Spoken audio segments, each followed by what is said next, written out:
Welcome in everyone. We are back with Pillars of Eternity 2 Deadfire by Obsidian Entertainment and Versus Evil Publishing. And we have finished the Forgotten Sanctum. We are doing the last bits for Seeker Slayer Survivor. We have finished the Beast of Winter. We have enjoyed the Critical Role pack. We have enjoyed the Rumrungers pack. We have enjoyed the Beard and Hair packs. We have enjoyed the Scallywags pack. And we have found the Deck of Many Things and bought things from them.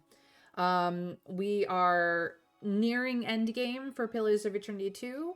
But we still have some faffing about to do. So let's get back into it, shall we? Maybe we will finish the faffing about today. Who knows? I will attempt. I make no promises.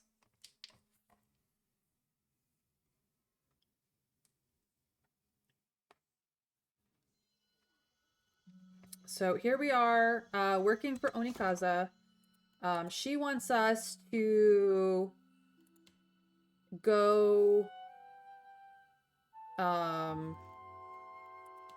sabotage the Brass Citadel, as does the Valian Trading Company. But what we're going to do is sabotage the Deadfire, the Royal Deadfire Company, by blowing up their powder house, which both Onikaza and the Valian Trading Company want us to do. But then she's going to go and implicate the Valian Trading Company in doing this, which is going to cause both of the trading companies to not be able to go to Okaizu. Now, we could go by ourselves. We could just say, fuck it, and go. But I have,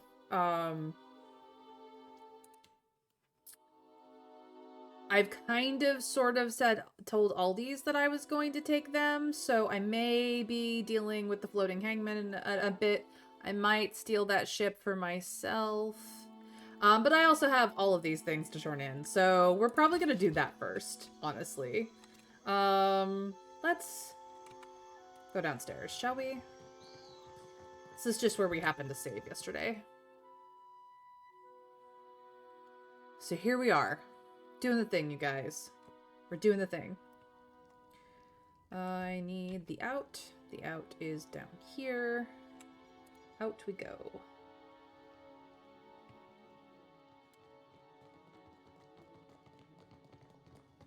I have no more bounties. I've done all the bounties.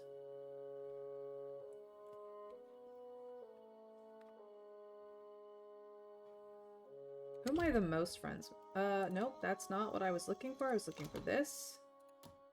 So, I have really good friendship with the Juana and the Children of the Dawn Stars. I have just destroyed the slavers. I have really good friendship with Nekataka, Tikawara Village, the Gullet, Delver's Row criminals as well. I'm actually in pretty good with the Principe, as well as Port Mage. I'm not quite as good friends with the Royal Deadfire Company. I could be way bigger friends with them, but I decided meh.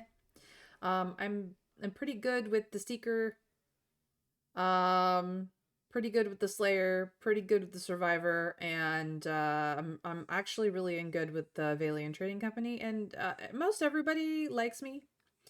At this point in time, so I don't hang out a lot with Pelagina or Aloth, to be honest, which they were both in the first game, so for those people who really like those two from the first game, I just have not really spent that much time with them. And for everybody else, I've spent a lot more time with them. Maya's just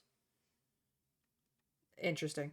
I am quite a diplomatic person, an honest person, a rational person, also a clever person, and a benevolent person.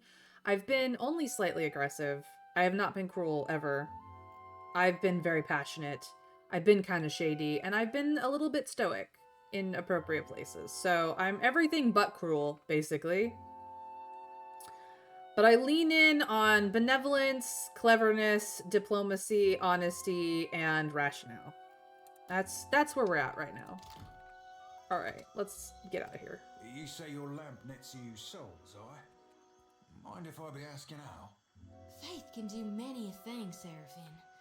Add a little copper and Audra, and a normal lantern can work miracles.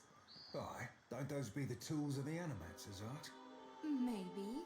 But I'm no animancer, that's for sure. I ain't out to play God. Only serve mine. It's going to be interesting to see who you're up against later. Someone will oppose you after all. Any guesses who yet? The Slavers, if nobody else. So I am actually gonna go away by sea at the moment. I know that people want me to do things here, but I have things I need to do. I need to drop some stuff off so I can finish up Secret Slayer Survivor. Preferably immediately. Alright, we need to go to Kazawari.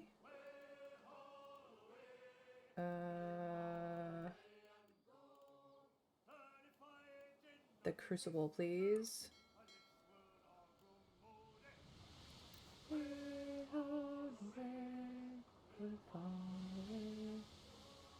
Yep, these unaffiliated trade ships, I just leave them alone. I could plunder them. I got no reason to. You guys keep doing your business. But you basically wipe the slavers out, so they won't be much good for opposing you. You'll have to wait and see. I mean, it's quite possible that the Royal Deadfire Company will be the ones, or both of the trading companies might be in on it. We'll see. I wiped the slavers out because they were bad news for everybody. Basically. And I might be screwing the Principe in the process of things as well, so... It might be all three of them that are just like, your head on a plate, please. We need to go here. I don't know why you don't know that. It's a bit of a trek to the Crucible, but it's fine.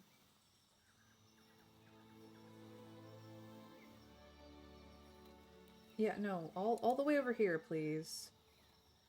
Do you not know how to do the thing? Clearly you do not.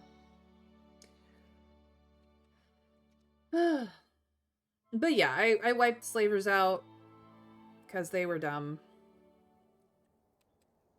Alright, we need to go this way.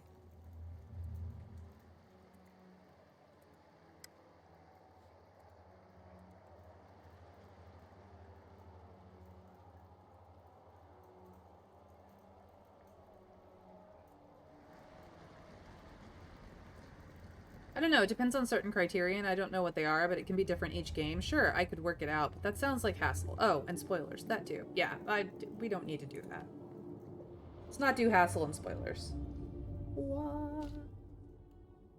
Artifact offering. Go. Go. Go. Go. Get him out of my inventory. Alright. So, I don't like the Slayer very much, so we are just gonna do all of his first. Zurich Chroniclers, let's go. We're gonna get these fights done. We're gonna make these people not have a great day. Long before the first hunters set arrow to bow, cold-blooded predators stalked the kith. Today, you are again the quarry. Luck is for the weak. May the most savage win. Let's go. Oh, I see. They have a Drake. Well, the Drake we will deal with first.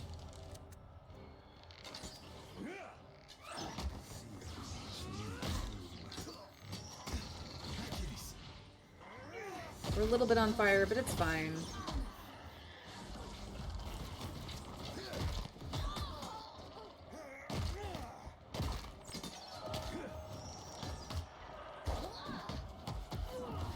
Let's go.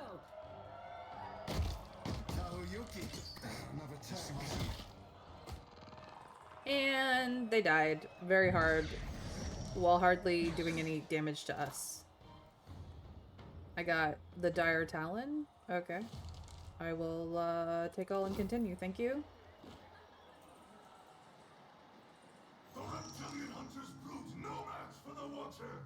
Revel in your triumph, for you bring glory to all kith. Yeah. I am aware.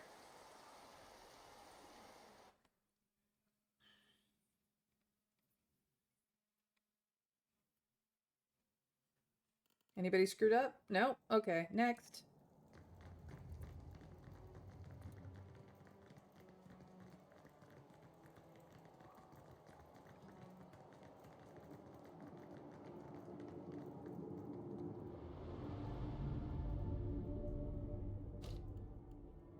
Alright, tactical ogres, go.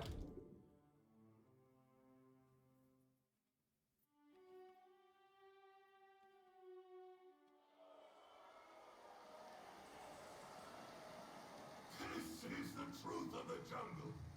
As strong as you are, there is always someone stronger. How one deals with this matters the Slayer. Luck is for the weak. May the most savage win. I don't need luck. I just need these things to die. Were we shipboard, I'd say knock 'em overboard. Actually, mate. can I have you explode this? Can I have you explode this? Thank you. Can I have you explode this?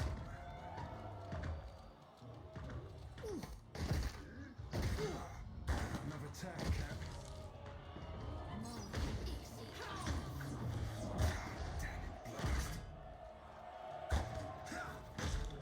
Bye-bye. Like, they barely hurt us. We got some ogre daggers and the changeling's mantle. Okay. And some booze. And some money. Such fury from so small a hunter. Your ferocity will serve you well, Watcher. Indeed, indeed. We win.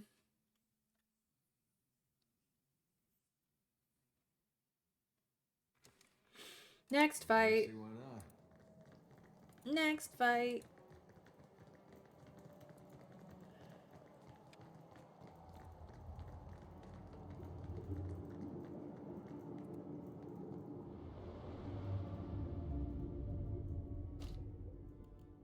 Flash of the Fire Titan. Let go. Let's go, let's go, let's go, let's go, let's go.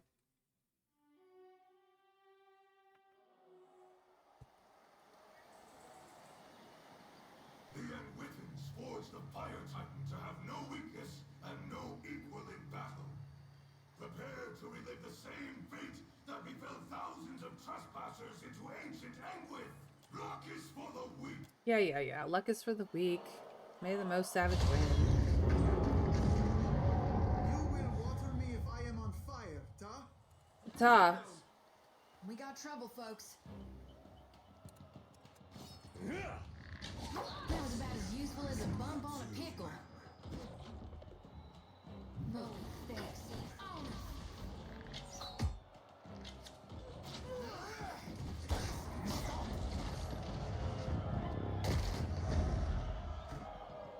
They had no chance.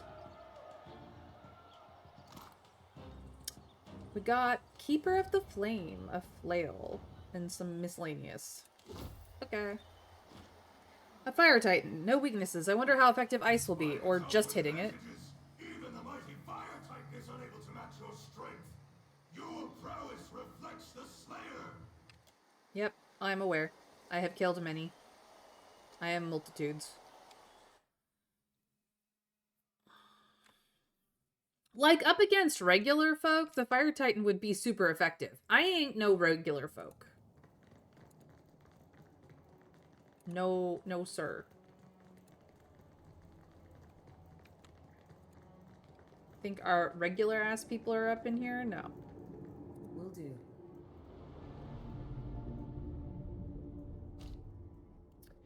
We're gonna do the Survivor next, so... Tenebrous Tenacity, let's go.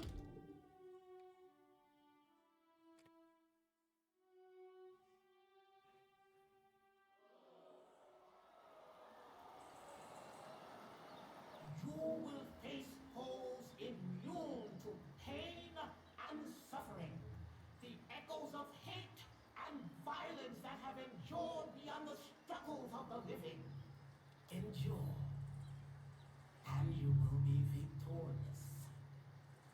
Good hunting. Alright, here we go. Can I hit the shadows? Yes. Yes, actually you can. Enemies We're just gonna go straight up the middle and let them come to us, because they will.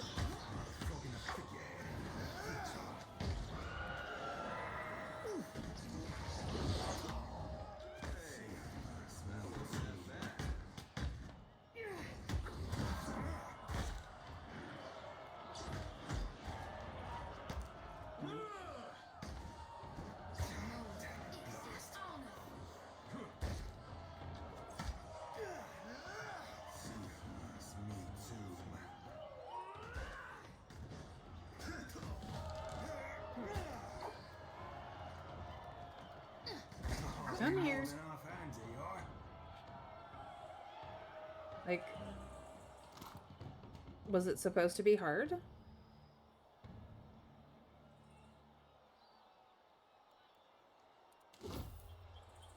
Done. Your foes resist destruction at every turn, yet still you emerge victorious.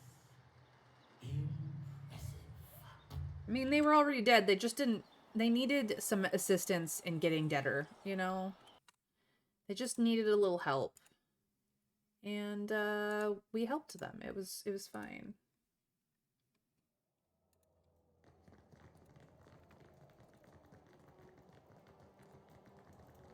Yeah, he absolutely can handle himself.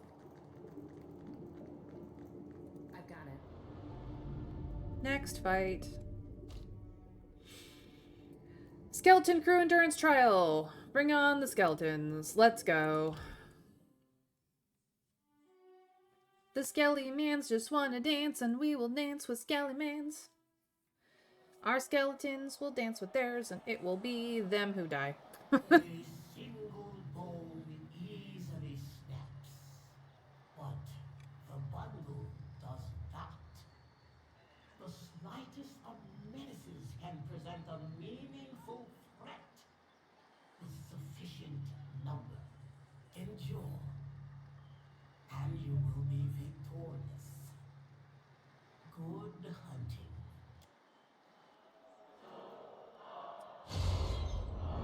So this is probably gonna be waves. Let's get to the middle, set off the problem. We got trouble, folks. Yeah, not worried about it. Archer Take first. him down. Whoever gets the most skulls wins.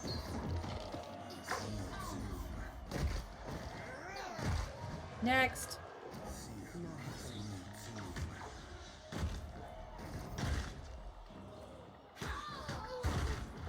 Next. Sweet redemption. Was that it? Nope, come on.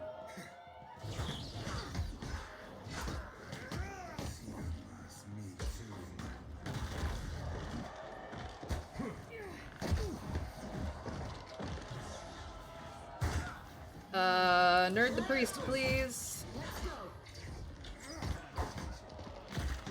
And the mage. And then everybody else as needed.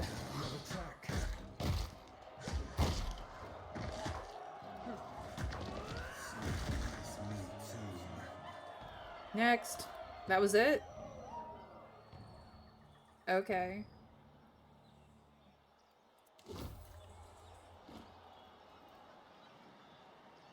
Your foes, once legion, are now but dust.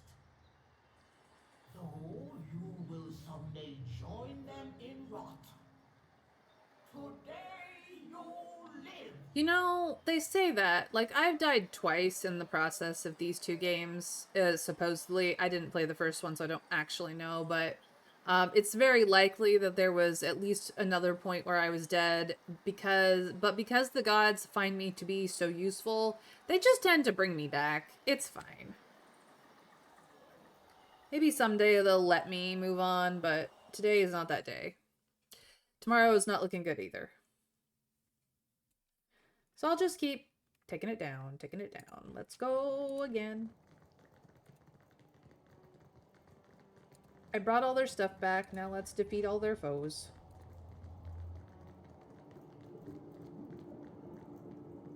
On it.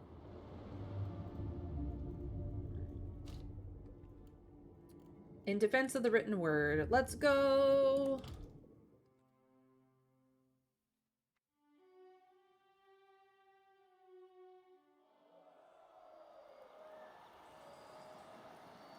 Archmage Erasti's library was lost to the hands of his own imps. Guard the notes with your lives, for your lives may depend on them. Endure, and you will be victorious. Silly imps.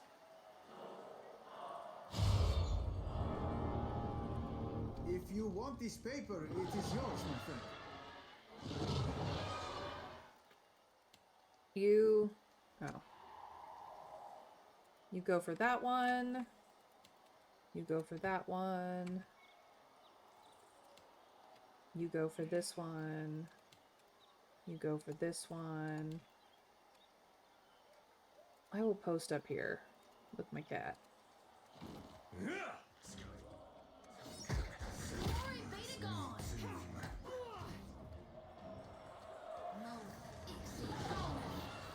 There will be more.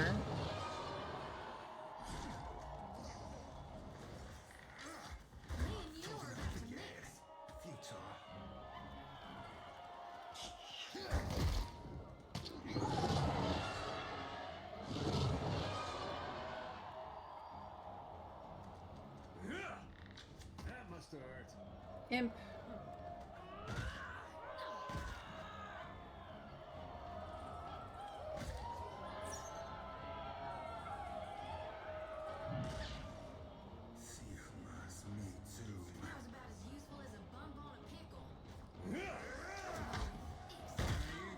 Where's the imp?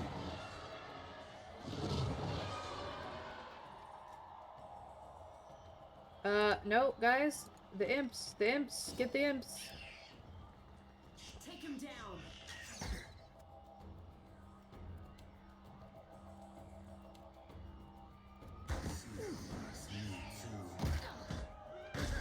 Yes!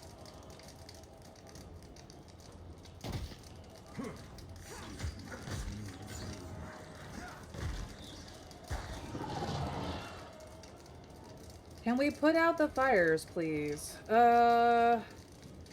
I have any water at all? Seraphim, please.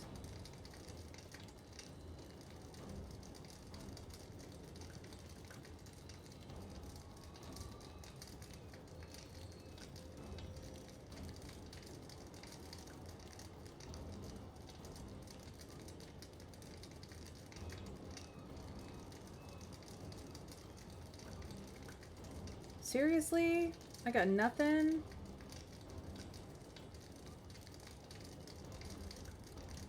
Can I fix them? No. Well, here we go. No, imps. Go for the imps.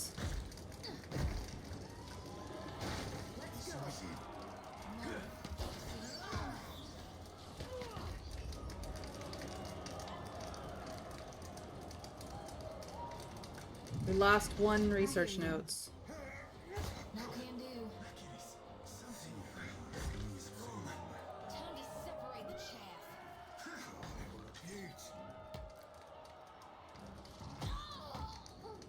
There goes the second notes. Oh, that was all of it. Okay. Mechanical marvel. I technically won. Had you been there to assist, perhaps we would remember Agasti's work, instead of only remembering the conflict wherein it was all lost. Indeed. Perhaps indeed. We did it!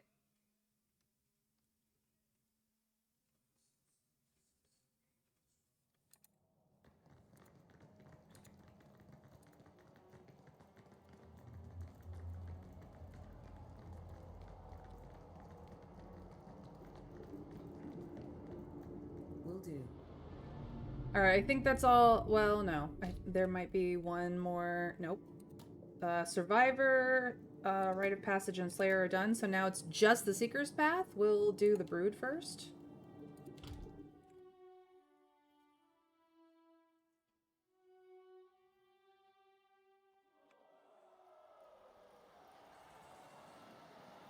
Though they lack the spider's patience, Lagufath share the seeker's need to hunt ever, to prowl ever, to stalk and shadow.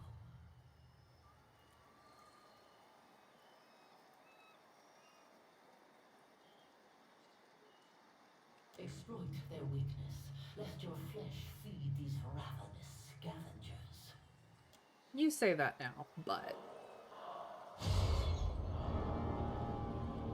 But they are fish with swords? Indeed they are. I need you to... Which one's explosive? None of them? Okay. Hey. We'll go up the middle. I don't think I can pull that off.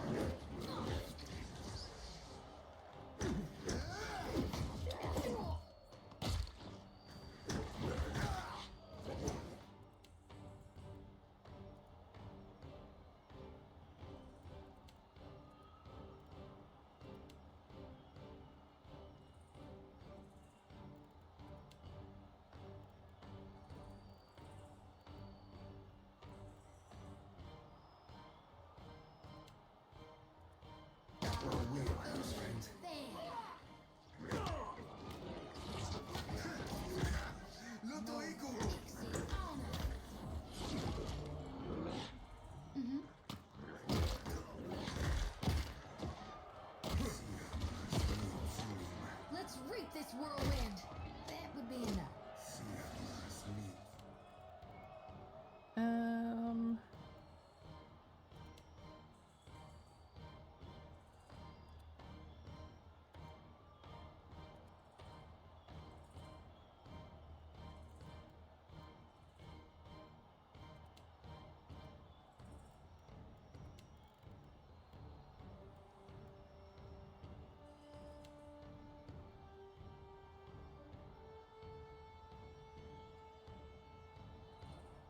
How do I...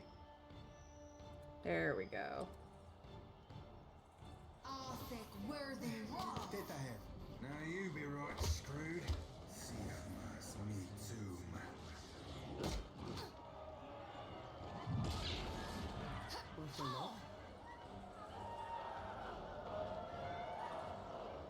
We could kill the barrels, but why bother? We can just dispel them. It's fine. Let's go. Bye-bye!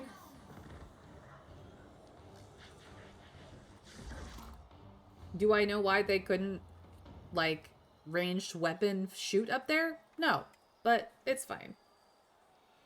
Got a pike. The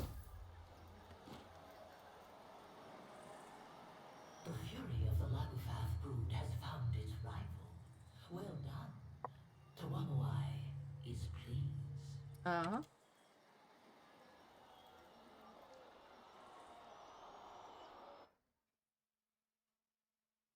Didn't have to fight through barrels while I was getting smoted. I just used some high-level spells to deal all the damage to the idiots.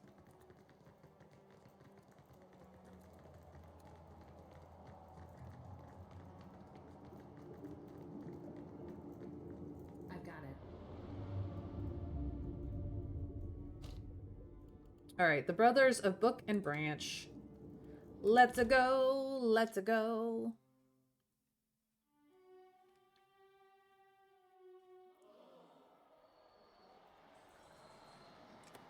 Akumeno Waijo was a mighty druid in his time, and his brother, Masumeno Waijo, a wizard of no small renown. Not satisfied with mastery of his own art, each developed powerful wards against his brother's craft. Believing themselves safe from one another, their sparring matches would ultimately destroy them. So I could just stand back and let them kill each other? Okay. Be careful where you put your feet.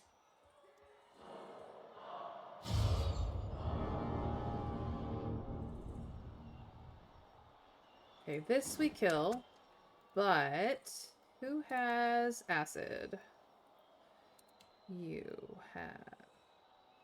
Nope. I don't have my acid person. Can I just hit both of you? Barely.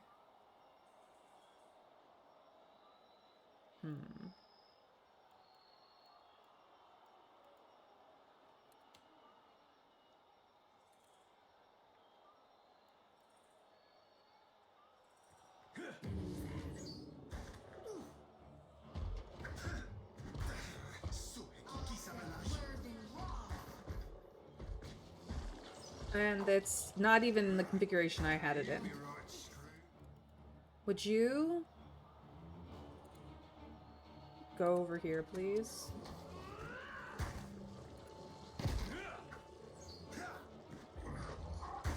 Time to separate the chaff. Yeah. Stop that. There.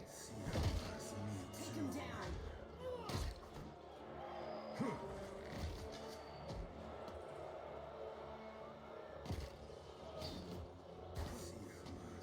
I'll light the darkness. Moeth, Ixie, on.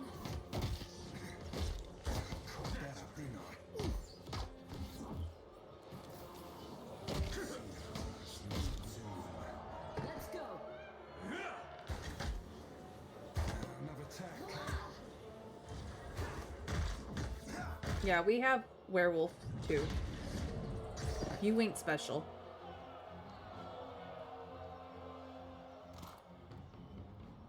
We got a bow. Okay.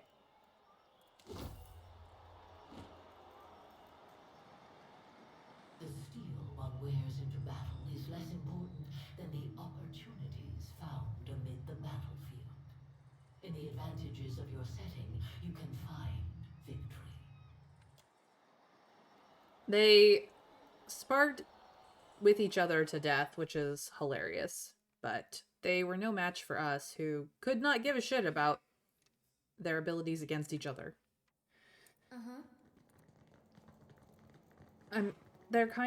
They make me kind of sad, honestly.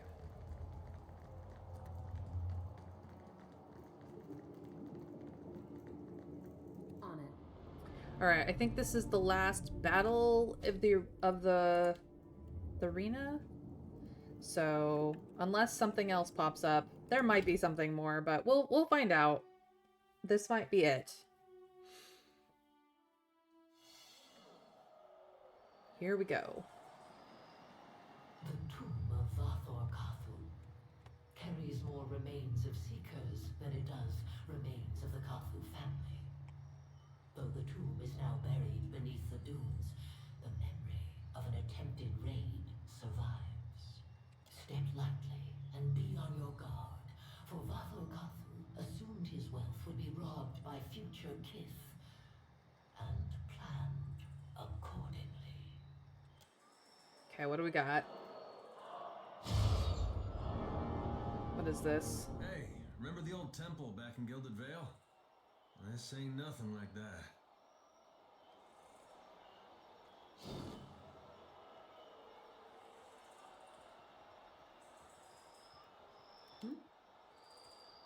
Got it. Found something.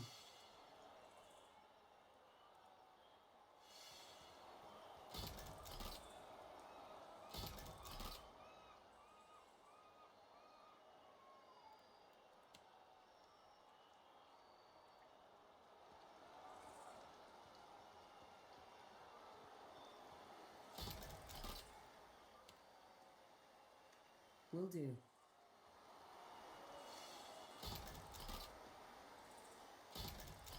Mm-hmm.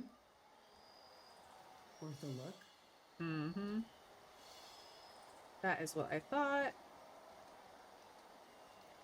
Hmm? Yeah?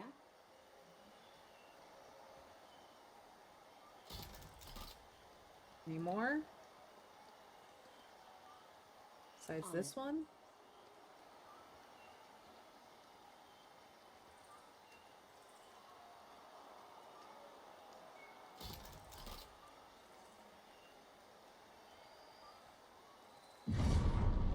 Here we go.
And that's that.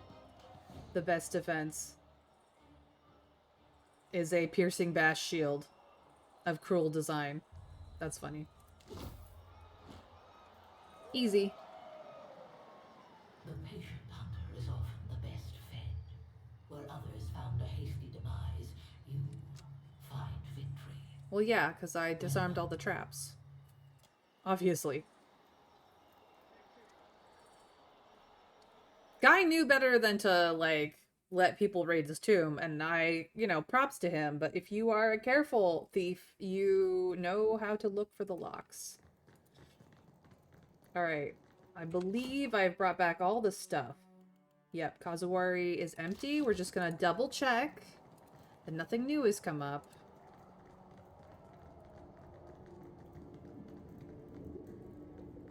Welcome back. I hope I can be of service, friend. Any new rumors of artifacts? I'm afraid you've entirely exhausted the tales I've heard thus far. I'd be disappointed were I not both thrilled and impressed. You now know, as I know. Alright. And for you, anything more? Greetings, champion. You again honor the Crucible with your presence. Never mind. What do we got here? Nothing. Literally nothing. Okay. Greetings, I'm here to defend my title. The crowd will cheer your name. The pool of memories will serve you a new foe. Hunt well.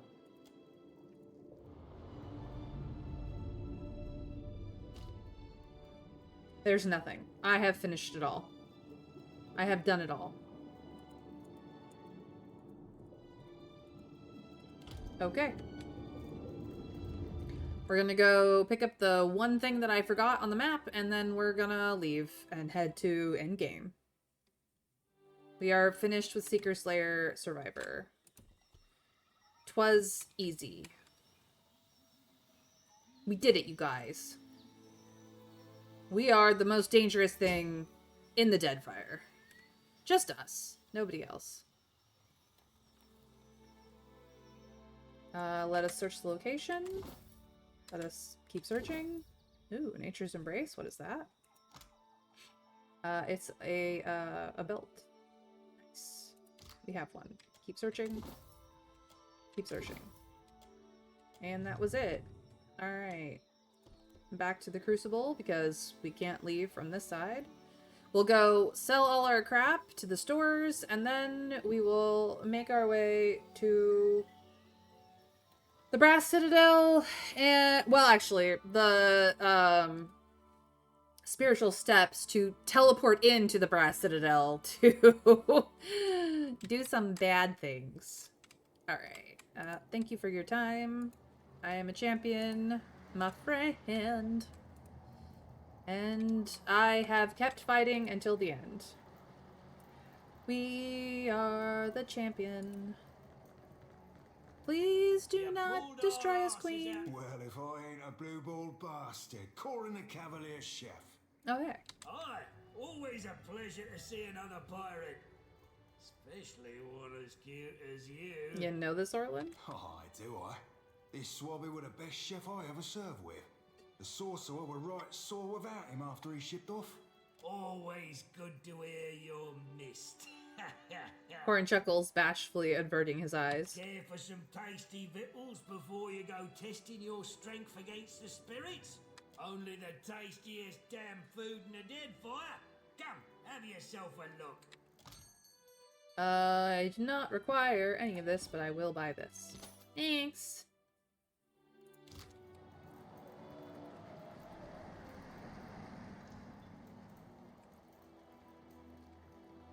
Let's have a sleep. My patrons will sleep, of course. I see. Definitely the stealth. Thank you. We'll go to the archives. Hang out with the books, get a resty rest. Enjoy our time. Neil! Welcome back, my lady. How may I be of service? How do your experiments progress? Very well, thanks to you. If I have anything new and interesting to report, I will be sure to inform you. Mm-hmm. Of course. Let's see if anything strikes your fancy. Alright. What crap did I get today? These. And go. And that's really it. Most of the rest of it is name stuff that I could upgrade. What about here? No, that is actually...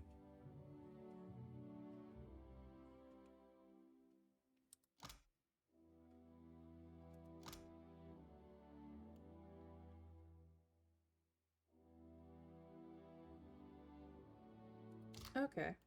An extra pet. I'll keep it, actually. No crap there. This can go. That can go. Everything else is healing related, which is precisely how I like it. Okay. Thank you very much. Is there anything in here that I absolutely need? Not really. Okay, bye-bye. Then go back. This can go here, this can go here. Put the grog where the grog is. Call it a day. Keep my shit well supplied.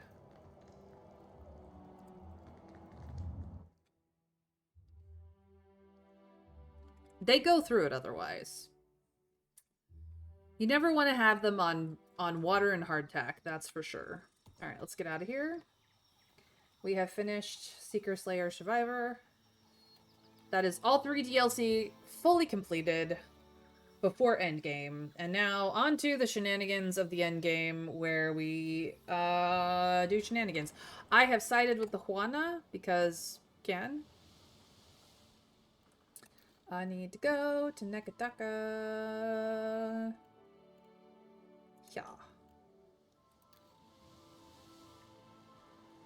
Nekataka. Nekataka.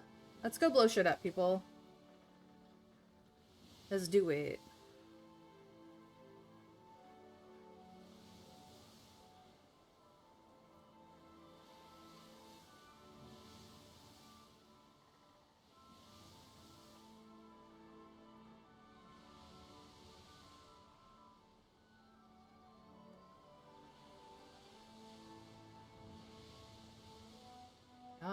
already into the ale?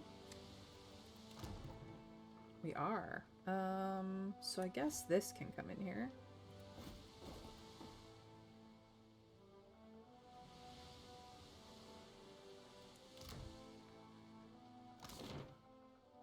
Okay, to the Sacred Stair. We are going to the Spire of the Soul Seekers so we can get teleported into the Brass Citadel.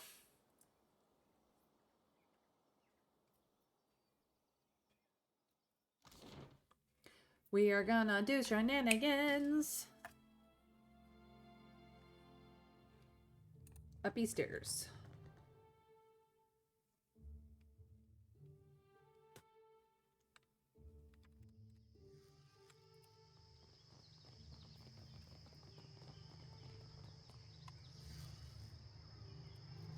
There you are. We're just about ready.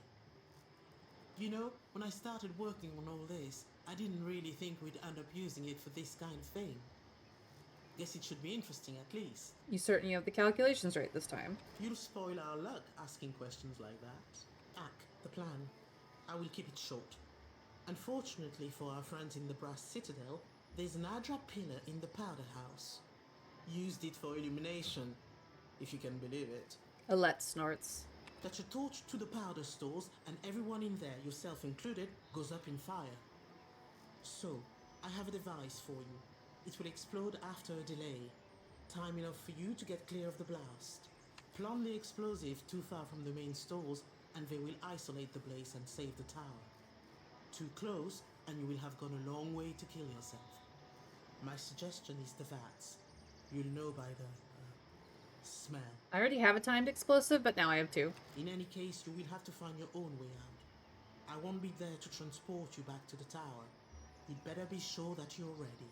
Let's get on with it. So, one more thing. Don't get caught. No shit, And if Sherlock. you do get caught, make sure nobody's going to report seeing you. So kill everyone who sees us. Got it. Mr. Scrake, welcome in. Thank you for the lurk. You're just before shenanigans. Whatever rests lightest on your conscience, Nate.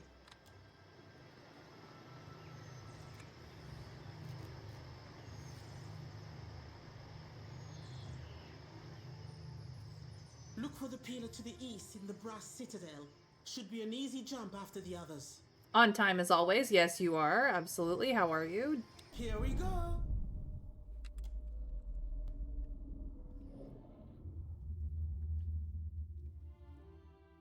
I'm about to blow some shiz up.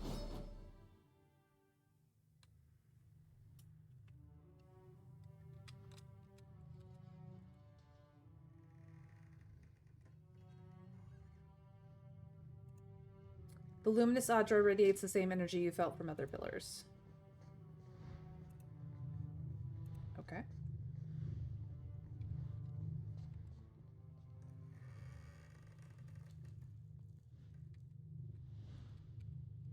I wonder how Chico and the kids are. I should write.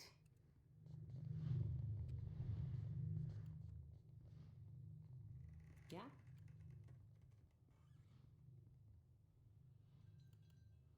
Actually, who has the highest?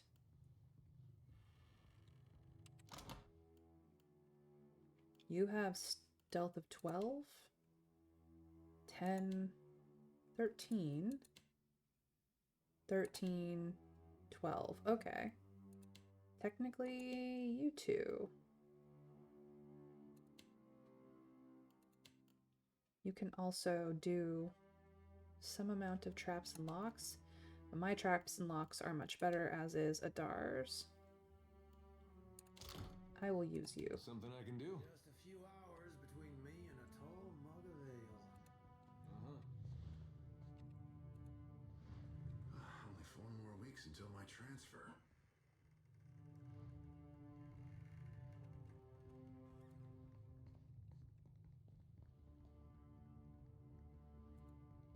Tonight, I'll finally beat Pero at Hazukoa.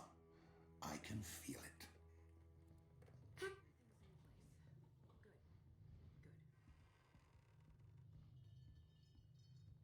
I wonder how Chico and the kids are. I should write.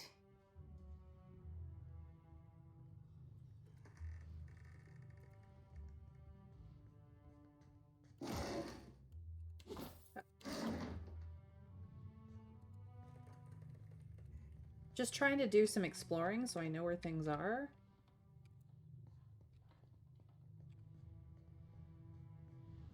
Okay, powder house lower.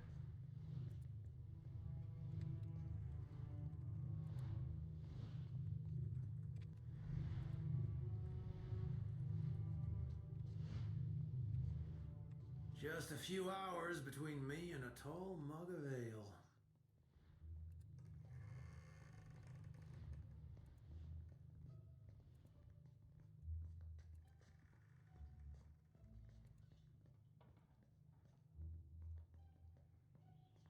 I wonder how Chico and the kids are. The vat looks deep and wide enough that you could bury the explosive in the gunpowder and no one would notice. Put the device in the vat and activate it before covering it. Alright, time to get out of here.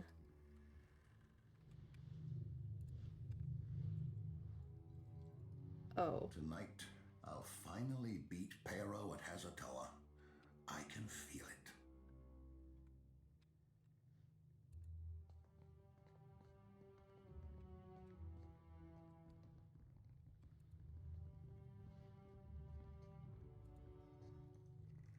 Everything in order?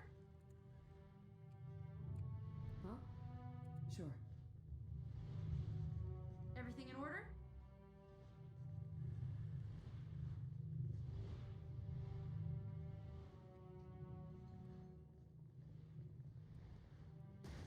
Now! Alert the weather mages!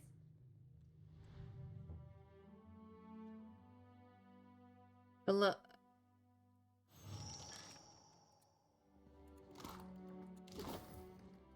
Will do.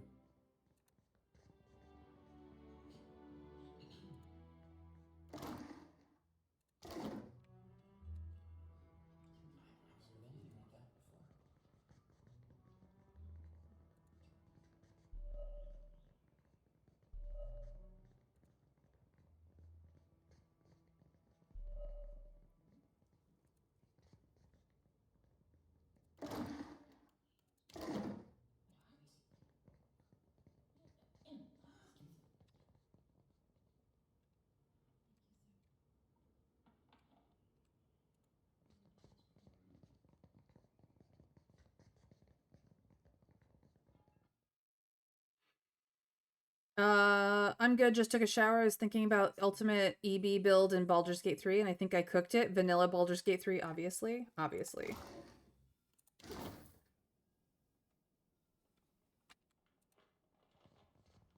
Let us get out of here. Sorry, I had to lock in and do some stuff. Oh, we are out of here. We made it. Now it's time to return to the palace.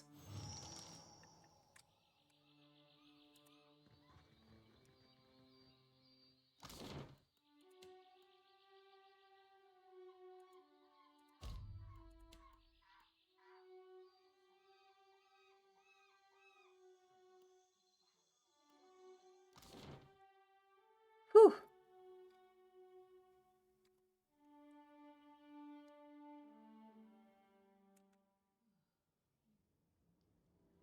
The throne room echoes with nervous muttering. A few heads turn in response to your entrance, but most of the attention is fixed on the tense assemblage before the throne, where an anxious-looking Valian stands flanked by guards. Ak, 1,000 swoles he offered me. I should have charged 10 times that. The young man crosses his arms and tips his head at Director Castle and then glances between the faces of the assembled leaders. Payment for igniting Rawatai's stockpile of black powder. Do we have that correct, Andakio? Ak, it is so, Highness. Swallowing, the young man nods. Onikaza slowly turns to Director Castle, her expression unreadable. What's going on here? You arrive in good time, I say. After one confession and before another still to come. Director, you stand between Wodika's justice and Tangaloa's open mouth. Has the time come to amend your statement? She raises her brow and waits patiently. With respect, Your Highness, these charges are absurd. If that man is being paid, it is not from my pocket. You expect us to believe that? This reeks of gutless Valian subterfuge. The Hazanui leans forward, staring daggers at Castle. One angry vein bulges at her jaw. Peace, Hazanui. I invited the Watcher here as a witness, and I dare anyone to find a more credible source. She sweeps the room with her gaze and nods in your direction. That's because we are the most credible source. We help everybody. Watcher, please state your name for the Kahanga court. Mayrin, Your Highness. Did you witness the explosion at the Brass Citadel?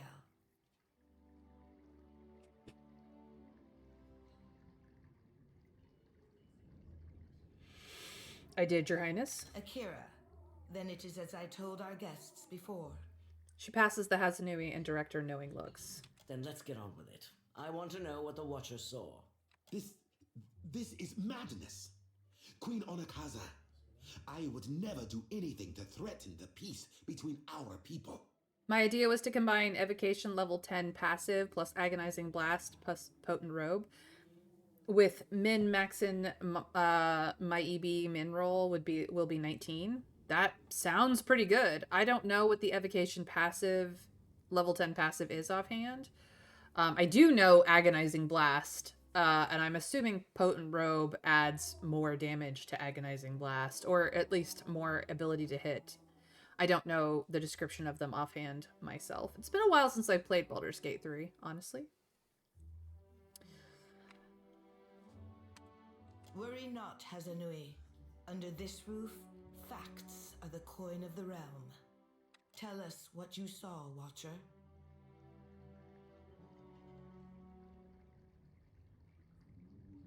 Well, I could tell the truth.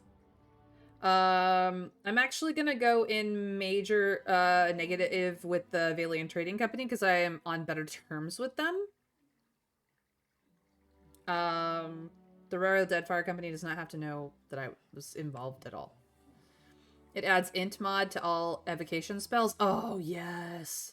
Potent Robe adds charisma mod to all cantrips. Absolutely stack. Let's go. Assuming they do not conflict with each other, that's so good. Like, very baller.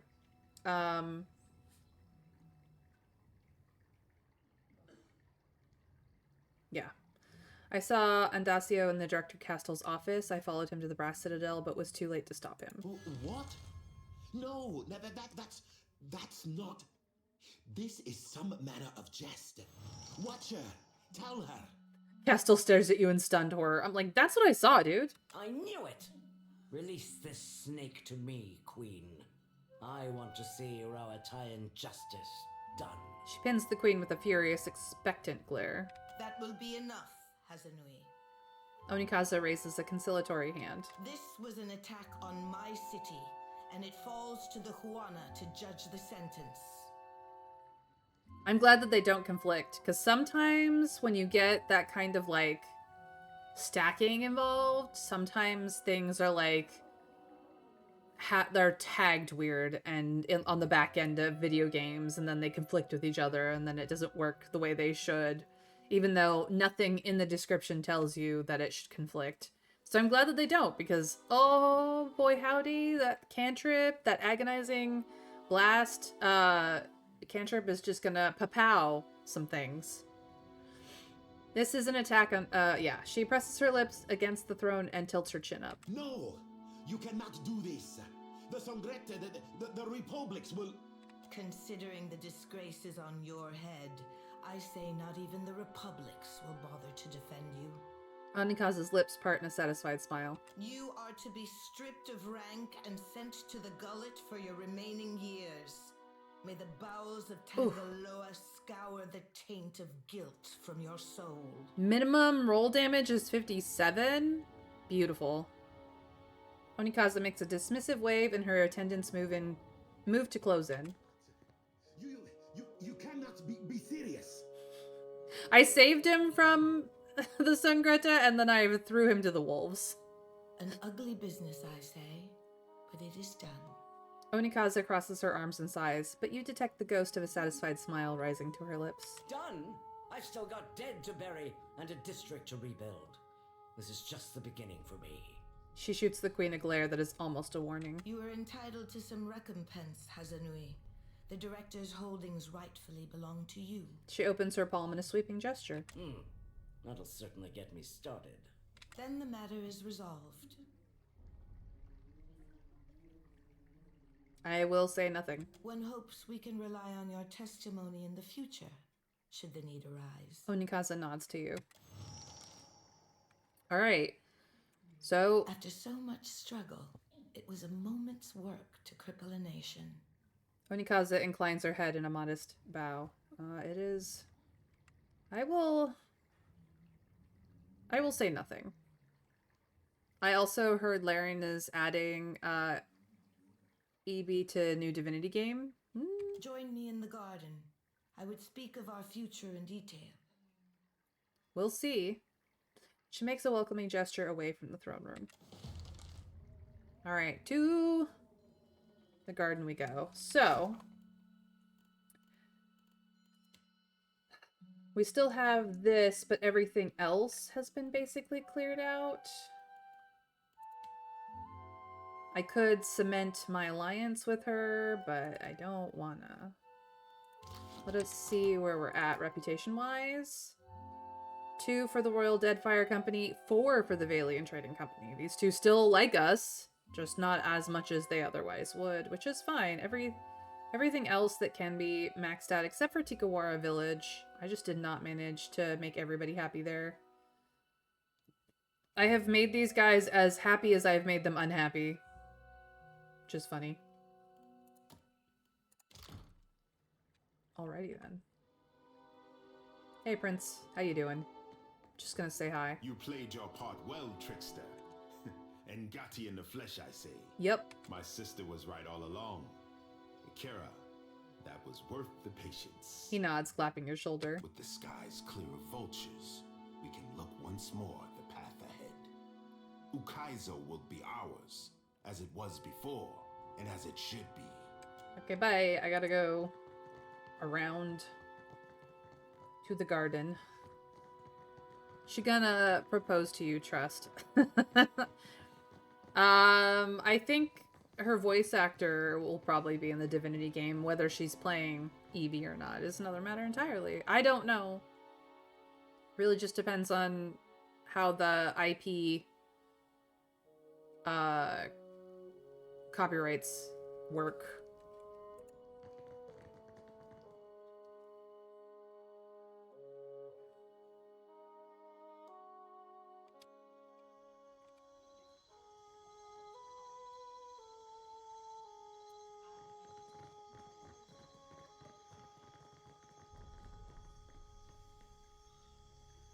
The Valian serpent has lost its head. The Rawatayan shark its teeth. We have made it too costly for either of them to tarry in the Deadfire. The Queen grins with fierce pride. I kind of feel bad about the Royal Deadfire Company because the primary reason they are in the Deadfire archipelago is for food. Like, oh, by EB, I mean cantrip. Gotcha. Let's go with well, I mean, I'm sure that working on Baldur's Gate 3, they found out just how cool cantrips can be. But yeah. What was I saying? Yeah, I feel a little bad about the Rawatayans because they're here for the food, primarily. But they trade with a lot of people for food, so it is what it is. Clever work, this. Clean and tidy as a smuggler's logs. He chuckles. The trials ahead will make this seem the scattering of toy soldiers. But in the eyes of history, your work will be the death knell of their incursion. We are united in the search for Ukaizo. You will go with the full support of the crown, after Aethys and the homeland of the Huana. When my people know their past, their future will soon follow. The Queen grins fiercely and favors you with a nod. Has any of this maneuvering made a difference? If the Hazanui must report of resources gone to waste, it will have been worth it. If the Valians are discredited and cut off from the homeland, it will have been worth it. If we could accomplish both at once, Queen tilts her head back in size. all that remains is for us to pave the way to Lost Ukaizo. Onikaza closes her eyes and nods, the mere words a refreshment. With every high tide, I ask Nagati if we are ready. She always leaves me to answer for myself. Onikaza's lips part in a smile. Ukaizo looms on the horizon, bringing the past with the future. Together, we will show the Huana how to cross it. I have always known that Ukaizo was no myth. She balls her fists in her lap, squeezing tightly. But I did not expect an outsider to show us the way. Nagati makes fools of us all. Take the helm of your ship, Captain. My fleet will follow and water shapers will clear the way through Andra's mortar. Ah, a dance with death is failed because I did not do that. And the enemy's fleet, if it comes to that. Onikaza narrows her eyes on the horizon and nods to herself. Okay, I wasn't sure. May Anira's feather grant you favorable wind, and may Tangaloa open its jaws to our enemies. She covers her heart with one hand and touches her forehead with the other. Alright, we will probably finish this game today then. Dang it. I need to bring something back to the stair then. Okay.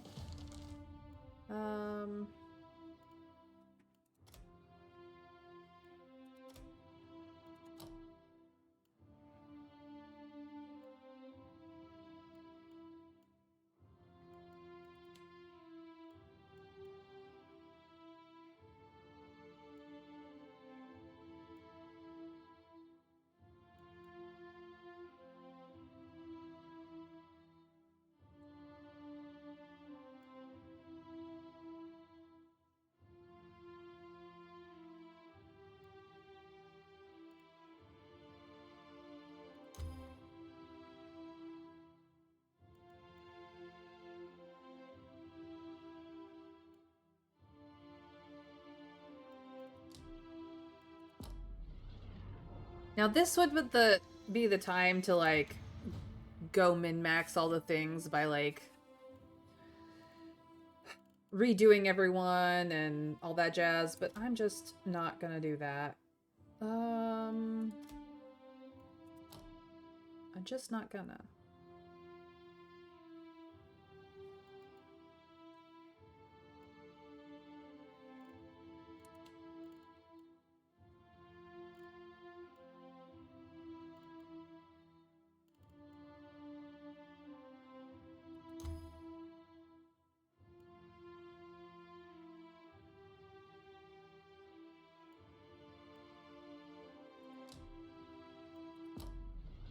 I'm just gonna go with the group that I have. I'm gonna be happy.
Alright. Got to level 26. That's pretty good. At a total top out of 33. Alright. So I literally just have travel to Ukaizo. That's all I have left on the docket. This is the group, these are the people.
We leave by sea.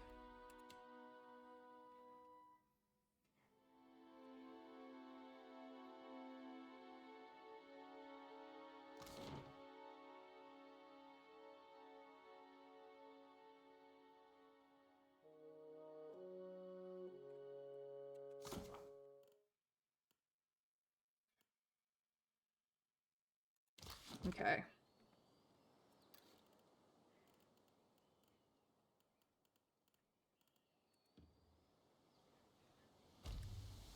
I have received a message. Pelagina re ferma gondu frimas mes conch solesus, the Watcher of Kanua, lately of Nektaka. I regret to inform you, due to your recent hostile actions towards the Valian Trading Company, I am obliged to return to my superiors to give them a full accounting of our time together. I will not be returning. If you have any concerns or complaints about my service, please direct them to Ducas Serpento. Okay. Maya's no longer aboard. Captain, I have my gripes with the Navy from time to time, but I know we're here to do good work. I wish I could say the same about you. Someday you might learn what it means to be a part of something important. You'll probably get yourself killed long before that revelation takes hold, but I'll give you the benefit of the doubt. You have a knack for survival that I admire. You're more than your busted-up castle and twisted soul. You have the chance to be something incredible. The sooner you realize this, the sooner you can get to work on making Aora a better place with the rest of us. Best of luck, Maya Rua. Below the signature, the parchment is marked with the indentation of a familiar talon. So they both left me. Just outright left me. Which is, you know, fair. That's fair. And that's fine. They were loyal to their factions. I liked them as people. It was not the end of the world that they left. See you later. Yep, and this is where all of these guys are.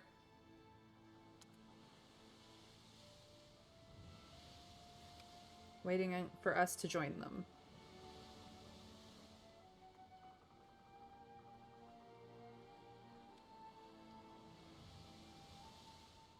Mine a plenty isle.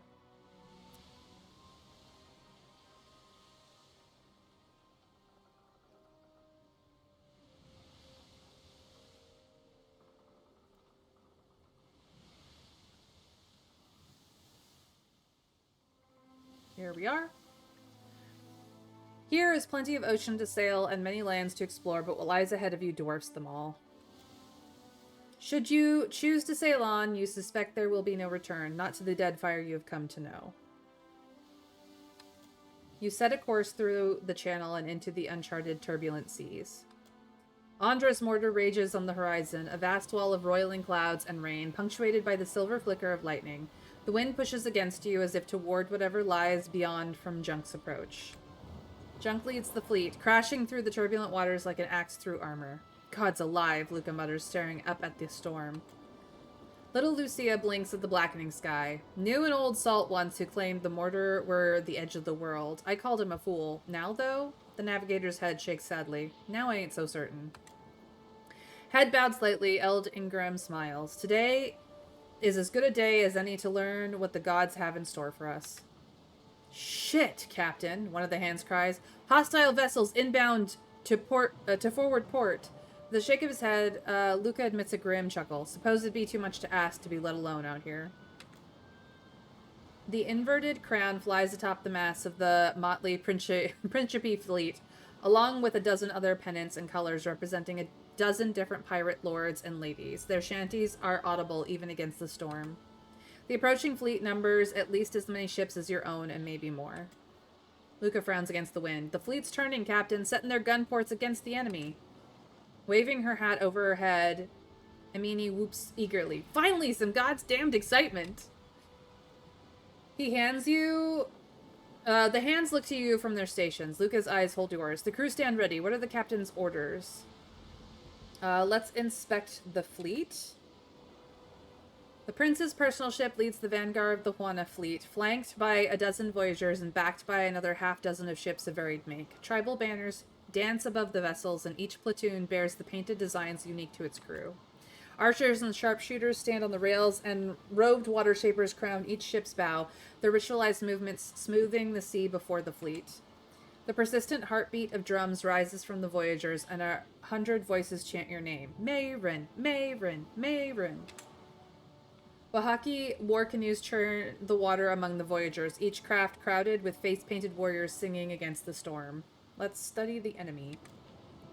Patchwork pirate fleet charges aggressively towards you. Its ships a ragtag menagerie of flashy galleons and sleek dhows, stolen junks and mercenary sloops. You count 30 vessels, give or take. I look over my companions. Adar puffs on his pipe as he observes the enemy fleet from end to end. After taking a full accounting of the array of ships, he ashes his pipe, puts it away, and looks at you with a cheerful shrug.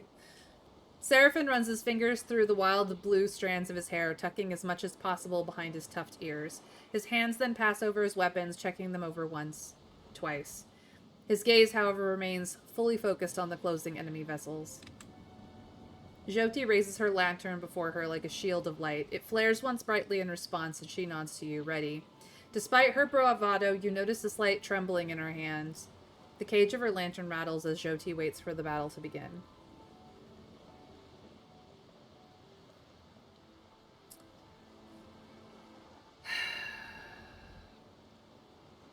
Let's join the fray. Let's get on in it. All hands to battle stations, we're joining. The deck vibrates with cannon fire as cannon fire erupts, from enemy and ally alike, filling the air with hot hissing metal and banks of thick gray smoke. Luca grasps your arm and thrusts a finger out towards the sea. They're coming at us, full sail with the wind at their backs. A lumbering dhow, decked with a medley of colorful flags and bristling with cannons, bears down at you at high speed. The battle-scarred Principe crew shout across the gap, waving cutlasses and spitting ale over the rating. At the helm, the distant wink of a gold tooth reflects either the captain's triumphant smile or savage grimace. You can't tell which is worse. Nope, bring us about. All hands prepare for combat. We can take them. Captain Bassetti, in the Reckless Prophet. Copperhead points to a dark spot in the horizon. Captain, a vessel approaches. You squint to the horizon and see unfamiliar colors snapping in the breeze. The ship draws near as crew throws open gun ports. Nope, give no quarter, charge. The crew mutters nervously as you expose you give the order to charge. Junk will be exposed to raking fire and the risk of casualties. Can we take it? We can totally take it. Let's go. Your ship chews through the water, barreling down the back of waves and surging up in the face. Sea spray drenches the main deck. With a deafening crunch, Junk and Reckless Prophet collide, sending shards of wood and enemy sailors flying. Only one sail damage. We can take the hit.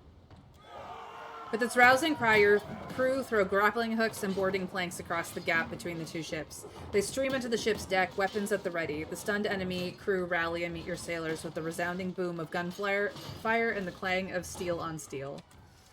I just like boarding ships way better than I like the ship to ship fighting mechanics.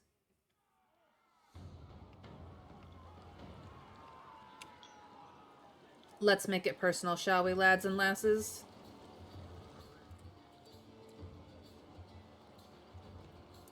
Go for the priest. Hey, Captain.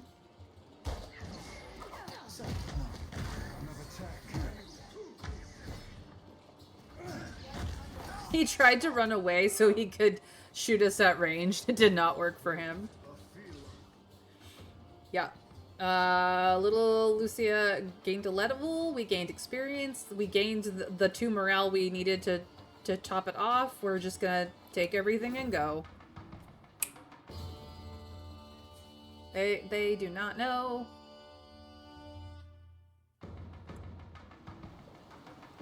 The rumble of cannons provides a steady percussive accompaniment to the chorale of screams of the dying. The deck pitches and rolls with the twisting of the sea, and smoke drifts lazily across the choppy waves. Andra's mortar churns to the east, the shifting clouds and shimmering curtains of rain hypnotic. Fixes on you a frown. Ain't over yet, Captain. The mate gestures out across the water. A pair of colossal galleons flank the prince's ship, the prince's voyager. As the mercenary ships close on your ally, they pound the smaller vessel with repeated rounds of cannon fire. Ogre corsairs wave heavy clubs from the galleon's deck, impatient to board the Juana craft. We are going to unleash the Wahiki on the galleons. Because that's the prince's ship, and they should absolutely rally to the prince. Wahiki cannons slip underneath the galleons, the Amawa lashing their boats to either side of the ogre vessel before leaping aboard. The screams of the doomed ogres cling to the water. With one ogre ship accounted for, the prince's water shapers waste little time rolling the other, sending Wilder plunging into the sea. The rising winds do nothing to clear the obscuring haze of choking smoke. Popping gunfire punctuates the Tapani roll of cannons, and the shouts of desperate sailors vie with the screams of the dying. Enemy and ally alike disappear into the morass, which glows from within, illuminated by burning wrecks. Ships loom out of the darkness to port, and its crew call warnings in their desperate attempt to avoid a collision. They fail, and junk heaves as the enemy vessel slides along its broadside. Another craft appears directly ahead. With no room to maneuver, junk grinds up against it, sandwiched between the 2 enemy ships. You're trapped. Avast, Cap! The bastards be boarding us! Seraphin shouts over the noise. Let 'em. Pouring out of the haze, pirates swing from the rigging and leap for the decks, screaming their loathing for you. Bring it, bitches! Just think, you could have had an undead fleet here. I could have, but you know what? It's fine. I will...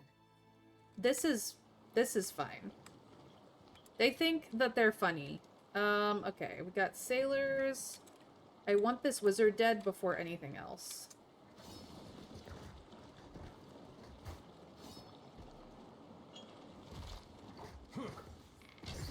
Sorry, Frank. You can't.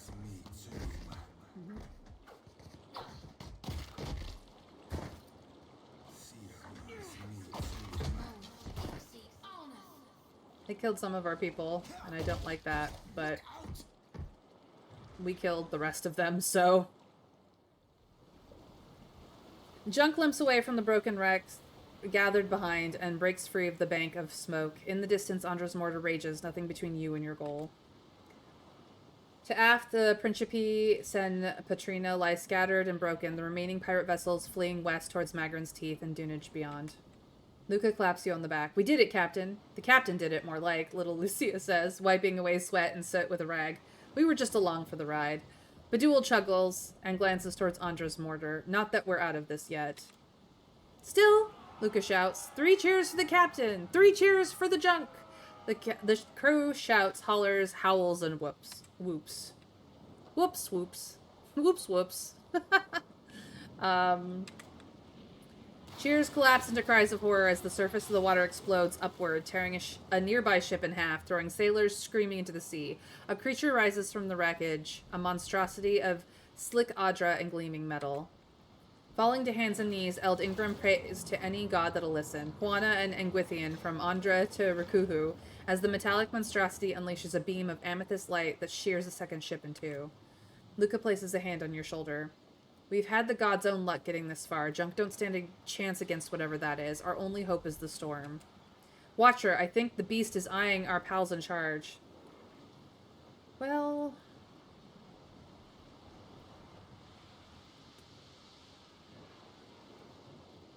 I am benevolent. Let's go. Help them! Help them! The surface of the water bulges, then bursts, and with a roar like the crash of the surf, a dragon explodes from the water. The familiar scaled form of a dragon that we have helped and whose name I cannot pronounce. Sweeps low, wings outstretched just above the white-tipped waves before spraying its briny breath over the metallic monster. The monstrosity turns on the sea dragon, and they slam into each other, tearing at each other with tooth and fang. Essence pours off of the pair as they pound one another with their abilities at point blank. Little Lucia gapes. Sweet, merciful Andra, I was not expecting that. Mess that bastard up good, shouts Emini. The hand turns back, pointing. Did you see that? We've got a goddamn dragon! Go, now, while I hold the attention of these beings, as the dragon's voice echoes among your thoughts. Our debts are cleared, Watcher. Luca turns from the carnage. Captain, we might not get another chance. All hands look to you. Eothas threatens everything and everyone you know. Whatever you love, whatever you hold sacred, we're here to save it. Let's go. Little Lucia winces. Must we, though? Might someone else not be up for it? Luca nods, striding forward. Not a one of us took this commission thinking we'd be heroes, but here we are. Let's show this oversized squall our true mettle. Andra's mortar looms before and above you, dominating the whole of the world. Rain begins to fall. The storms of Andra's mortar encompass the visible horizon. Hurricane winds roar like an imprisoned beast, blowing with enough force to warp the very seas. Past the curtain of rain and above the swell of waves, you can just barely perceive the outline of colossal Adra pillars. Deep in concentration, the water shapers at the prow of your ship mirror a complex series of stances. Prayers to Ngati begin as whispers and rise into songs bellowed in a unified voice, matching the intensity of the storm. The sea responds with hesitation, sending up the occasional splash of water in protest. You begin to wonder if your allies are equipped to stand against the relentless fury of Andra's mortar. And then the very storm yields to their will. Wave after wave rises and swells into an assumed shape. First a wall, then an arch, forming a perfect curve that projects deeper into the storm. One of the water shapers sends up a call. The others make a finishing gesture in a single fluid motion, clapping their hands and extending their palms, solidifying their work. The tunnel remains intact. Your allies send up a congratulatory cheer as the ship crosses under the canopy of the sea. The tunnel, they fall silent as a distant shape stands out on the horizon, and you pause to appreciate it in turn, a sight that no mortal has glimpsed in thousands of years. Lost Ukaizo. Ornate spires reach up from the island, hinting at the city within. Not all of Ukaizo has weathered the millennia with equal grace. Other structures jut and lean out of the surrounding shallows, making the waters around the island impassable by ship. You resolve to take a skiff the rest of the way. Whew!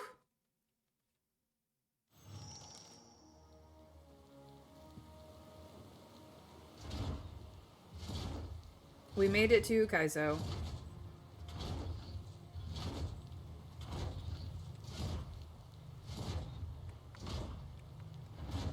Ready to brawl?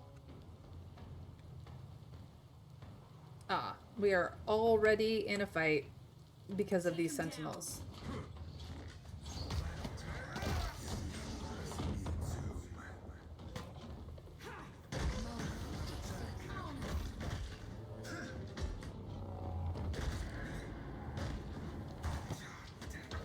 Bye-bye.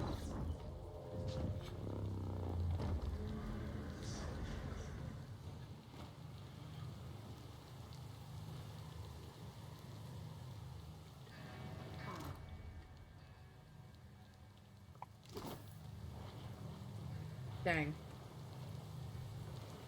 What is over here? This pile of debris hums with ancient power.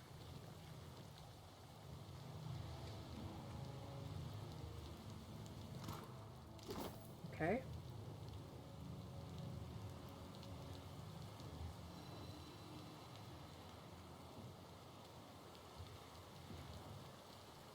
A faint echo of soul energy blinks up at you from the depths of the wreckage.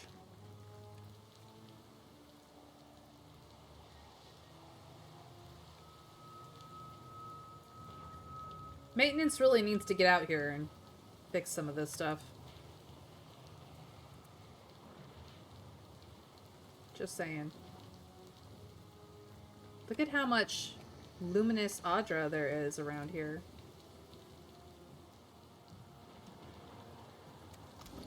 Alright. We can put these in the inventory. We can put this away.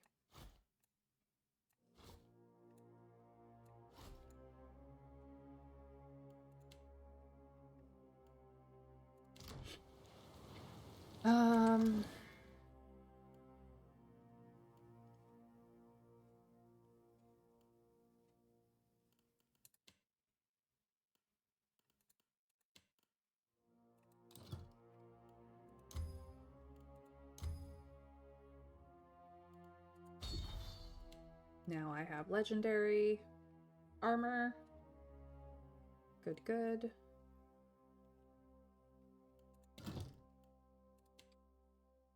Your armor is already done. You don't really use that. You already have legendary armor. Does Survivor get you? And what does this one get you? Better.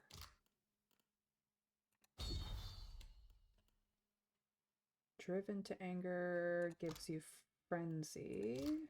Controlled. Or uncontrolled. Controlled. Okay, that's done. This is already legendary. Blazing Core. Now let's do heal. And this one.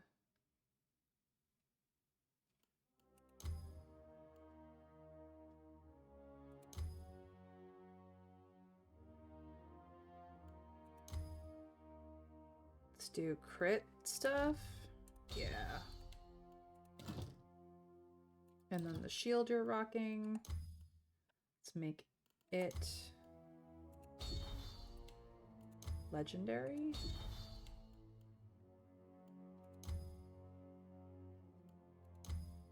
What is Captain's Favor? You have pretty decent diplomacy. Yeah, we'll do that. Okay.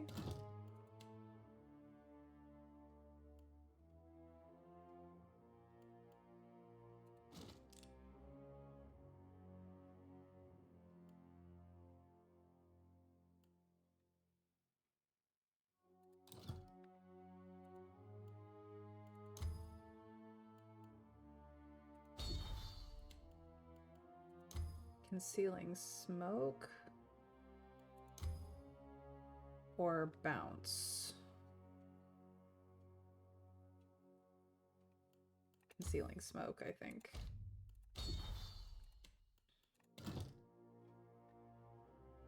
You just have a superb medium armor breastplate. We can do better than that.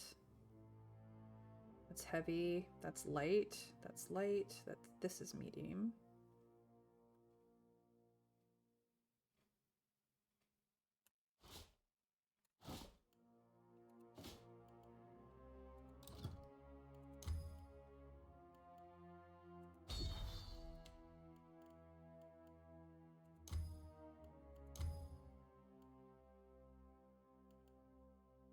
There's Love of Life, 10% healing received, or plus 10 to all defenses. I will take this. Intervention. No.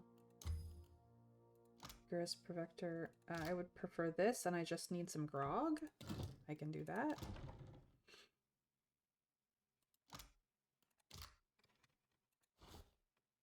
I don't want all of it, but fine.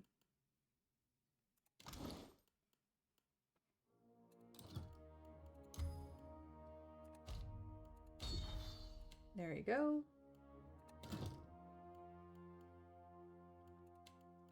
And then we will put the grog back.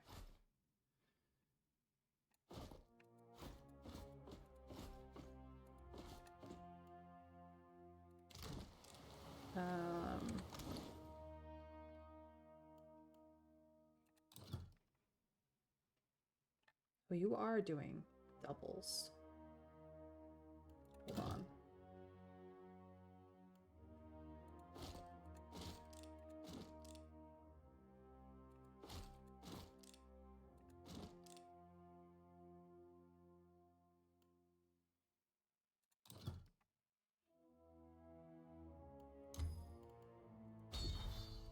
I'm gonna be so broke after this. Whatever. What does this do? Or this one? No, this one?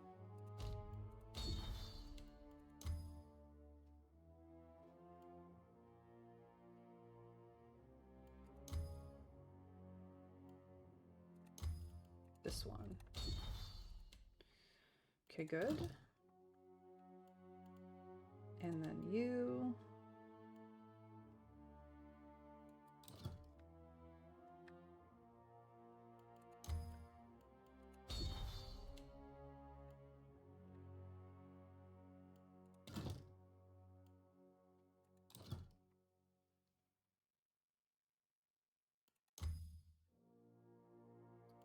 Was Purging Volley? Or Disruptive Arrow? Disruptive Arrow. Alright. That should do us for our group with what they're wearing and what they're using as their main everything. Yeah.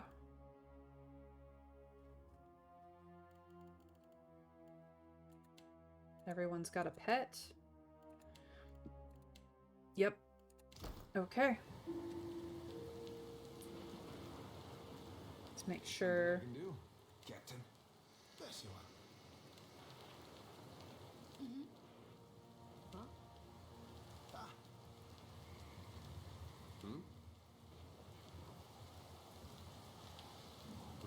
Okay. Here we go. Let us go to the Grand Promenade, because we can't go to anywhere else.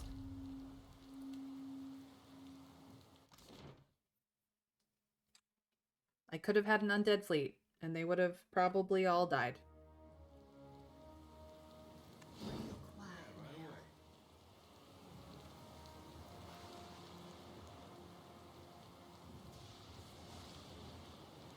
It's even scarier than in my dreams. Roshan has softened the bronze features, giving the proud statue a brooding air.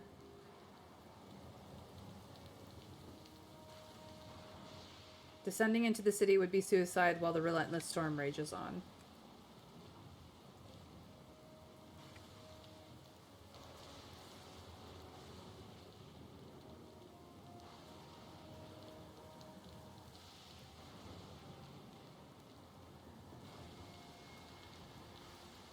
A furious storm obscures the sprawling city below, but you can make out the shape of distant spires reaching up from the flooded ruins. Spirit winds tug at your soul with insistence, like a stern hand trying to pull a cloak from your back. You recall the last time you encountered the bivouac. It feels like a lifetime ago.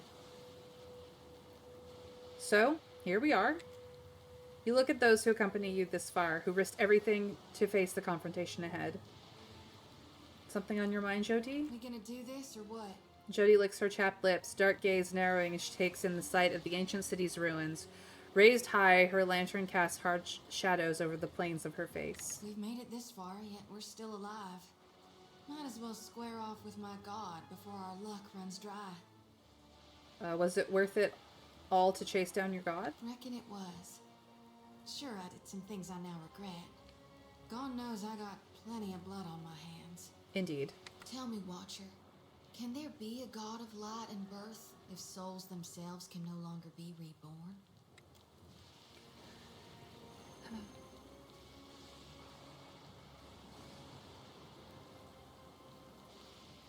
Think we can reason with him? It didn't work so good at Mogren's teeth, now. But sure, we can try to sway my god's will again. Well, if anyone could do it, I reckon it'd be you. Oh, thanks. I thought it'd be different how it turned out. But I couldn't dream of any other way. Jody sets her jaw grim. Now then, shall we go face my god for one last time? Find out what it is we can or can't do in these end times. Whether we're meant to wither or thrive. Yep, let's go. Consider me your second shadow. How are you feeling about this, all of this, Adar? Adar's gaze wanders along the glinting archway and half-collapsed spires, his mouth agape. Gilded Vale got its name from the way the wheat fields used to look in the sun. But this place really is gilded. Might as well be a different world. In a way, it was before it ended. Ended. Yet here we are, all the same. These great people got a funny way of passing on. They disappear from the world, but leave their problems behind for the rest of us to deal with. Their problems are Kith problems. Both civilizations, different as they were, agreed something had to be done. And now here we are, with Aethys trying to undo the whole thing. God of redemption, trying to redeem the gods. He shakes his head. What a mess. I agree. Seraphim, you look troubled. Hands on his hips, an expression grin. Seraphim shakes his head. I look back, and I ain't but half sure how we got ourselves here, Cap. We were all 3 sheets sodden, I think. You two. Might be that explains my missing bottles. Working with a Juana. Ain't the course I'd have charted. But that don't mean your compass be broke neither. He sighs and scratches the back of his head. I certainly ain't thrilled about shooting up the lads and lasses of the Principe. They ain't perfect by any swabby sorry count. But they be family all the same. Not that I were aiming to sink all them Juana Thrice over and twice again. Fucking shame that. Probably a lesson to be learned there. Couldn't say what though. Maybe get along with your neighbors, because you never know when you are going to need them? The twitch of his ears, the Orlan turns away. What comes after this, Reki? A different storm. A bigger one. I am afraid we will all be swept away. His usual mischievous, cheerful demeanor evaporates. Angrily, he ties his loose hair into a sloppy bun and plants his hands on his narrow hips. You do not know Yezua. I hope you do not have to. But I fear that you will. He stares at you a moment, his brow creased with worry. You can't tell if it's the scar that pulls his lips into a grimace or his thoughts. At last, he shakes his head. What happens after is in God's hands. But now I would stay with you. If you would have me. I was afraid you would leave. Oh. He's stiff at first, uncharacteristically awkward. But when you don't immediately let go, he melts against you, warm and soft and shaking only slightly. Thank you. I think we're as ready as we can be. Let's go. All right. A last moment with my faithful companions.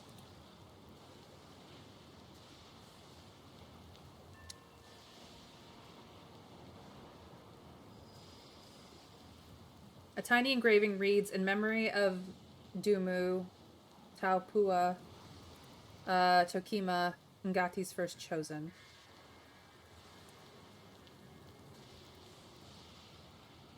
What is down this way? Nothing. It is broken.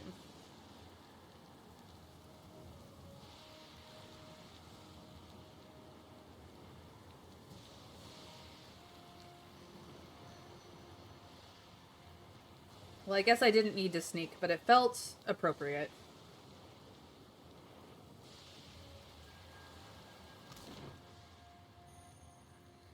Andra's Spire is next.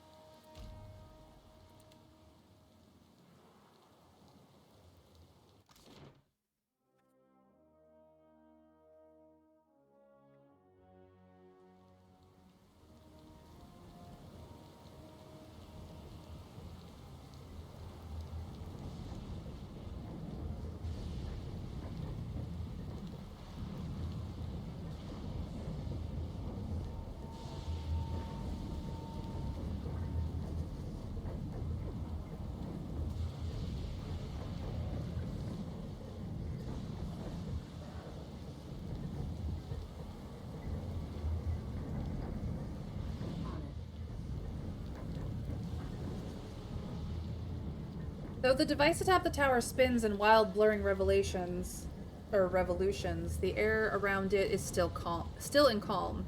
You stand in the eye of the storm, which has cordoned off Andros Mortar from the rest of Aora for thousands of years. You see antiquated control panel, its levers engaged in positions of activation. Something about this place echoes with ancient awareness. Discorporate feelings of longing and distress reach out to you. Your mind is assaulted with complex symbols and postures, most of them beyond your reckoning. As the sensation pulls away, you recognize that it left behind knowledge of water shaping as it existed long ago. Armed with this memory, a capable water shaper might wield this power of their ancestors. Takehu should find this interesting. A deep percussion shakes the tower by its roots. Somewhere in the obscurity of the storm, Aothis rears back his fist to deliver a mighty blow. The control panel weathered the millennia better than the rest of the city. A layer of dust covers its elegant glass tubes and engraved copper levers, which appear both intact and fully functional. I should have had Takehu in this party, actually, but it's fine. You grip the largest of the levers, bring it up to its starting position. The vibration of machinery gradually slows and turbulent winds grow calm.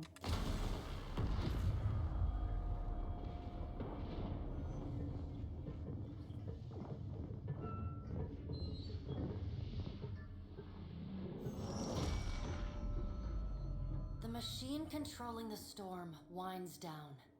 The clattering of its machinery settles into a low whir and then, at last, hiccups to a halt. Beyond the tower, the black, roiling clouds of Andra's mortar roll away from the ancient city of Ukaizo, with only a tired sigh of wind to see them off. And on that last breath of wind, comes to you a familiar sound. The ring of a bell. The bell's ringing is soft, not the clangor and torrent you've grown used to. It calls to your soul, and your soul yearns to follow it. Your soul flees from your body and into the beyond, chasing that sound. It leads you at last to Bareth's realm, to that cold platform and room of endless doors. Watcher, your journey nears its conclusion. The pallid knight stands before you, her gaunt face impassive. What will come after this? That will depend on the will of Kith, whose desires are ever in flux. Soon you will confront Aothis for what will likely be the final time, and you will do so as the Herald of Bareth, the only creature on the face of Aora to whom he will listen. Remember that. The pallid knight inclines her head to you, black hair hanging lank in her face. She steps back and cedes the floor to Helia with a small, resigned sigh. If Aothis truly intends to go through with his mad plan to destroy the wheel, a generation's worth of souls will be trapped in the in-between. So many would suffer. How can Aothis be so cruel? He cannot just abandon them. Aothis must help the Kith find a quick solution. Abaddon strides forward. Aothis thrust this crisis on the Kith. They did not bring it upon themselves. Their only mistake was entrusting us to watch over them. Who will help them rebuild their world now? Aothis will reveal every secret of the gods. Will Kith be able to change the established order if they have no wonder to inspire them? Aothis must help them resolve this quickly, lest every one of Aora's few remaining mysteries be laid plain. Should Aothis leave this decision solely to Kith? You have misgivings. Good. You should be wary of any help Aothis might offer you. With the wheel destroyed, Kith will tear themselves apart. It is the gods' duty to prevent that happening, lest they doom us all. And as Kith must be ruled, so too must the gods.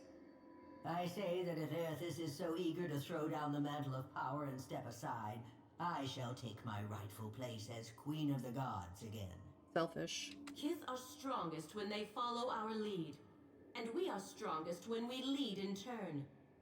United in purpose with the gods, Kith can accomplish things that without us, they could never have even begun. They must be shown their boundaries to surpass them. Kith will not solve Aethys' puzzle on their own. And without an established order to fight against, the bonds that bind them dissolve, and they fight amongst themselves. Boudica doesn't want them to solve it. She wants to be queen over you all. Boudica's firm hand is but the motherly smothering of Helia by another name. Mortals should have no special advantages. Only once Kith have striven to improve themselves through trial will they truly know their measure. Kith must suffer to find their strength if they are to survive the world into which Aethys drags them. Our intervention in your struggle would be a cruelty and counter to our purpose. He lets his words hang in the air for a moment. Gaze, level with your own. Indeed. Kith must discover for themselves what it is they are worth, and of what it is they are capable. What we do for them, they do not learn for themselves. Trial breeds ingenuity. If our work of generations was not in vain, Kith will succeed in spite of Aethys' actions. Allison, welcome in. Thank you for the 3-stream streak. I hope you are well. I have faith in Kith's ability to meet Aethys' challenge. Do not mistake my words for indifference, Watcher. They are born from a fierce belief in your potential, not a refutation of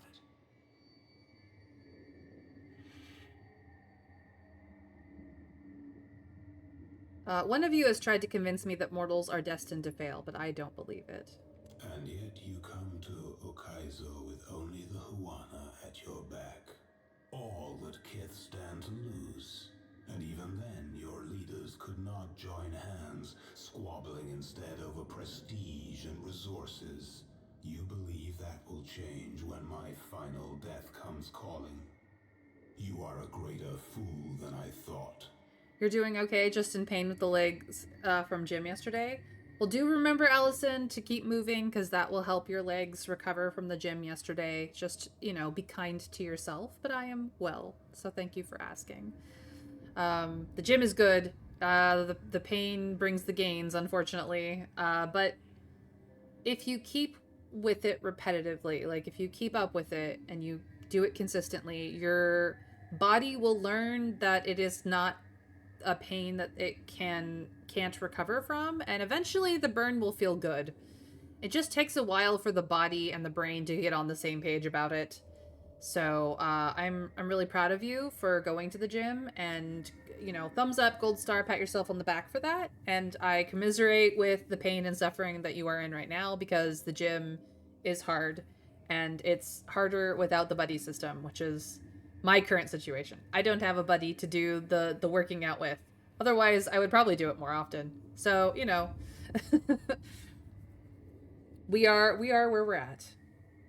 All right, let us continue. Margaret is blinded by her affection for mortals. She does not see that entropy is the destiny of all things. If Aethys were wise, he would destroy everything. End life. End reincarnation. End death.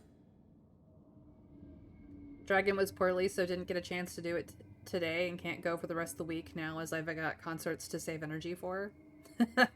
Well, remember that there are things that you can do at home that you don't have to do like your full workout set every single day. Your muscles do need rests, and this is the reason why those people who get into gym life tend to work out specific, you know, they have an arms day, they have a legs day, they have a core day, they have a cardio day, you know, so that they can use different muscles of their body and rest the ones that aren't on for that particular focus of the day, which is helpful.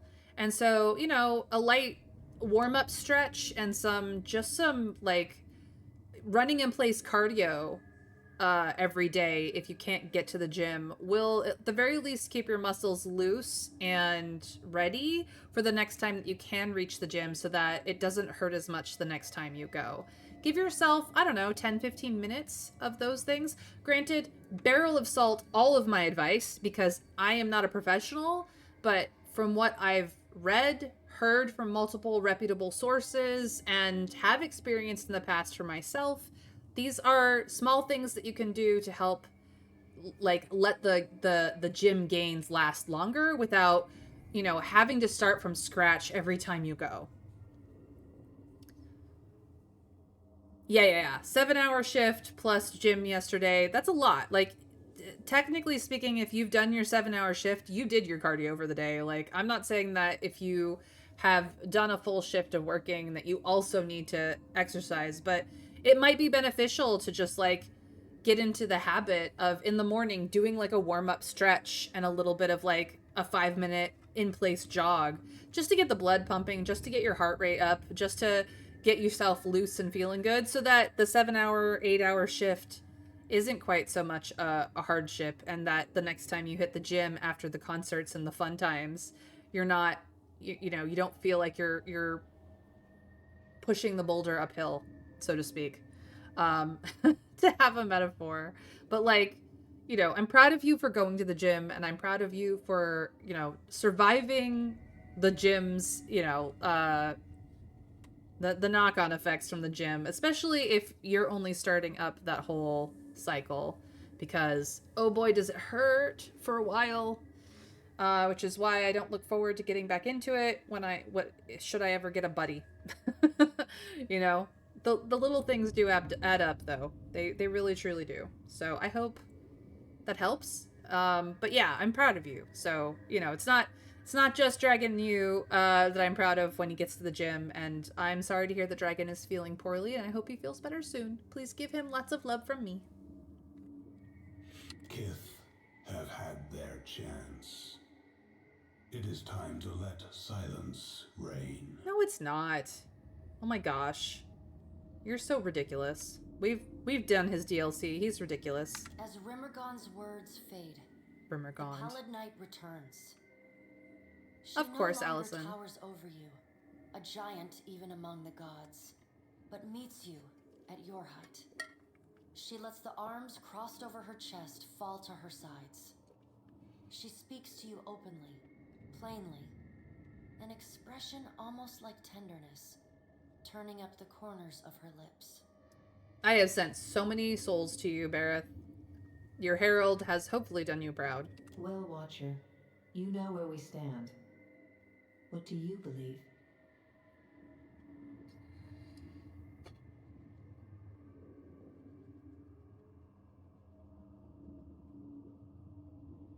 Well, it's not, I do care.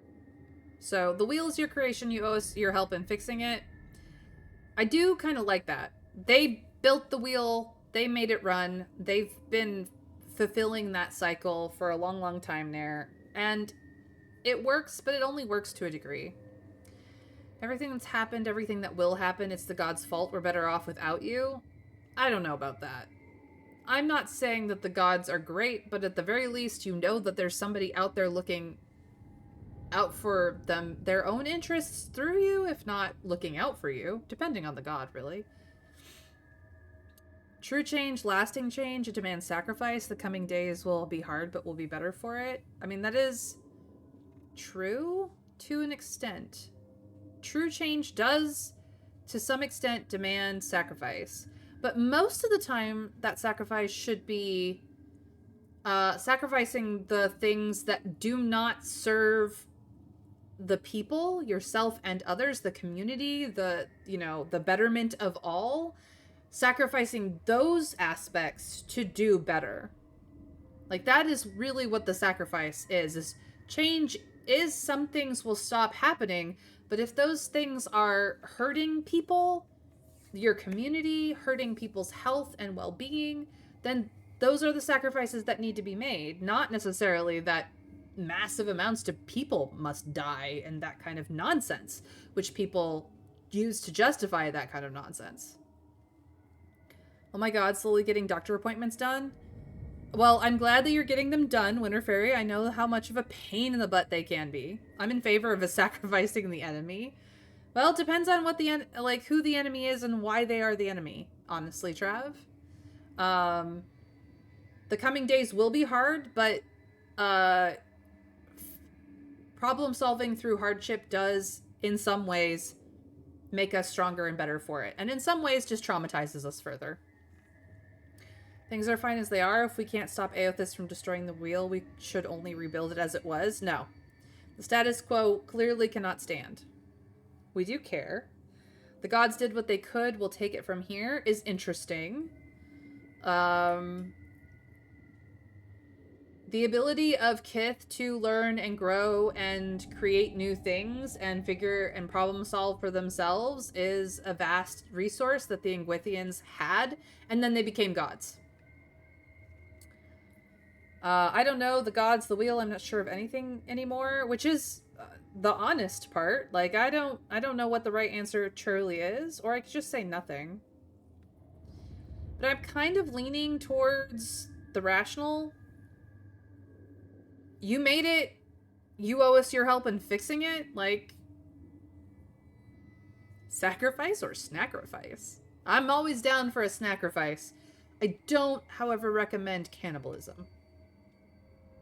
No sacrificing snacks. Assimilate the snacks. We and the snacks shall be one. We shall merge with them with our essence and become all the greater for it. Yes.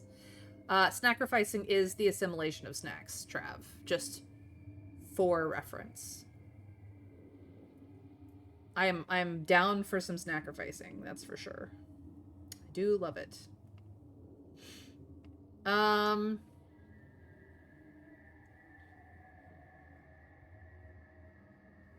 Yeah, I'm gonna go with the rational answer. I would go with the benevolent one, but I don't have the option here.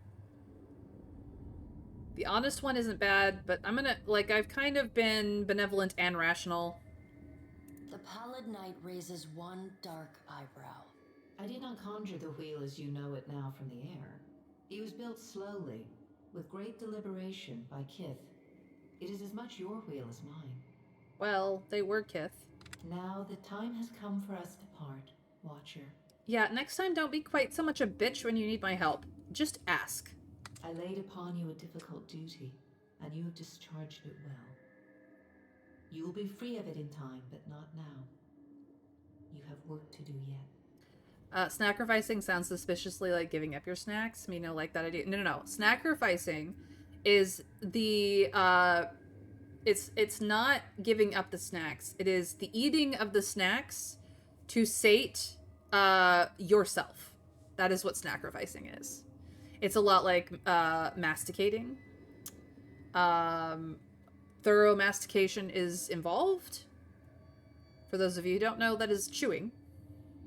Thorough chewing is involved. And swallowing. Oh, okay. Eat all the snacks now. Yes, I demand a snacrifice. That is what snacrificing is eating all the snacks. Absolutely. So that is where that goes.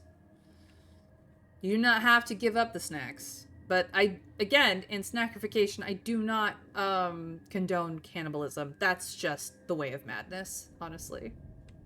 You are no stranger to hard choices. You killed Theos, and when his soul was laid bare before you, you chose to destroy his memories. You freed him from his past. I did. I was hoping his soul would do better things the next time round. I will accept potato bites. That's fair. Remember the strength it took to make that choice, and know that you alone may sway Aothis now. When you stand before him, choose your words carefully. The gods depart one by one in brooding silence. A solitary figure remains perfectly still until the last of her colleagues is out of earshot. Wodica peers down at you, a triumphant grin splitting her weathered features. Hi, bitch. Gareth is a fool if she thinks I'll let her enjoy the last word. You were trusted with a heavy responsibility, Watcher. Speaking for mortals, and representing their interests in the future to come. Indeed. Did my choices teach you anything about us? You weren't wrong to trust the Huana. They built their society to last. But that hasn't stopped their tribes from buckling under the pressure of foreign occupation. Humans don't taste all that good anyway. Way too much pollution from the modern world. No good meat. I recommend something lighter, such as yogurt. I believe you are also a vegetarian, Trav? How many of her people did Queen Onakaze imperil while she placated her enemies? How close did her simpleton brother come to drawing his weapon at every negotiation? I feel like you're in your offers of options, it is sort of more than a minor detail. Then there's the deplorable incident at the Powder House. And yet, they have earned your confidence in a gamble that could decide the fate of all mortals. Why is that? Whether against outsiders or gods, they know how to come together against a shared threat. Uh-huh. Consider my curiosity appeased. For now, Excuse me, computer? No. you are a singularly unpredictable variable. I am very much that, yes. You play a dangerous game by investing your hope in others. Deception and failure are woven into the fabric of mortals. I can safely promise that they will disappoint you before long.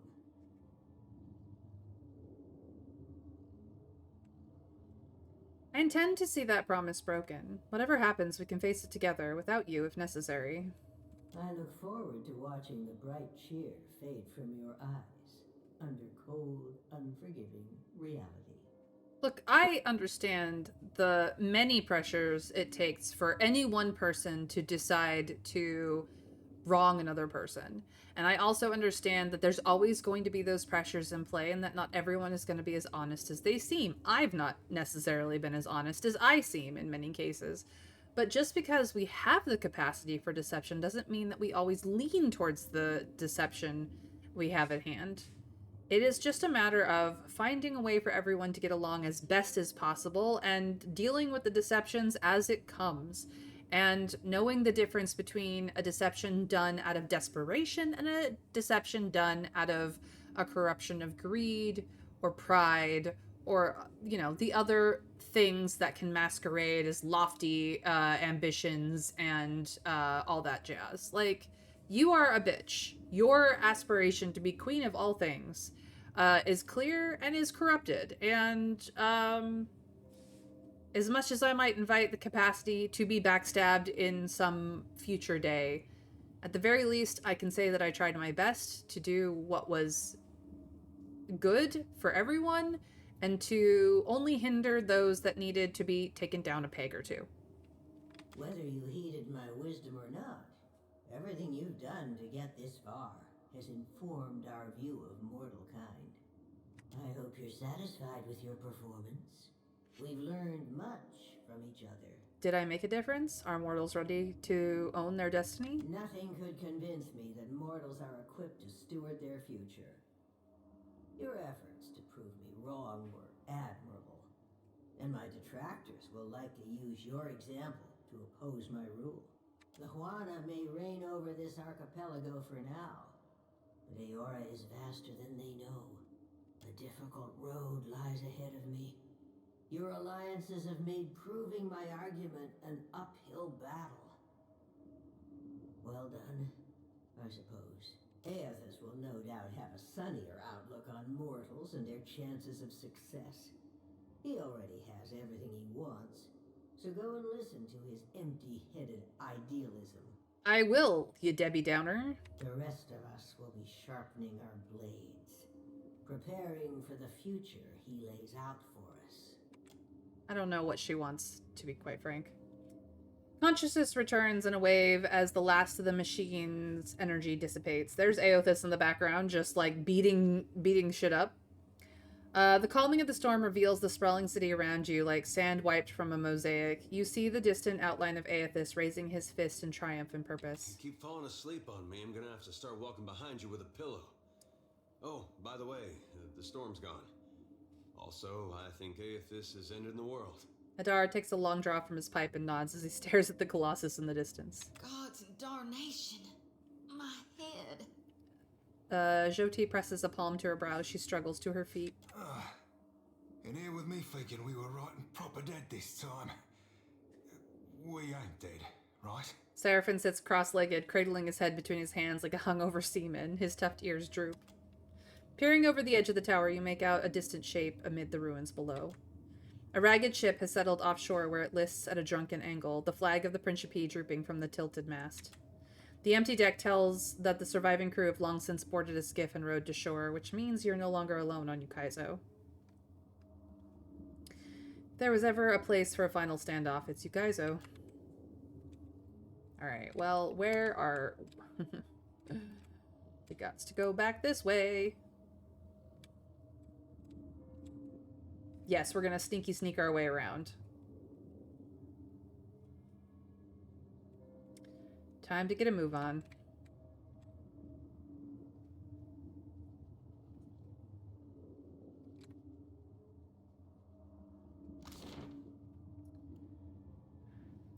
I guess we're going back to the Grand Promenade.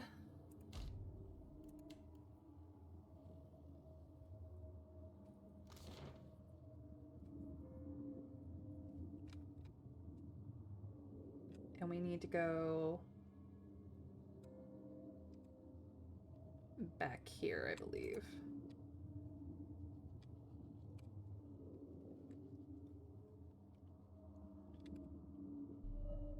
Hold up, Lovesome.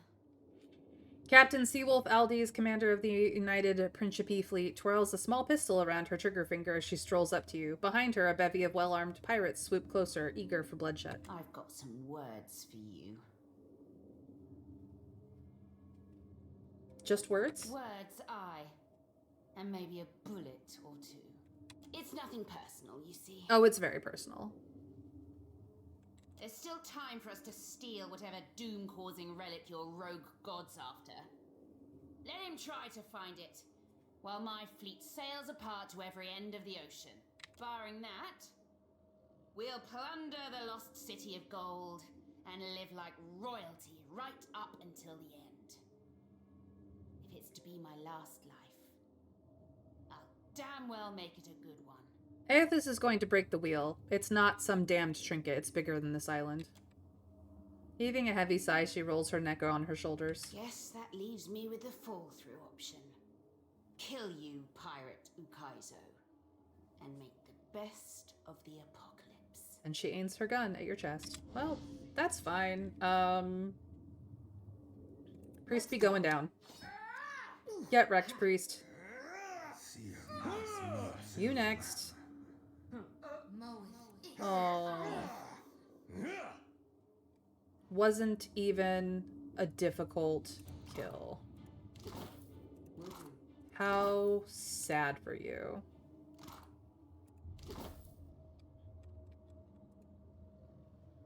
Well, I tried to sneak past. I'm not gonna sneak anymore. I don't need to.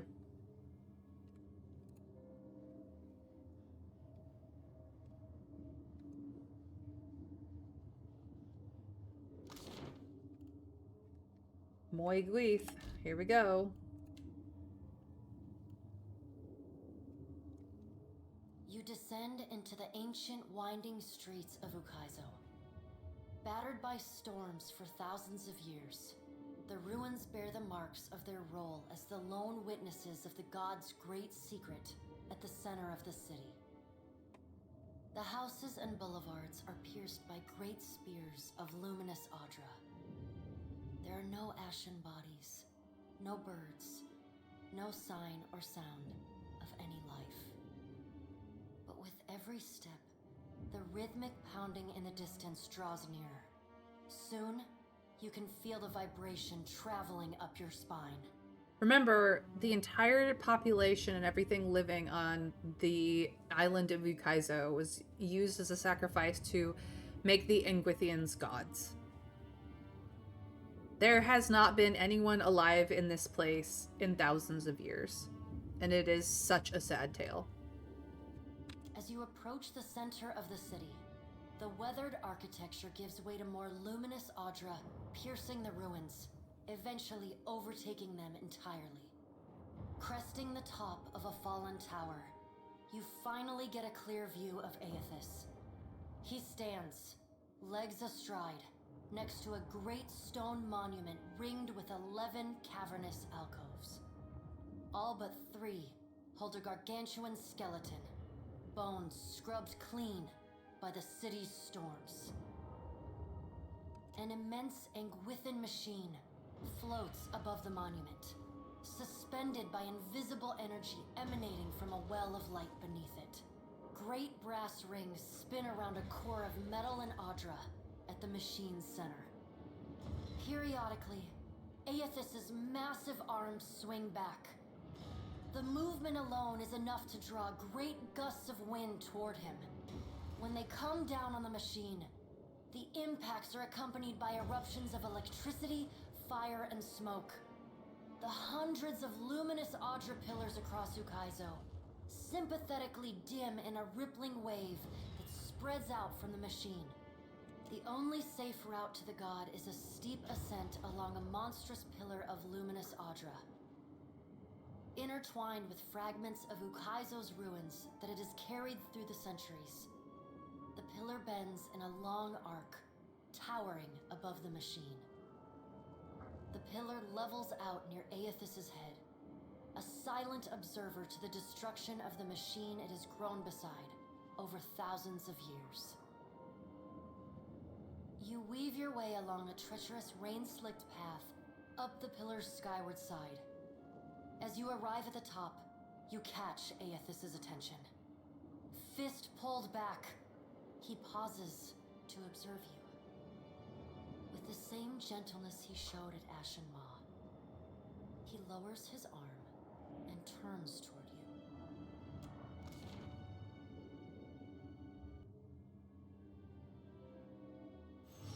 Strange to see Ukaizo in this way. It may be hard to picture, but this city was once full of life. The Huana, yes, but also kith from many other cultures. Great hanging trees shadowed these boulevards. Gardens sprawled across the open rooftops. Each spring, a festival procession would wind its way from the hillside into this valley. The celebrants would pass through a steep walk among the stalls of foreign merchants, flowers falling upon them from all sides. All people of all nations, together in a celebration of new life. Such was the power and beauty of lost Ukaizo. If we don't fix this mess you're about to cause, the whole world is gonna look this bad. I mean, it's a mighty heavy load you're putting on our shoulders. I just hope we can carry it. As long as there are people like you in this world, Adair, I truly do. This power has always been in the grasp of mortals. Now you will finally be aware of it. Now you will be able to decide what to do with it. Gon, please, I'm begging you. What do I do following this? How am I to best serve those still living? To improve our future chances of survival? The Deadfire and the Eastern Reach are full of animancers. Women and men with brilliant minds who can solve this great problem. They will also need people with brilliant souls, like you, Shoti. People who can tend to the spiritual needs of the world in a time of fear and desperation. Remember, the flame you bear is not only light, but warmth. Provide comfort to all who need it. I ain't never chatted up a god before. Feel like I should be asking something profound and philosophical. And yet, thing I'd be wanting to know, what be stopping the other gods from coming down and just setting this shit back straight? And then you breaking it again. This be our new tides then, all up and down, over and over, till the sea drowns us all? A wise question, Seraphim. Have no doubt, some of the gods are already trying to figure out a way to fix this on their own. It is not beyond their capabilities. After all, we made these machines with the Huana many years ago. But it is not something they can do easily. Not without mortal assistance. It will be for mortals to decide if they should receive it. But what of you, Watcher? Why have you followed me? Have you come to bear witness to the breaking of the wheel?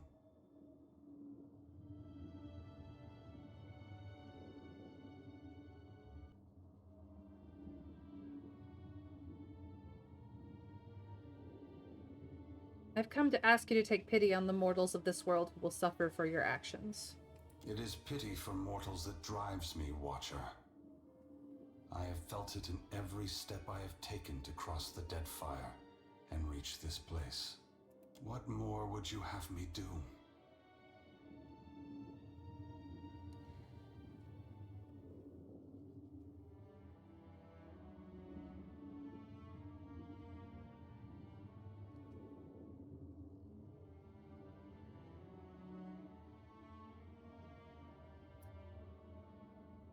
Think of the souls that will be trapped in the in-between for all that time. They will be tormented until the wheel is fixed. It is true.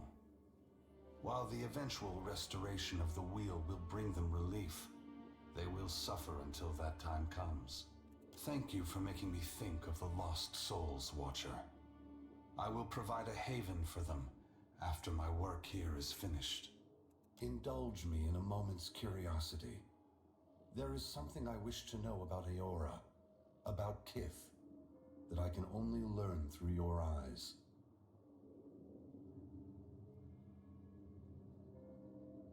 What could I know that you don't? You followed me all this way, dodging an armada, navigating an impenetrable wall of storms, voyaging across uncharted seas, with the machinations of gods echoing in your ears, all the while trusting in the institutions of Kith to get you this far, and earning their trust in turn. Whatever else happens this day, that much is remarkable. I believe that mortals possess the strength to collaborate and shape a future of their own design. Not all of my brothers and sisters agree. By relying on others and coming together in a time of crisis, you illustrate my point. The gods will witness you and question their assumptions about how responsible, empathetic, and sophisticated mortals can be. What inspired your decision, Watcher? Did the choice echo your foundational beliefs? Or were you influenced by observation?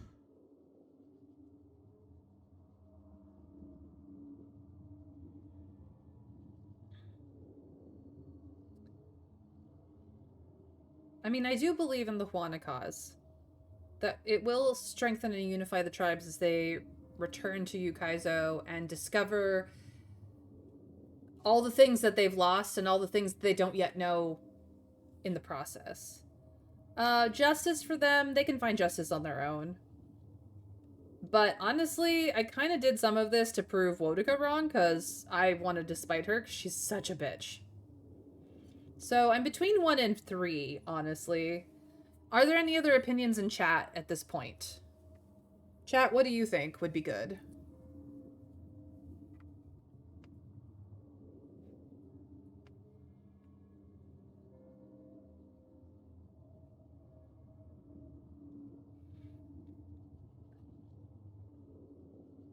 I mean, a lot of it was someone made me an offer and I took it. Nothing personal. But even still, like, I have tried to be benevolent. I have tried to be rational. I have tried to be anything other than cruel, honestly. You're making me decide? You're Winter Fairy, why? Okay, fine. I wanted to prove Wodika wrong. I'm gonna be spiteful. Wodika has been especially active since the downfall of her favorite operative. Have you ever considered that she is mentoring his replacement? Interesting. I won't dismiss the idea entirely. My brothers and sisters never act when the gains are strictly short-term. If Wodika's shadow has fallen upon you, that can only mean she recognizes your potential to further her ambition. Well, personally, I'm indifferent to the Huana cause. better that they unite than not, but I don't believe in it. And being spiteful to Wodaka does sound good, but really, we got sent on this mission and couldn't say no. I mean, somebody made us an offer, Barath, and we took them up on it, is kind of how it went. You feel searing heat radiate from Wodaka's restored crown, but a moment later it cools. I thank you for your perspective. Yours is not the only opinion that concerns me, but for the moment, it offers much to consider. All I ever wanted for mortals was growth, transformation. Once, my brothers and sisters shared this goal. Some have forgotten themselves, giving into fatalism or tyranny. Others have succumbed to apathy. It brings me great sorrow that crisis is the only way to set the future in motion. Would that I could pass the responsibility of heralding your darkest hour to another. Never forget that trust and coordination between mortals brought you to this place. Your future is built on a foundation of hope, and you have laid the first stone. Before this is over, it's my turn to ask the questions. Ask. You are entitled to any answer that is mine to give. I haven't forgiven you for Cadnua, by the way. I apologize, Watcher. There is nothing I can do to restore the glory of your hard-won and poorly situated estate. Poorly situated indeed. But, like, you also kind of killed me in the process, and I'm kind of upset about that still. What happened to Cadnua was not personal in nature. I would have occupied the statue even if it was buried beneath Defiance Bay. Given your perseverance, I know that a second home cannot be distant in your future. You have only to seek it out. You've had millennia to do this. Why now? For several reasons. My strength was diminished after the Godhammer bomb, and assuming this form took incredible effort. An incredible amount of souls. With so many vying for control of the Deadfire, I also saw a ripe opportunity for mortals to cast aside their differences and stand together as one. I do not know if it's possible to do that. It might be possible, and I just did not pick the right combination of things to get there, but you know, we are where we are. They have never been more powerful, more capable. Because of this, the gods must justify their importance or be proven obsolete. Wodaka sees this as a test, one we're destined to fail. Wodaka is entitled to her opinion.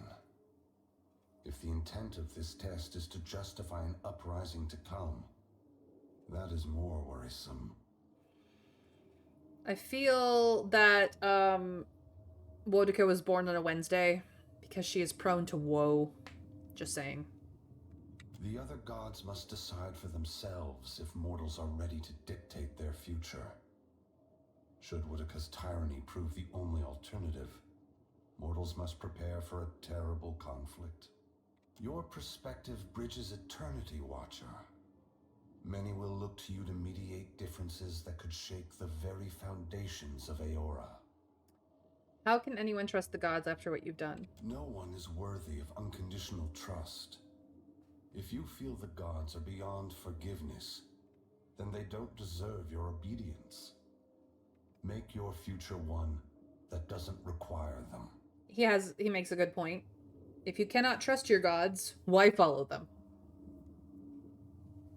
Should you choose to accept the gods, I hope that you temper your faith with skepticism. Every god in their place. And when they do silly buggers things, maybe don't trust them. What happens after the wheel breaks? The great work of the Ingwithans falls to ruin. Reincarnation as we know it will end. Souls which currently await new life in the beyond will be born into the world as normal, but their numbers will not replenish. Anything that dies will tarry in the void of the in-between, awaiting the motion of a wheel that no longer turns. Once the beyond has emptied, every birth will be hollow-born. Other maladies of the soul may follow and plague those who linger in life. Really? All of this and the Hollowborn problem is not solved? Unless mortals work together to carve a new path, the essence of life will be trapped in the netherworld. Gods will starve. Eora will grow silent and cold. Why won't reincarnation just go back to how it was before the wheel? When we tamed the cycle of reincarnation, we broke what had once functioned naturally and without intervention. The flow of essence will not normalize on its own. So you broke the last wheel to make the new one. Got it. Essence will simply pool in the void of the in-between, never passing through Adra networks to the beyond. The dead will be left to wander in darkness, confusion, and sorrow. Mortals aren't the only ones in jeopardy. What you're doing threatens the gods. He knows. Yes. They must work toward a solution or perish. I am not impressed with his plan. I'm not impressed with it either. He really should have thought this through. If that task is beyond their skill, then they no longer deserve their position. I would have them justify their right to lead. That could mean swallowing their pride and hearkening to the wisdom of mortals. Some, I expect, will perform better than others. How long until Eora is devoid of all life? A generation or more. That much essence is already poised to flow into Eora. But unlike an hourglass, no amount of turning will compel the sand to reverse its course. Should you choose, you could lay down your burden and trust in your children's children to set matters right. That depends entirely on you. By your reckoning, there are still good years to come. By ours, time is short. That's all. What happens next? I must attend to my final work now. I cannot delay any longer. You have carried a heavy burden across the Deadfire, Watcher. Before I go, I would rid you of it. No sooner have Aethys' words entered your mind than you hear one final dissonant ring of the chime within you, then silence. The knot that formed when the Pallid Knight first addressed you in the Beyond is now gone. You are free now. As free as any of us can be. Many will come to you for help in the years ahead. Animancers, priests, even the gods themselves. Yeah, and they're gonna whine, moan, and complain. I have great hope for you. But always remember that your future is for you to decide. Use your freedom well. Aethys squares himself to the machine. As you move to a safe distance, he draws his fist back and resumes his assault. The blows rain down with increased fervor, but the machine perseveres in spite of his efforts. Spreading his arms wide, Aethys draws power from the luminous Adra clustered around the valley. The energy courses through his body, limbs overflowing with intense light and waves of heat. He returns to his task, each strike bringing with it the sound of cracking stone and twisting metal, the flickering of luminous Adra across Ukaizo. As the ancient machine finally begins to succumb to his strength, so too does Aethys' body, built to withstand the passage of thousands of years. The great Adra statue has finally been pushed beyond its limits. You are free to decide your own future, but I have just fucked it up along with everyone else's, so you don't have many options to choose from, but still, free will. Yeah, no shit. Cracks appear along the hands, then race up the arms. Aethys does not slow his assault, but continues unabated. Its brass rings twisted. The machine spins erratically but withstands the relentless barrage. Aethys stands astride it and pummels the base of the machine. Soul energy begins to flare out from the machine's heart, warping the air with the intense heat. Aethys drives his right fist into the machine's center, the core of metal and Adra. The god lets out a deafening shout, something between a cry of anguish and a roar of exultation. You see Aethys' arm shatter upward from his hand through his elbow. A flash of light and heat bursts from the core, accompanied by a cacophony of destruction. The moment passes. As Aethys's shout echoes throughout the valley, your eyes begin to recover. The god's work is accomplished. The great machine of Ukaizo has been destroyed. The wheel has been unmade. As Aethys's voice fades, the enormity of what you've accomplished sinks in. You have confronted a god. You have rediscovered the ancient city where the wheel was forged, and you have seen the wheel shattered.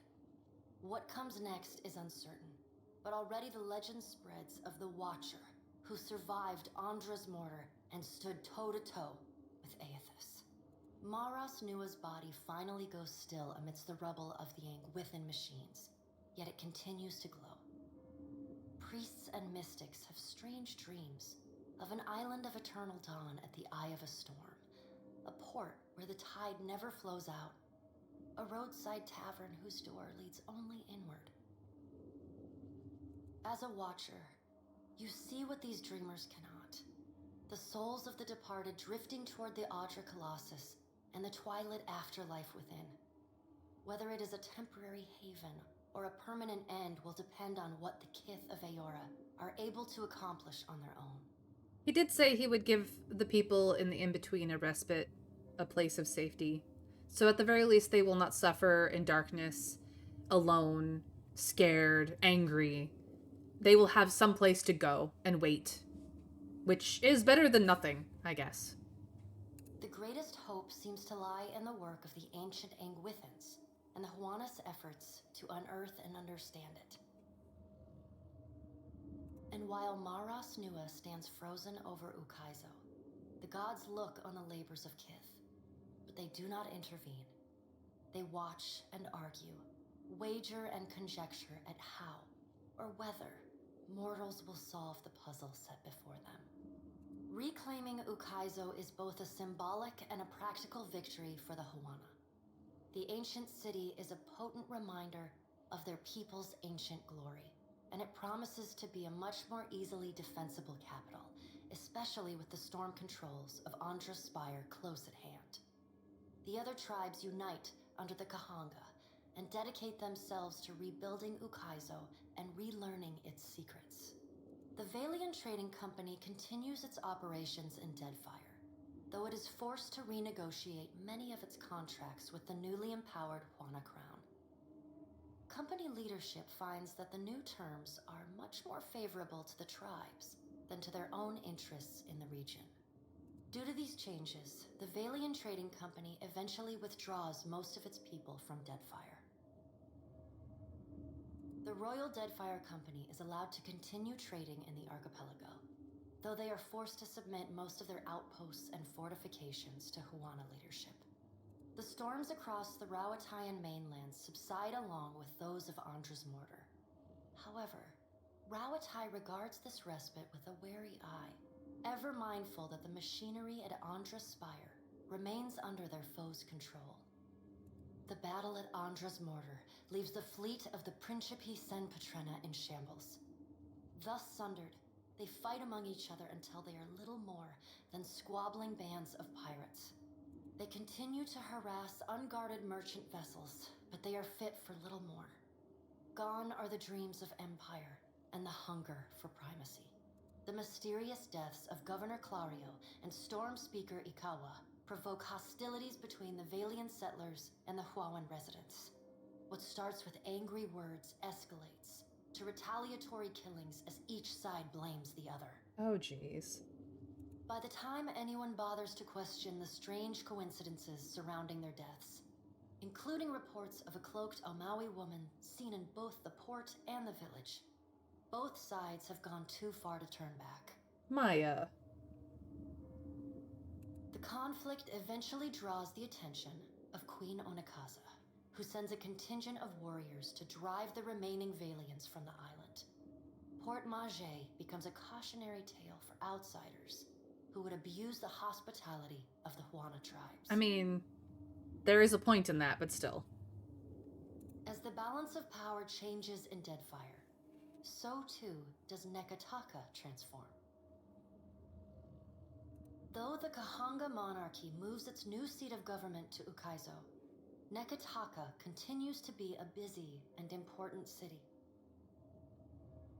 The Kahanga leadership takes responsibility for the welfare of the Raparu, and the Gullet starts to improve. What was once a den of crime, poverty, and illness slowly becomes a quiet haven for the Raparu. Well, at least they got their shit together on that end. Ukaizo reveals more about the ancient art of water shaping than the guild could have hoped to learn in another century of work. With this new knowledge, water shapers across the archipelago wield the currents and bend the waves for the pleasure and benefit of the new Huana nation. Your brief encounter with Letharn proves deeply influential for the children of the Dawnstars. Plagued with nightmares and haunted by the deaths at Hesango, Letharn begins questioning his faith in Aethys. At first, his fellow Dawnstars chide him, but that changes as word of Aethys' deeds at Ukaizo spreads. After all, what business have they worshipping a god who denied his own legitimacy? The children of the Dawnstars respond to Aethys' sacrifice by taking up the lanterns and sickles of the Harvesters of Gone. They become pilgrims of essence, gathering souls across Aora and ferrying them to the haven within the Adra Colossus. Others will repair or rebuild the wheel one day. In the meantime, the Dawnstars will care for the souls of the dead. Which honestly is the best decision that could be made. At the very least, the Dawnstars become people who help souls who are confused or frightened or angry at the end of their life, at the death that they've experienced, and getting them to a place of safety, even if that safety is but a temporary waiting room. Well, hopefully a temporary waiting room. Ruanu, the chieftain of the Huana at Tikawara, dies mysteriously. The tribe finds his body washed up on the same beach where Anaharu challenged him to the trial of waves. Some blame Anaharu's vengeful spirit. Others see it as Ngati's final judgment. And a few speak of a strange man seen lingering in the village. The leaderless tribe eventually scatters. Some head to Nekataka, while others seek out the Wahaki. We definitely had a hand in both of those things. Because we helped send orders to places.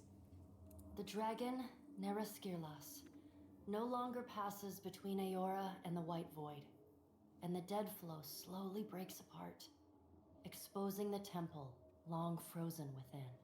Under Halfyorn's guidance, the Harbingers of Dusk resettle within Remergon's temple, vowing to forever protect it from the defiling touch of outsiders. Over time, the group becomes increasingly reclusive and fanatical, attacking any who dare approach their holy site. Look, Remergrand is... He feels that his entropy is inevitable.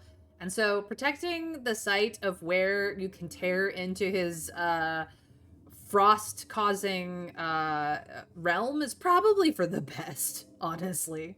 In besting the Beast of Winter, you earned the Death God's mercy rather than his enmity. The deity remains characteristically unforthcoming about his decision, and you're left to wonder whether in doing battle with him in the White Void, you somehow furthered his apocalyptic ambitions. Look, all he had to do was agree to do the thing he agreed to.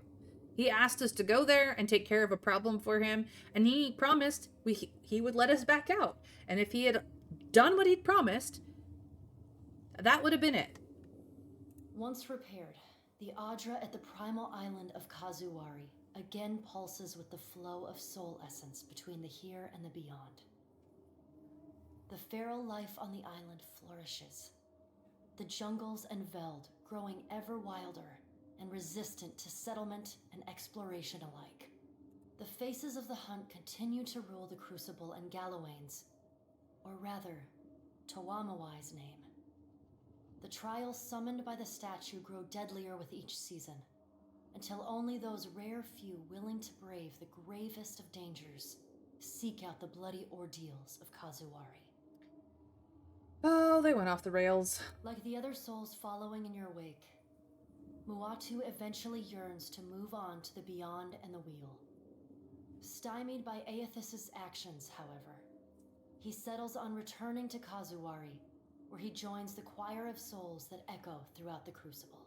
Encouraged by her arcane successes, Bakarna returns to her observatory to continue her studies of the celestial spheres. In time, her colleagues in the Circle of Archmagi come to accept her among their number. She takes on apprentices, and they trumpet her praises as both a brilliant innovator and nurturing pedagogue. I'm so glad I saved her. Slain by your hand, the Titan of Howl poses little further threat to Aora. As the corpse decays, it putrefies into a massive nest of hungry fungal monstrosities. Vessels that anchor off the shores of the Black Isles tend to go missing, only to turn up shipwrecked months or even years later against distant shores. With time, the body collapses upon itself, and the Black Isles finally implode. That is about as good as it gets for that guy. Seeking a living receptacle for the essence contained within the tomes you unearthed in the halls obscured, Langgrath devotes herself to study of the Godseed. She occasionally contacts you, usually on Dragonback, to solicit your expertise and advice. Her progress with the ancient Anguithan device remains steady, if excruciatingly slow. Though your adventures alter the destiny of Aora and the balance of power in Deadfire, they also leave a lasting mark on those who travel at your side. Your companions find themselves changed, in ways both big and small. Adair returns to Hisango, where he reunites with Byrne, the son of his former lover, Alava. The boy takes heart in Adair's account that Aethys and all the other gods were false, petty, and unworthy of the love of Kith. Realizing how close he came to dying for this cause, Byrne finds renewed purpose in working alongside his uncle to repair the many scars left upon Deadfire by the gods. Under Adair's guidance, Byrne grows into the kind of irreverent, stubborn hothead that would have made his mother proud, and Adair visits her gravesite, often to tell her so. Aw, that's very sweet. Shodi is not a priestess who understands the meaning of subtlety. As such, she makes her girlish crush on Adair painfully obvious from the moment she first sets eyes on the strapping fighter. Early in your travels, Adair appears discomforted by her persistent flirting. He often grimaces when she sidles up to him, and he takes endless pains to keep their conversations terse and to the point. But after a little smoothing on your part to nudge them in the right direction, Adair makes an effort to view Shodi with an open mind. And Shodi begins teasing the veteran fighter in a more companionable and less amorous manner. After saving each other's hides a couple times and sharing more than a few laughs, the two form an easy, and you suspect, lifelong friendship. They friend-zoned each other, it's fine. Seemingly lit with an inner glow, Shodi takes to a new life of mission work with gusto. She still is committed to shepherding souls forgone, but having realigned her goals with that of her fellow Dawnstars, she now endeavors to help the living as much as the dead. As you travel the Deadfire, you find her sleeping better and laughing more often. When the time comes for her to return to her temple in Nekataka, it's with a clear wistfulness and much lip-biting on her part. She leaves you with her sickle and a hastily scrawled note. It reads, "A keepsake from a path once walked. Remember me, Watcher, for I will forever dream of you." Aww. Though the two of you no longer travel together, Shodi holds fast to the memory of you in her heart, remaining your fierce and doting girlfriend, faithful even in her absence. You receive a missive for every day apart, though they often arrive in a single bundle some weeks or months past. In them, She writes of how she misses you, how you are like a fire that burns inside her, how one day surely you will be reunited again. Until then, she prays for your safety as she continues to labor in service to Gon. She's such a sweetheart and I adore her. Aloth renews his commitment to destroying the Leaden Key. With the wheel broken, loosening the god's stranglehold on Kith is more urgent than ever. It is a lofty goal, and one he does not expect to finish in his lifetime. But if there's one thing he's learned from the Watcher, it's that a single person can change the world. We do it all the time. Wait, I never realized that you pronounce her name Shorty. It's Ja, like a rolling J sound, sort of.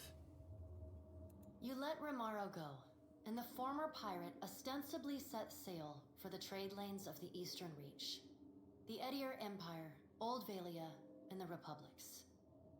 For the remainder of your time together, Seraphin seems, if not exactly happy, at least contented with the outcome of your confrontation with his former mentor at Sayuka.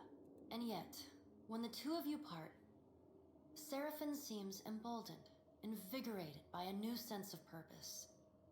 He buys you a drink, toasts to the Deadfire, says let's see if we can make something worth a shit out of what's left of these Principe swabs, and sets sail the next morning.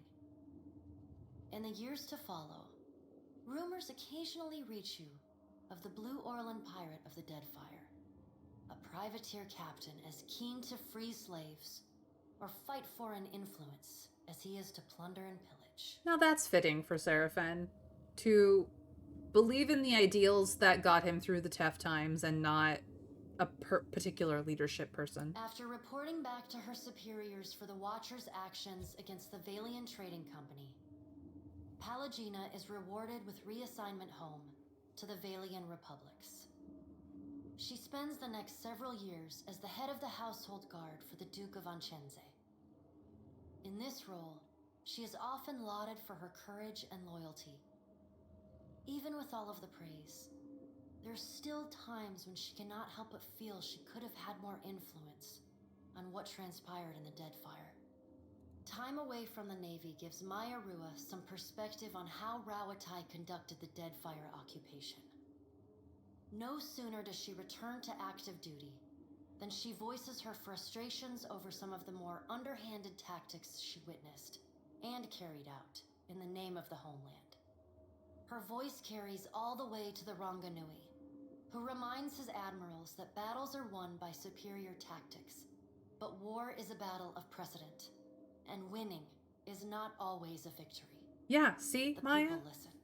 We were trying to show you that even if we do an underhanded thing to undermine something, we're trying to undermine the corrupted ideals of that thing, not necessarily the thing itself. Like, did we want to kill all those people? No. Did we need to kill all those people to remind the Royal Deadfire Company that they are not the people who necessarily need to be in charge?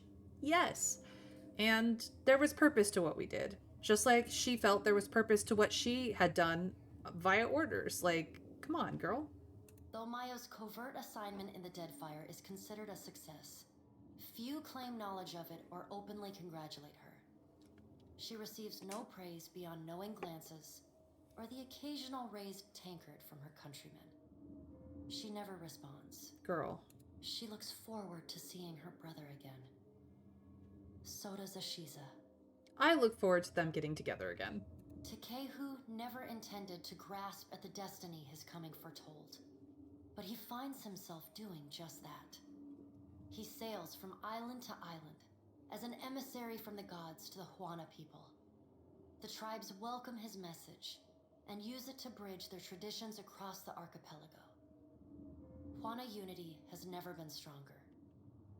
With Ngati's covenant firmly in mind, Takehu feels confident enough to reshape the very Deadfire. Your farewell is short and cordial. Nothing further needs to be said, and you wish each other well. Takehu does not look back. The sea feels restless in his absence. Your pursuit of Aethys and your journey to Ukaizo signal the end of forces that have shaped the lives of Kith and the course of nations. The cycle of reincarnation has been broken. The storms of Andra's mortar have calmed. Yet each ending promises a new beginning. As the sun rises over Ukaizo, Kith turn their gaze eastward, wondering at what lies beyond, and at the world they will fashion for themselves. As the Watcher of Cadnua and the former Herald of Bareth, you return to your ship and begin the long journey home. You hope for calm weather. Andra, please. I put your son to rights. I don't know what else you want from me, woman.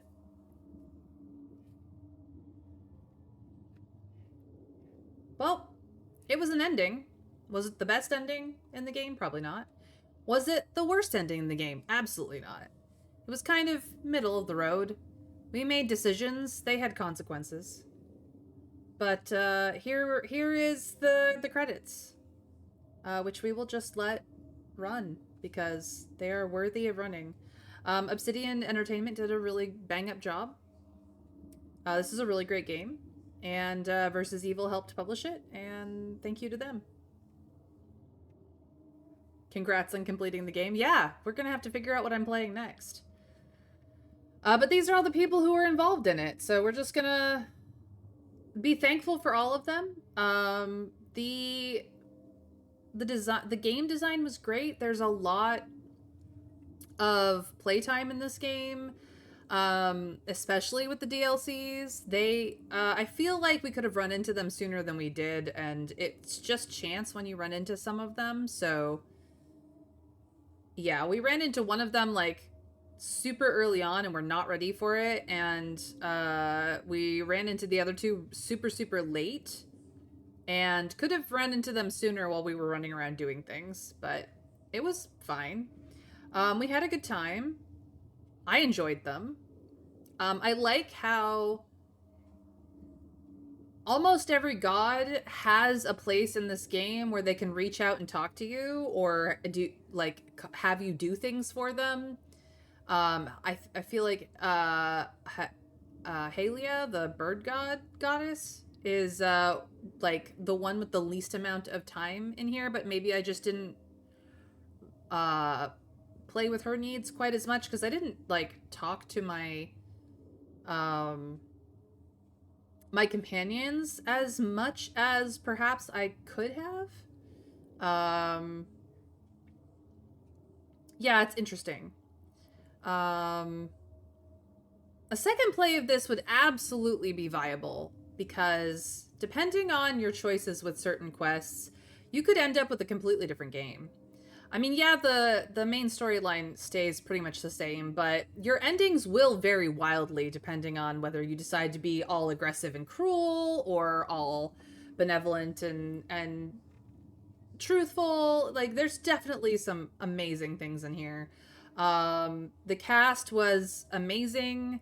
There's a lot of voice acting in this game. The cutscenes are fewer than you think, but more than you expect, and it's actually a very nice balance of when the cutscenes happen versus when they don't. You have a lot of agency in this game for a CRPG, which is very nice, and yeah, the voice acting was very well done. Everybody's voice acting was very well done. The voice acting editors were very well done. The audio production is great.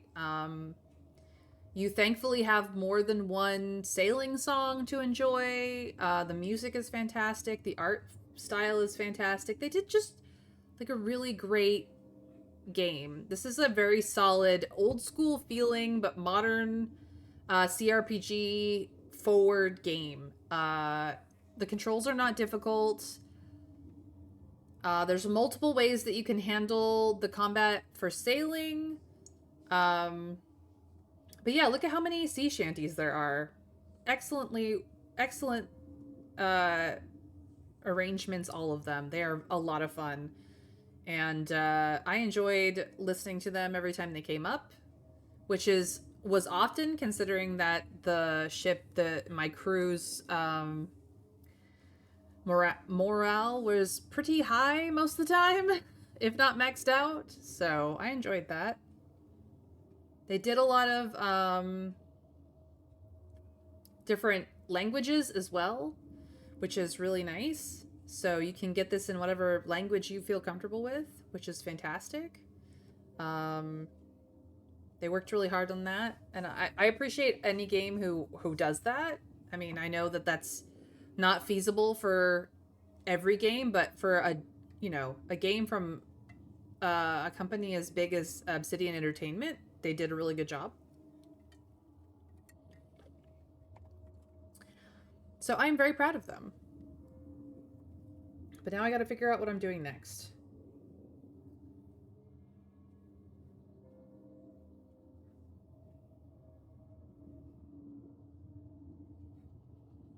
Which is a question.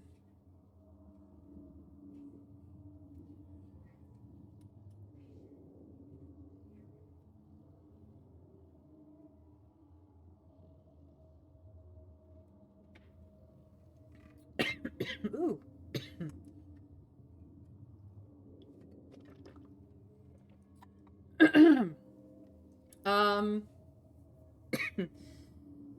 So, just to be clear, I did not play Pillars of Eternity 1. You do not have to play Pillars of Eternity 1 to play Pillars of Eternity 2. They explain what happened in the first game, and they, as much as they do reference it, you're never confused about what happened.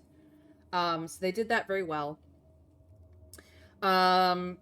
Avowed is also in the same world as Pillars of Eternity. They are connected. I do not know anything about Avowed, and I don't own it, but yeah. So if you're looking for what came after a Pillars of Eternity 2, Deadfire, you would be looking at Avowed. So for those of you who really enjoyed the world that this is set in, feel free to go check out any of that. Any and all of that, really. What kind of thing are you in the mood for? I don't know yet. I have to look. I just want us to see the full credits for this because it's so good. It's so good.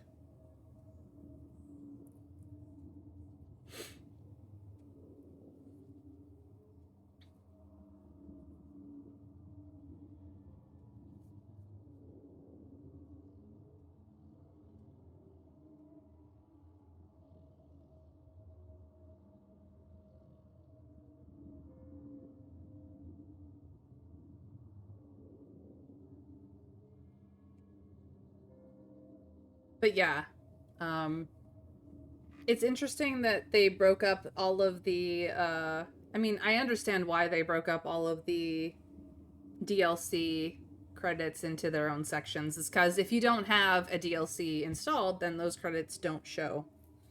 So, let's see what's on my list while this is still running.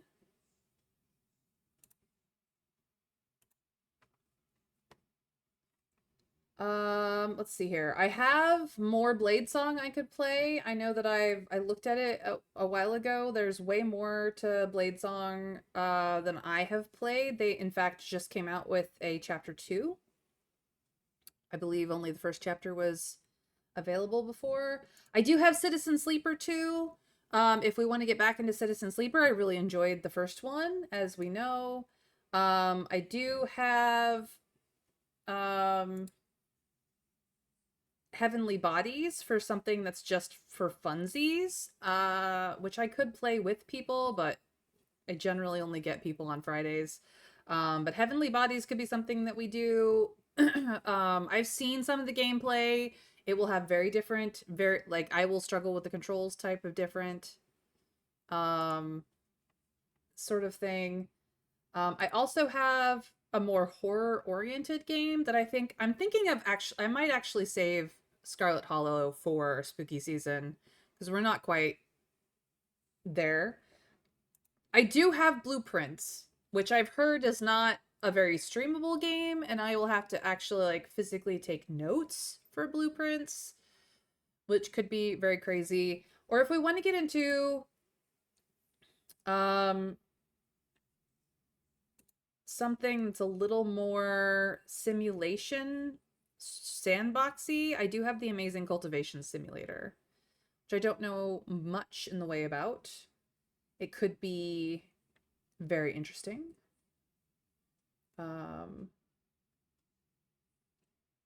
It looks like it has DLC as well, which I have.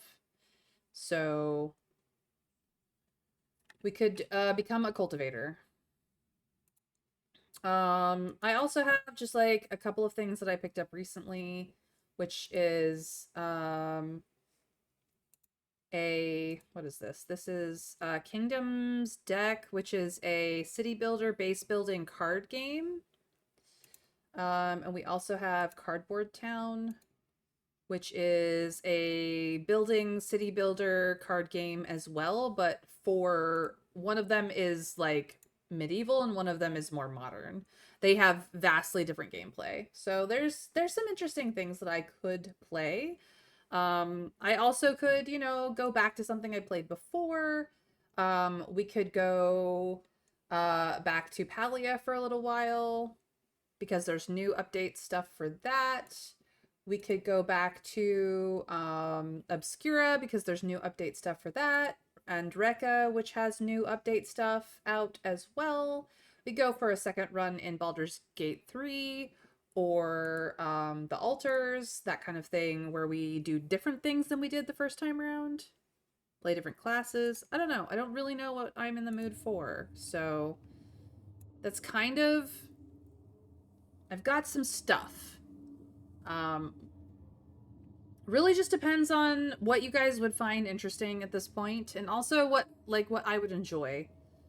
I don't really want to get like stuck in a genre. Like, I'm not all about CRPGs. I'm not all about you know, things like Balatro. I'm not all about, you know, a specific type of game. Because if I wanted to be about a specific type of game, I probably would go for MMO content.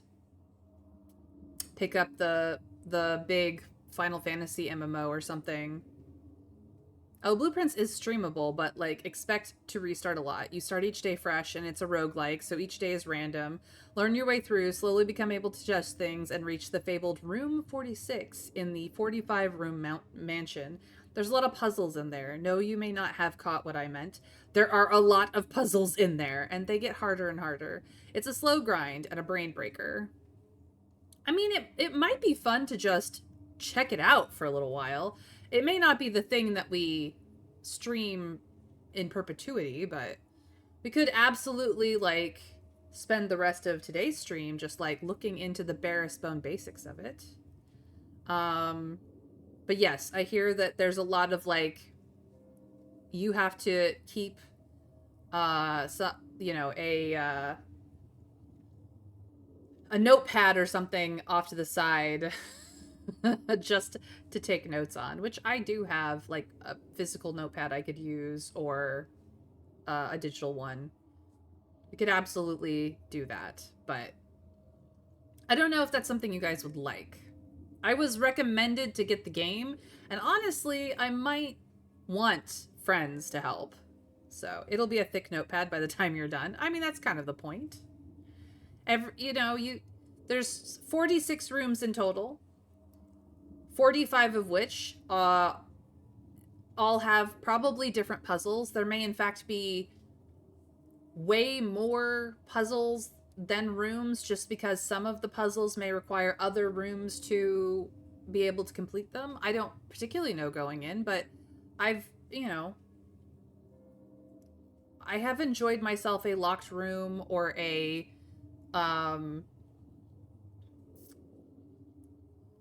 spot the object find, mysteries of, like, the mystery of, like, the dead city and stuff like that. Like, I like puzzles. Puzzles are fun. Screenshots too. Hi, PP. I hope your stream is going well. We're just letting the credits, finish out here. Going to move my labels back over to here. Boop. I had them out of the way for this game. But yes, these were all the people who helped get this game made. Very well done, everyone. Good job. But yeah, I highly recommend this game. Play for yourself. Play the way you would like to play. Don't just survive off of me. Yeah, that was really good. So I've done all the things, and that was the end of it. Where do we want to go from here? I have like less than an hour to play something.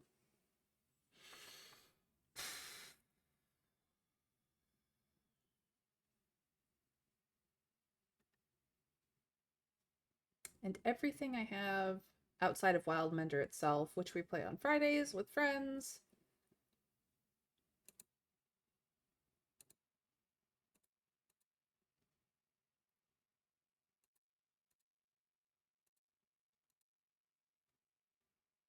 Do we want to do a demo, you guys? Shall I do a demo for the rest of stream since I don't have that much time? I feel like that could be really great.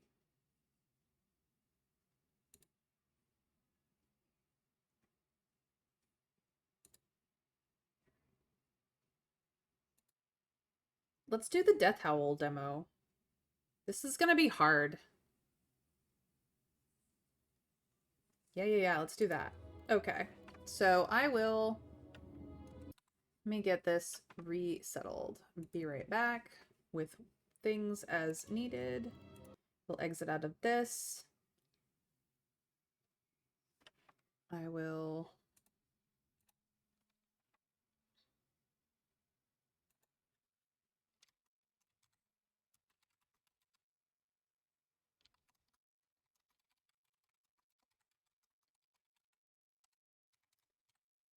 update that.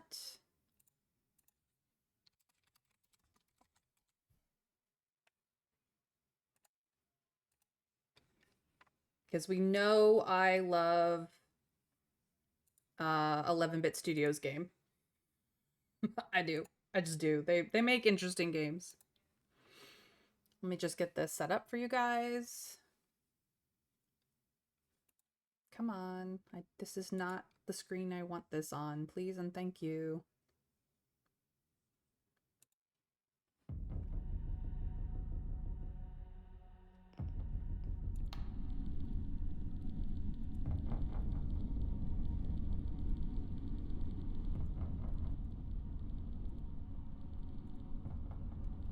Okay. Let me get my stuff moved around then.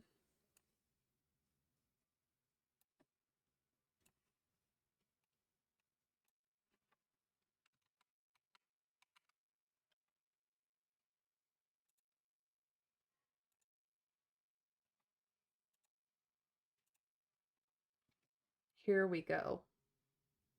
Here is Death Howl.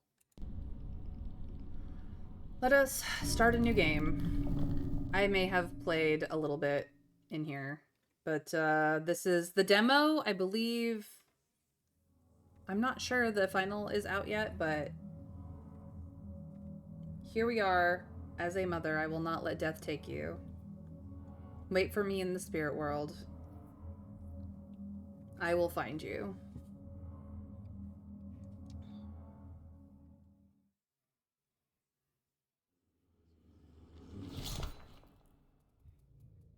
Darkness, I can't see.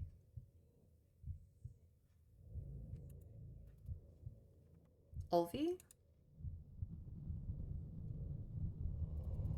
He died in your arms. Please, tell me where to find my son. Come to me.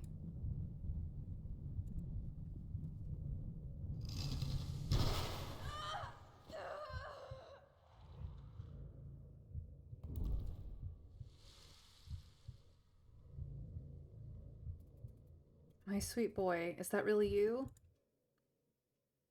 Branch. I'm here, Ulvi. I will take you home. Ulvi? Branch, skull, bug, cone. I don't understand. Please come back with me. No, come back. Ulvi! Lost are those who seek a way out of sorrow. I will not lose him. It's too late. He is not yours anymore. I will not let death take him. So this game is supposed to be hard.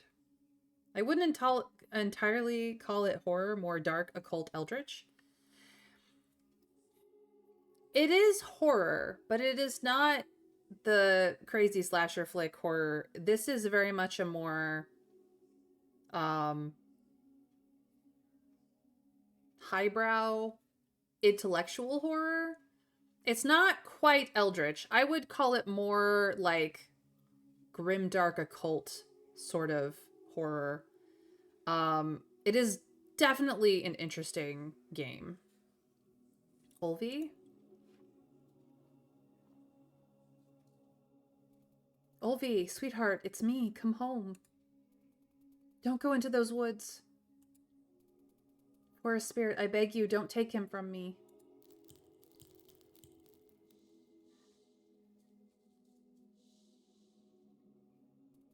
Wait, please don't go. New quest. Death, release my child. Can you be any freaking louder? I have everything like turned down and it's just not. It is so loud. Alright. Well, here we go. We must go forward.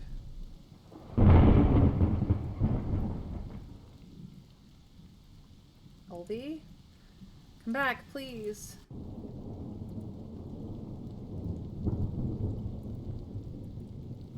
Let me pass, creature.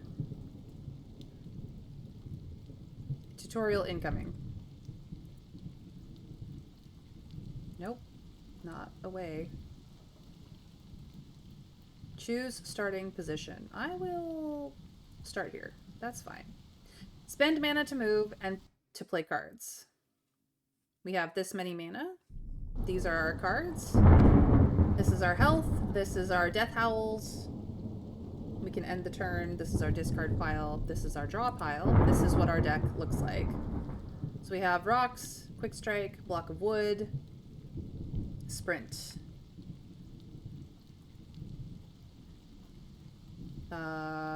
Defensive swing and furious strike. All right.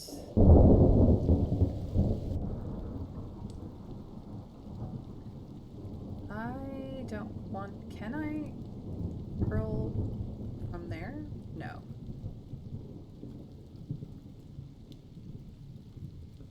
I don't want any of those cards. Yeah, you come to me. Okay. Cost one less for each you have. Let's use this to get some block. Let us hurl this rock. We're going to get rid of quick strike. I would like to defensive swing on this thing, but I need to move up for that.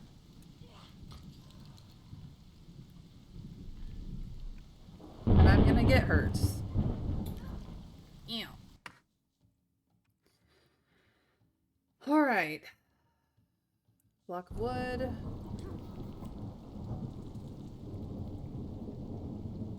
Triggers an effect when the card is discarded by another card.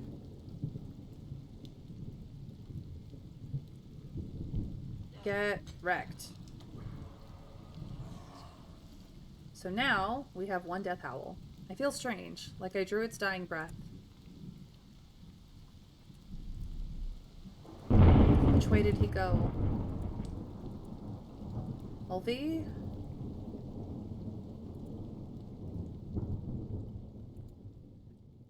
Poor animal. He must have been magnificent.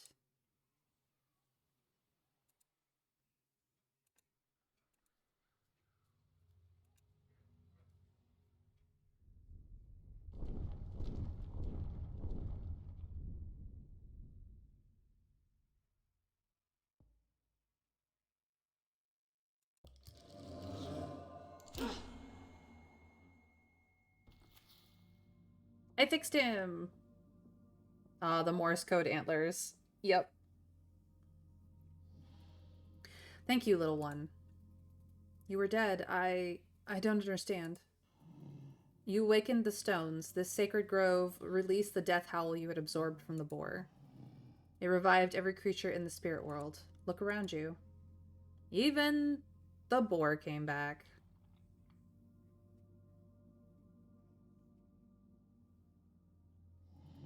Are you looking for someone? A stag and a fawn. They would have passed by a moment ago. I am sorry, my eyes have not been open for a while. Of course. I'm sorry. I must be on my way. Thank you for giving me back my senses. It is easy to get lost here. It happened to me. I was so very lost for a very long time. Nothing here is what it seems. So now we have the map function. We know of the map. So here's the boar. Here are our nests. This is a sacred grove. Here's another one. Here's another one. We must visit them to teleport between them. That's elder spirits. These are smaller spirits. Elder spirits are harder fights than the smaller ones. So I would like to deal with this nest down here. So I'm going to go back through the boar. Quest updated. After taking the life of a spirit creature, I absorbed its death howl. When I offered this death howl at a sacred grove, a lifeless moose sprung back to life and began speaking to me. He explained how sacred groves bring back dead spirits. I wonder if they can save Ulvi too. I should keep an eye out for them.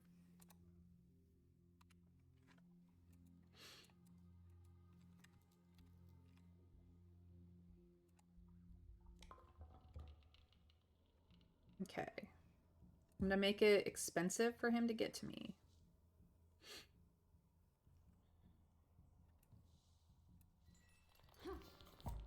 Block of wood. Block of wood.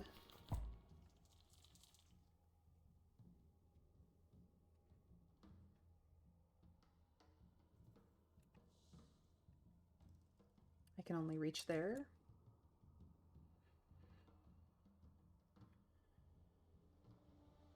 No, that's fine.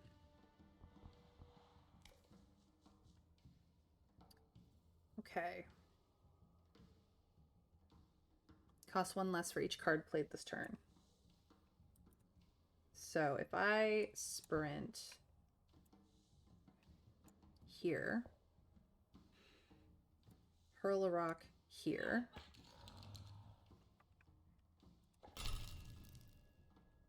enemy is in position to do a strong attack.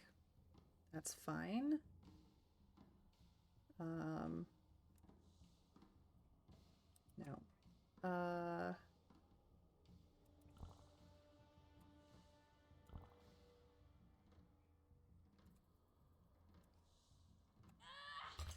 Get wrecked. Jerk. No longer going to do a strong attack because, yeah.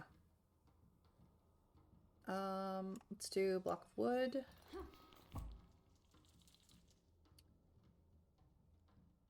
Quick strike. Hurl rock. Good. Select cards to discard.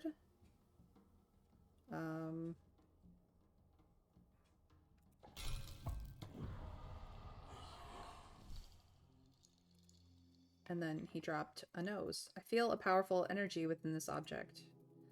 Maybe I could use it to make an amulet to protect myself, or a weapon. I can't overcome these spirits by just throwing rocks at them. Press C to craft.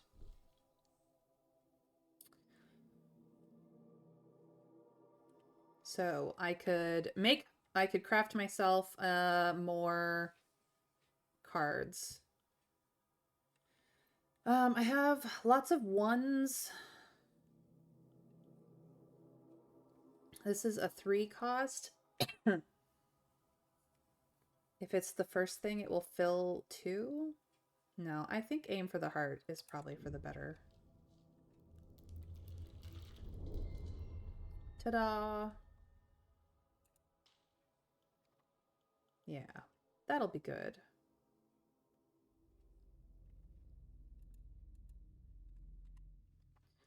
Okay, let's go this way.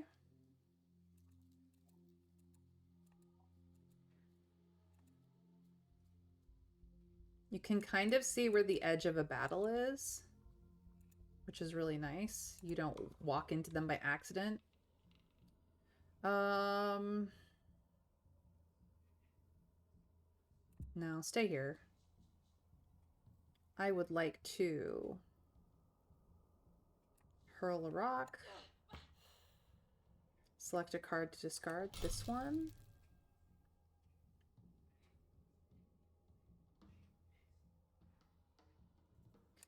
Aim for the heart.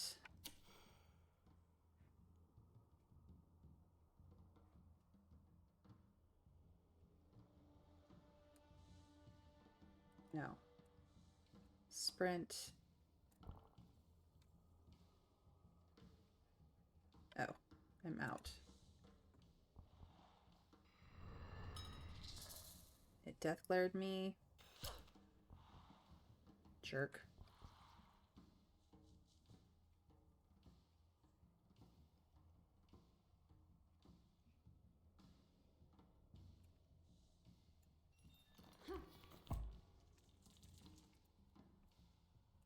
Defensive swing. Dead. That's good. Unfortunately, we have a mind glare that's going to clog up our everything. Let us hurl this rock at you.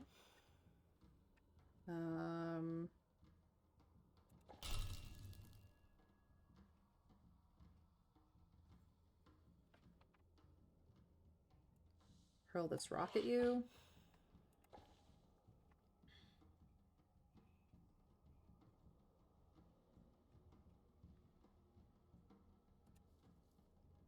Quick strike.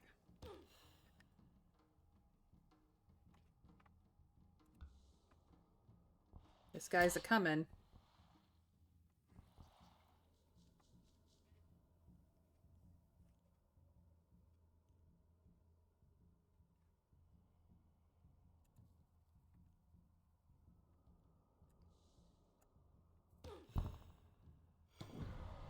Done.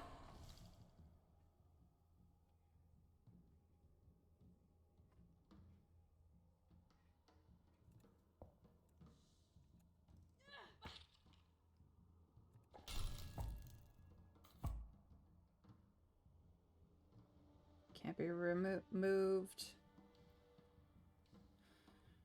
Okay. Well, strong attack incoming. Ow. Now I am poisoned.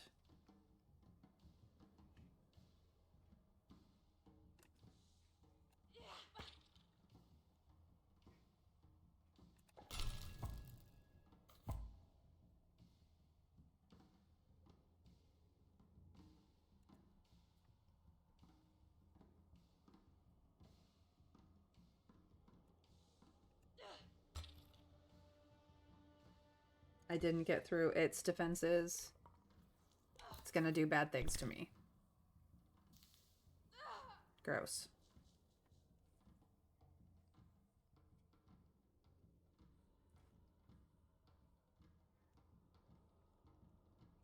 Let's sprint. No.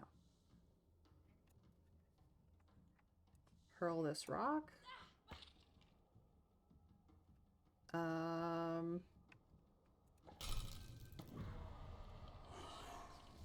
Got it. And then pick up all the goodies. We've gotten to a nest. We destroy the nest. Spend teardrops to unlock new skills. Gain a unique card for this region. Plucking Talons. For damage, exhaust, kill, 2 sprint, I think. Okay. That gives us something. We have the map. We have cards.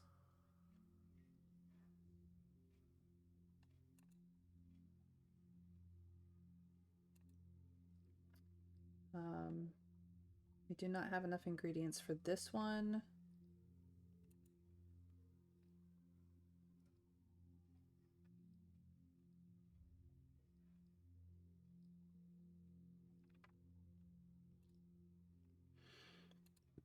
These are the materials that we have.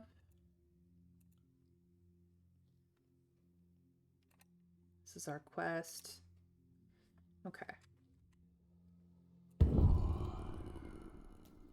Got some stuff. New cards unlocked.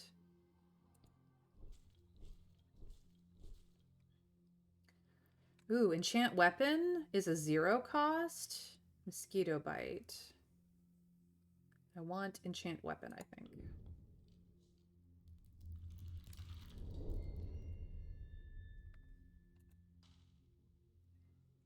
I can get 2. No, not enough death howls. Okay. Cool. I suppose it would be good to get over here.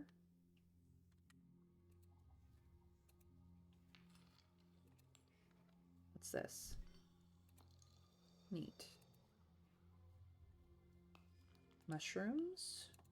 Anything else?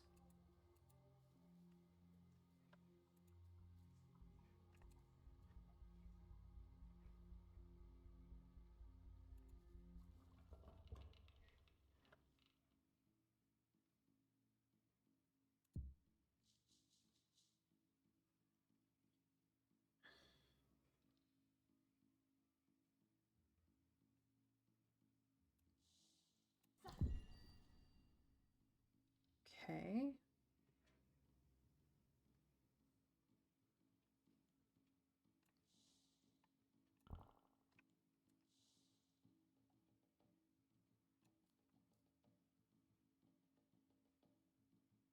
I want it to be difficult for me to get to.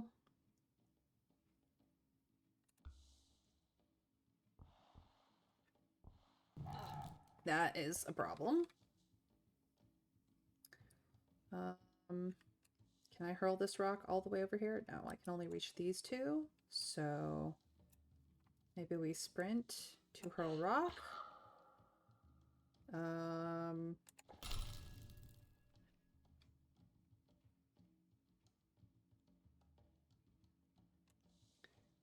Block of wood into quick strike.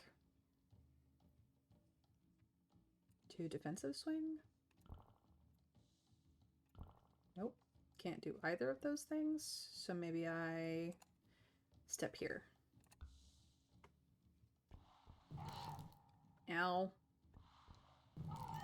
And I'm dead. This game is hard, y'all. That's super hard. This is what happens on the death screen.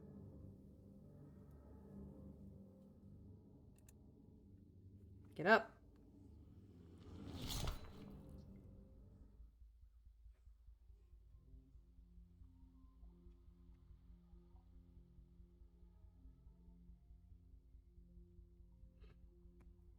All right. Here is where we left off with our 3 health.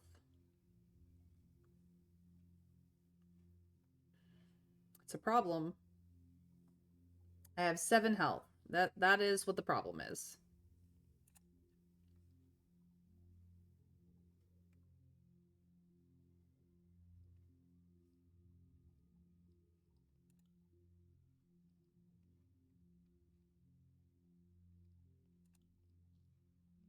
All right, this means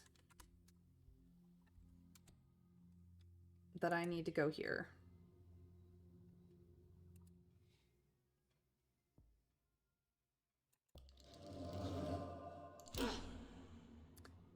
I have 20 health, but I have revived all the spirits.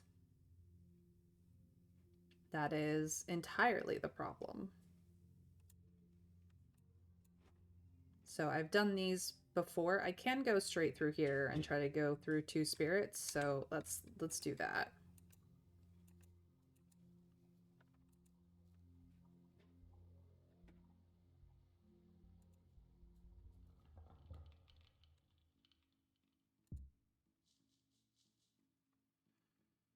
Okay. None of these are good. I guess I'll go here.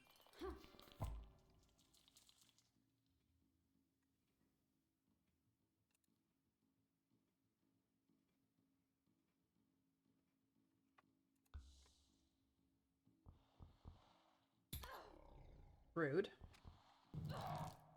Rude. Okay.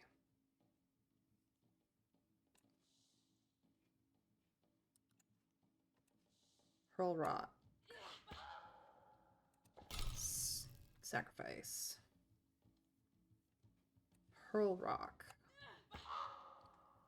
Sacrifice, which draws a card. Aim for the kill. Enchant weapon.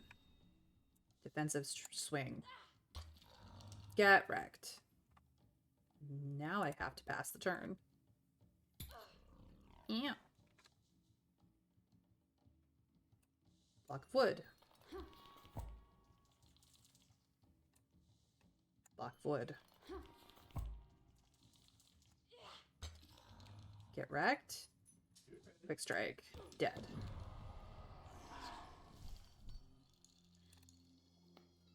Pick up all the things. Oops. Now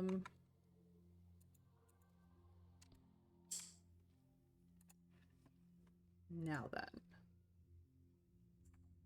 This is a 3 though? Do I really want first strike? Not really. Mosquito bite, distraction. I don't have enough for fireball. I do like enchant weapon though. Let's get another enchant weapon. So I have 2 of these. 3, 6, 9. Okay, yeah. So we have a deck of 18 out of 20 cards for our full deck. This is where we be at. We'll take this. We'll take whatever we can get. Supplies wise, you never know when you're gonna need it. All right, this is the next fight. And those are bad. Maybe we start here. I'm going to hurl this rock. We will sacrifice a block of wood.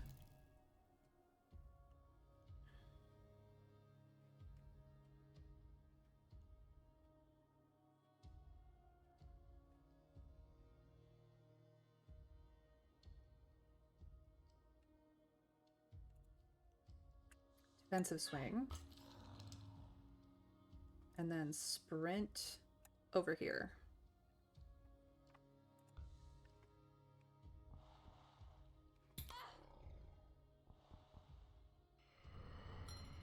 That's fine. You're going to... We will enchant weapon for a quick strike. And then hurl rock at you.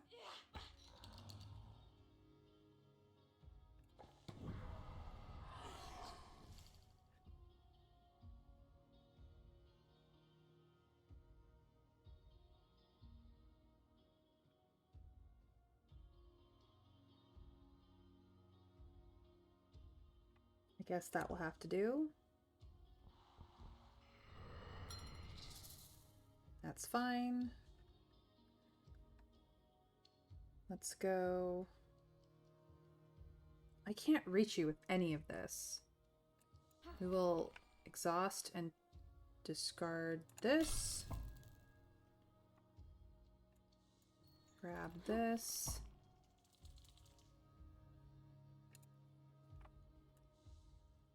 I can't actually reach you with it, so it is what it is. That's fine. Let us enchant our weapon to hurl this rock. We will sacrifice this to draw a card.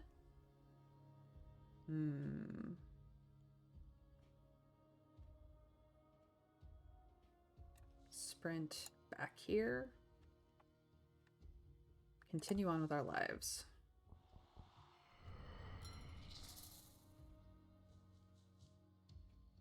Oh, you're screwed now.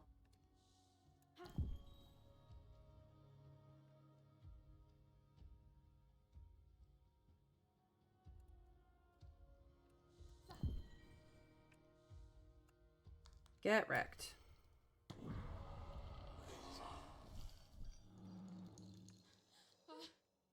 That hurt. These foul spirits are everywhere. What if they kill me before I find Olvi? If you die, your sacrifice will be in vain. Or maybe you want to die? No. If you can't save him, at least you will be joined in death.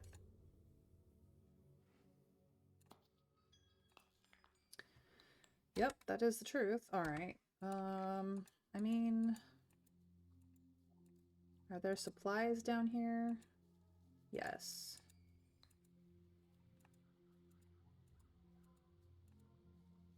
We will stop just shy of the fight up there, because I don't like those birds. They suck.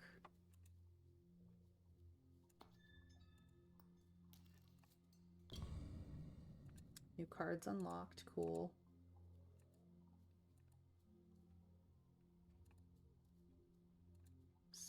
Are there any supplies to be had in this vicinity? No. Okay.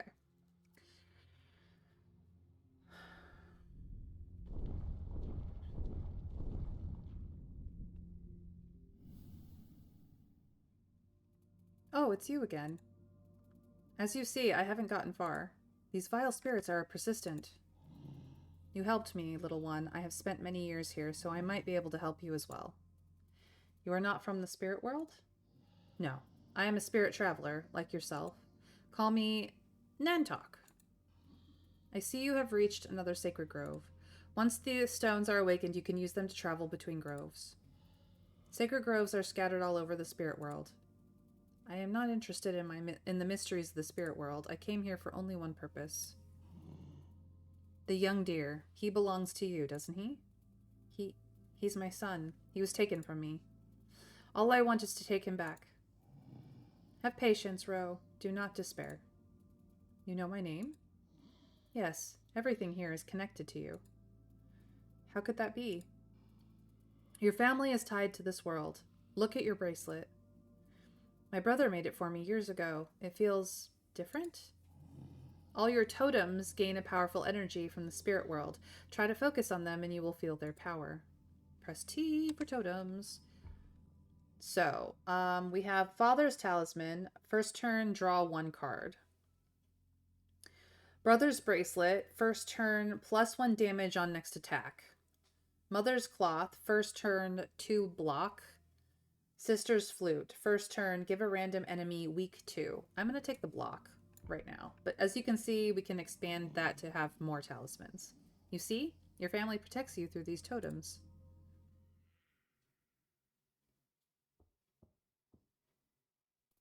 Olvi?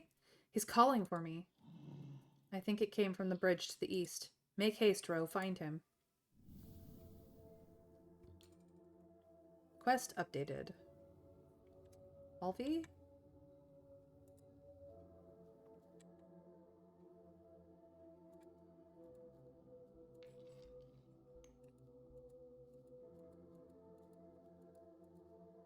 Okay, let's look at the map. Okay, so I have a lot to go on. This is where the quest is, but we have to get through these elder spirits, which are really difficult. I found that defeating the nests is kind of your next logical thing. This is a decent fight. That's a difficult one. I might just go up here and unlock this.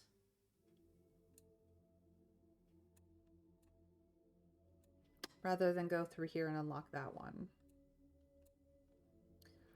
I'm gonna fast travel to this one.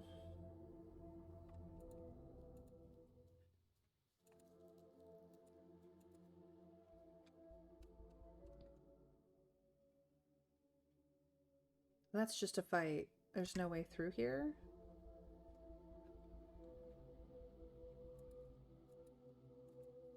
It's fine if I was trying to solve for whatever.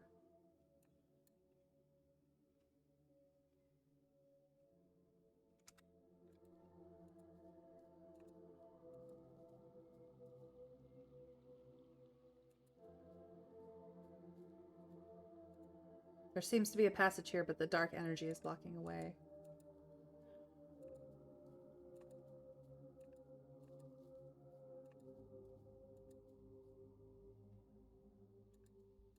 Okay, if that's the edge of the fight I don't want to be in. So I don't like those frickin' birds.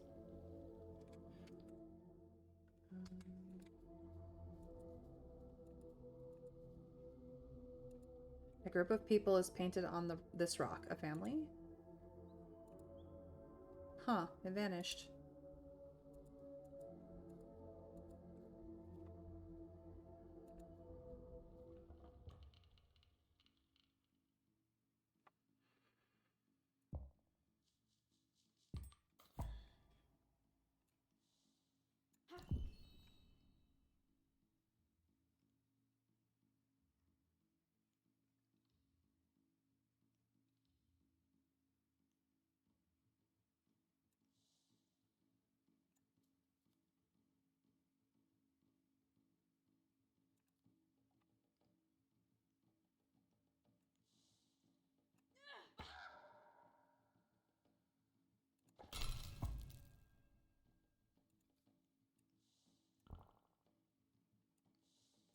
Nope. This one. Get him.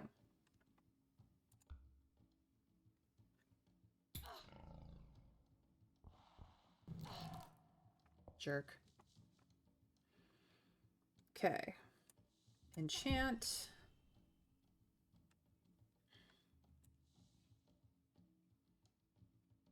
Sprint. Hurl rock.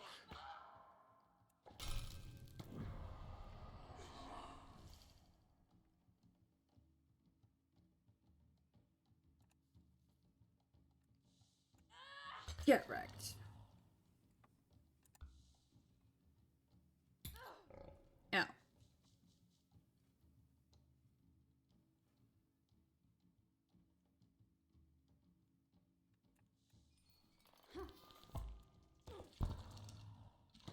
Goodbye.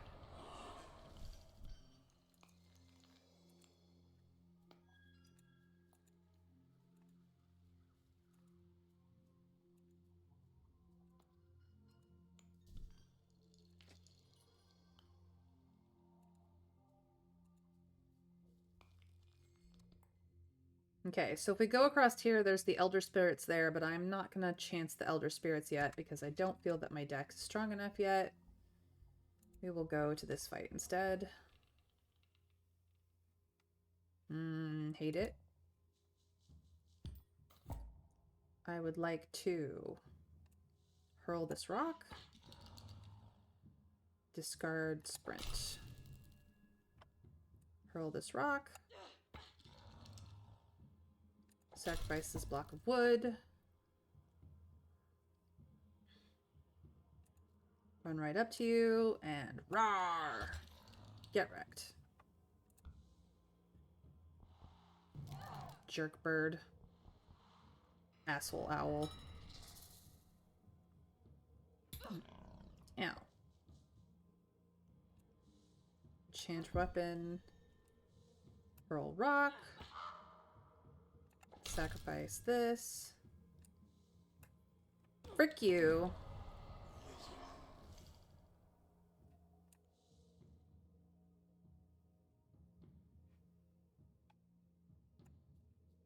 Get out of your attack range. Get rid of that.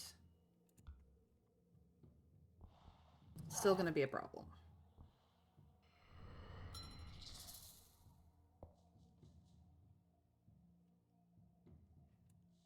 Enchant weapon.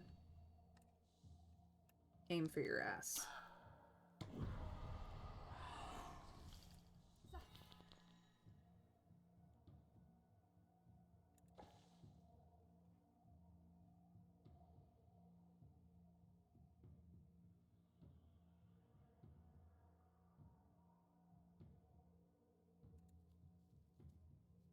Coming for you, Owl. Ow. I might die.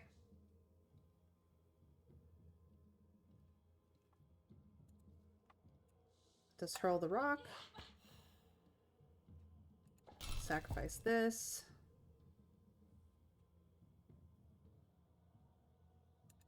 Walk up to you. Get wrecked. Probably gonna die. Yep. Did not run that combat very well. We can do better.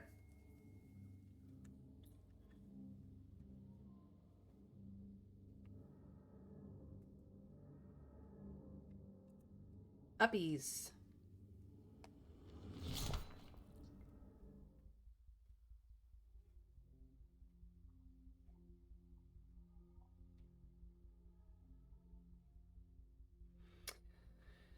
Alright, how can we do this combat better?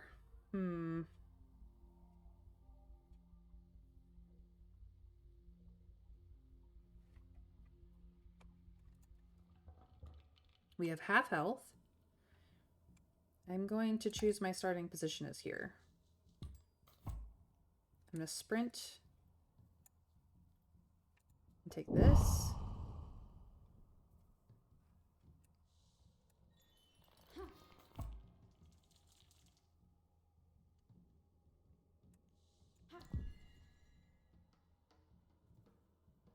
Sadly, I can't do anything with this.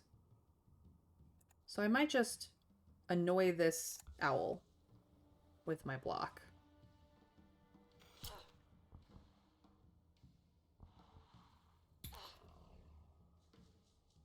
Okay. That was actually pretty good. Block of wood. Block of wood. Get wrecked. Get wrecked. Frick off.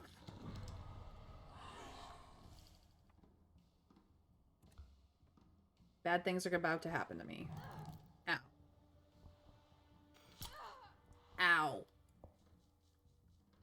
Okay. Enchant weapon.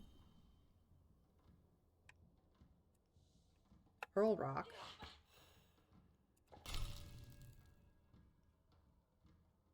Hurl rock.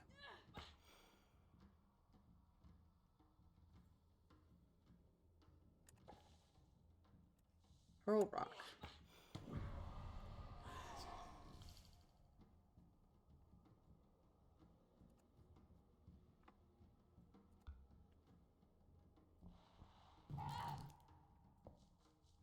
Okay.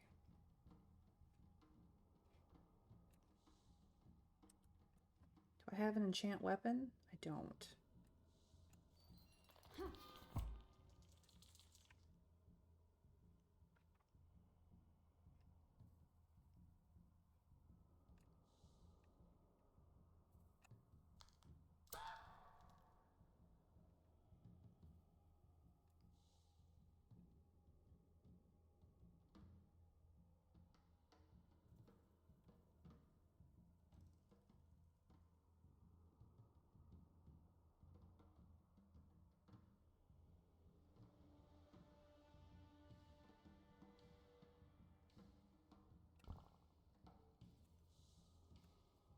Just get closer to you.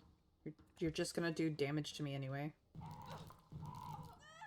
And I died anyway. Dang it! I didn't realize that if it doesn't move, it would kill me.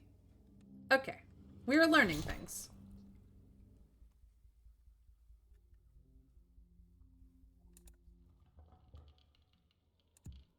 This one, please. Do I have a sprint? No.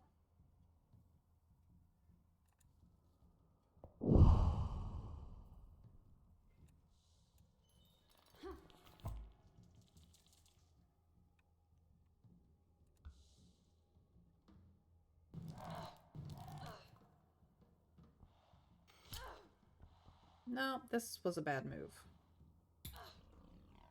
Not gonna survive, I don't think.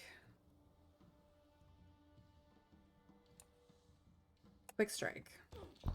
Yes. Hurl rock.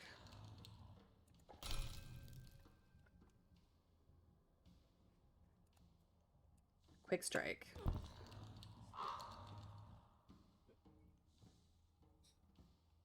Sprint. Not gonna survive, but I tried.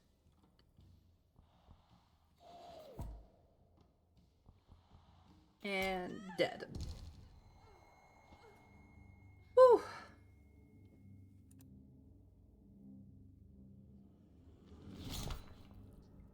Oh, I've tried the demo for this. How are you liking the game is amazing, but I am A, terrible at tactics games, and B, just the worst, honestly. Okay. We have enchant weapon.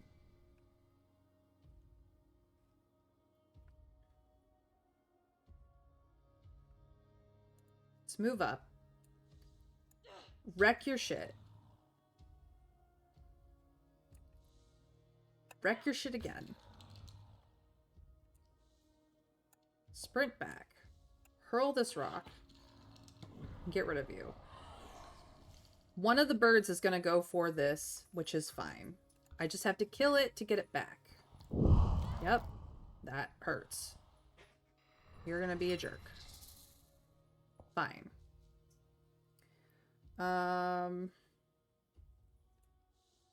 Let's hurl this rock. Discard this. Aim for the heart.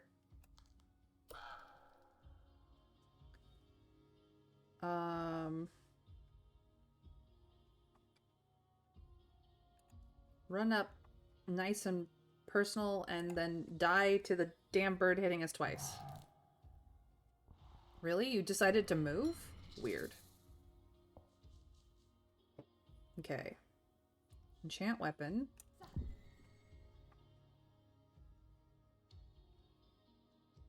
Move up. Quick strike your ass into next week.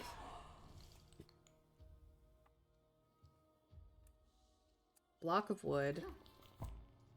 Mind Glare. Get it out of our deck. Jerk. Okay. Hurl a rock at you. I will sacrifice this. Okay. Let's sprint up to you. Quick strike you. Oops. Quick strike you into that to do more damage. Try to save ourselves. A little bit of damage. Stupid bird. Okay.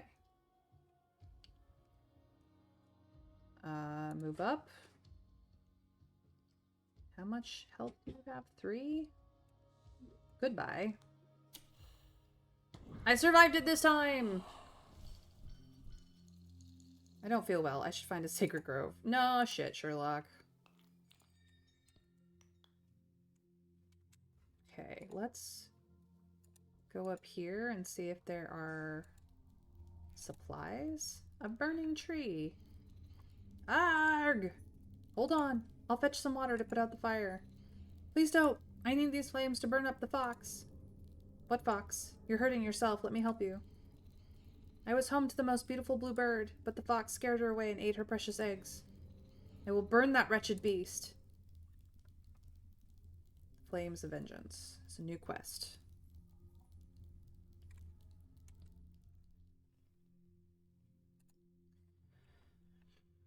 If I find the blue bird, I should bring her back to the tree. Okay.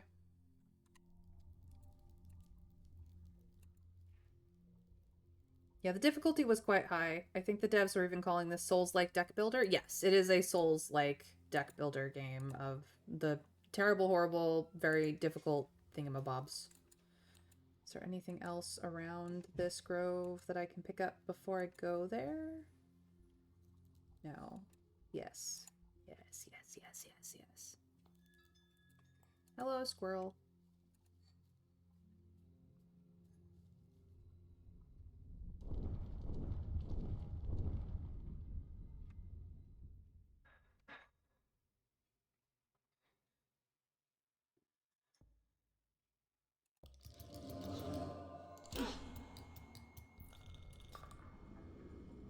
Spend teardrops to unlock new skills. We'll do so. All right. No.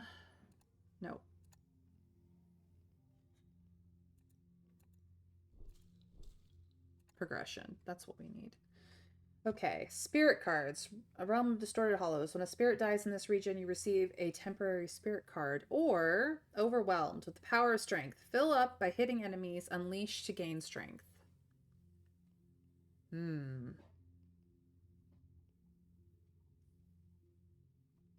This one.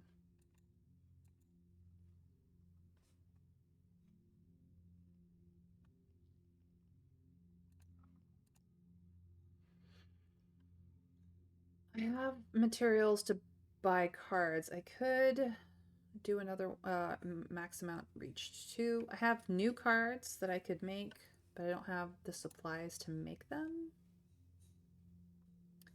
And I have 0 death howls to make any cards. The moment, whoa.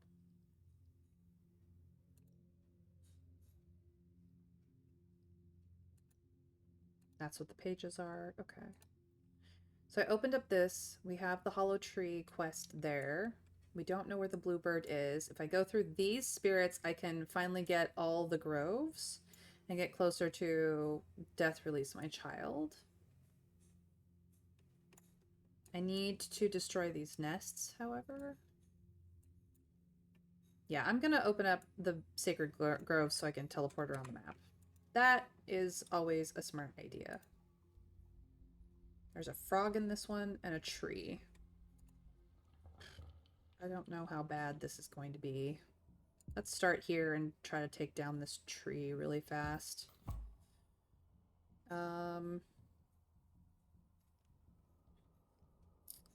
Let us aim for the heart.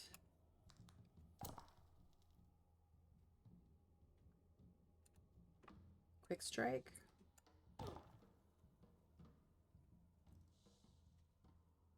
And then sprint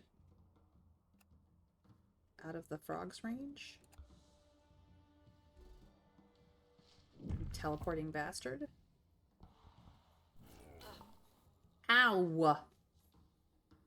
Well, that's definitely a thing.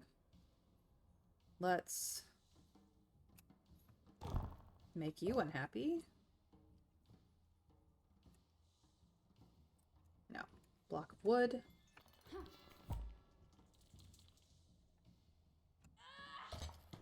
Get rid of you. Fortunately, I cannot hurl rock.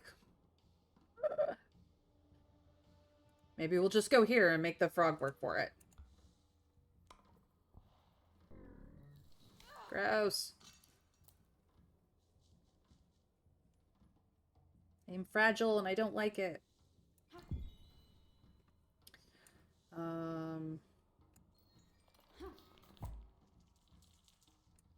Frog, you're going down. Yeah, it hurt, don't it?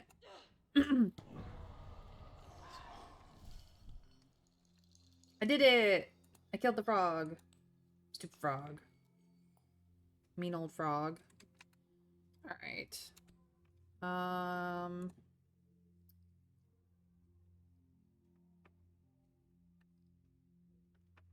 Cost 1 less for each damage buff you have. Remove poison. Draw 1 card. Sacrifice. Draw 1 card. Double strike. 2 strikes times 1. If it's last, draw card. I have 2 slots in it. This will cost me 2. Take skin. Does 2 damage. If I kill the thing, I get 3 block. It's a pretty good one. I do like enchant weapon though.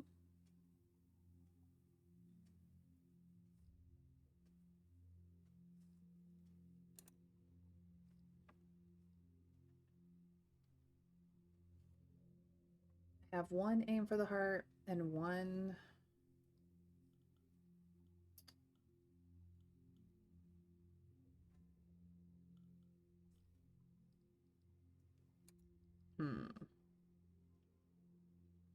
I think I'm gonna get some cure poison. I think that's something I need. Okay, one more spirits this way. These are deer tracks. He must be nearby. Alvi, where are you?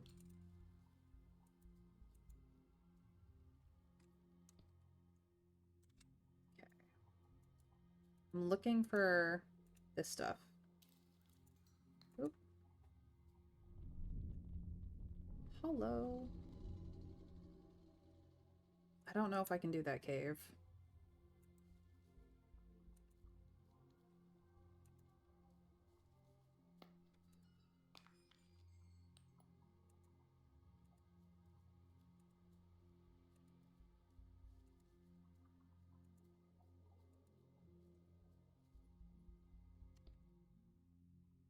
Yeah, I want this one. Okay.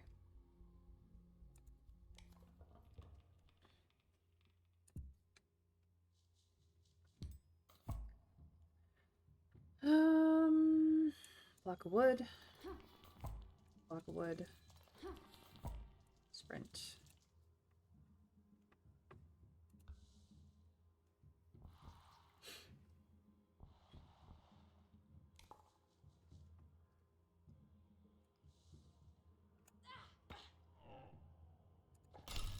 Draw a card. Draw a card.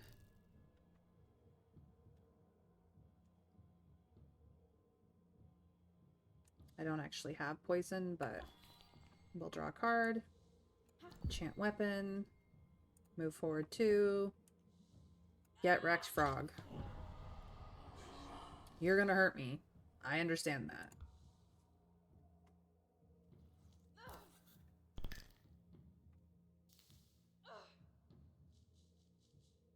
Okay. Enchant weapon. Quick strike.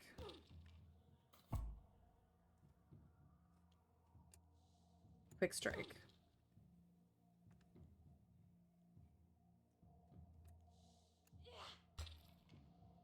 Did not get through. Probably should have moved. I will live. It will hurt. Enchant weapon.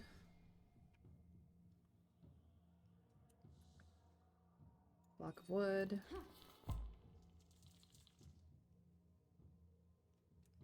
Quick strike.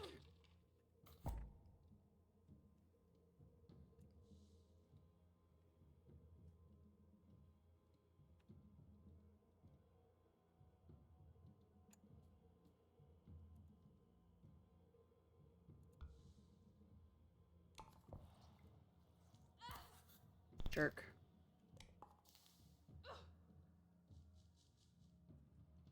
Cure poison.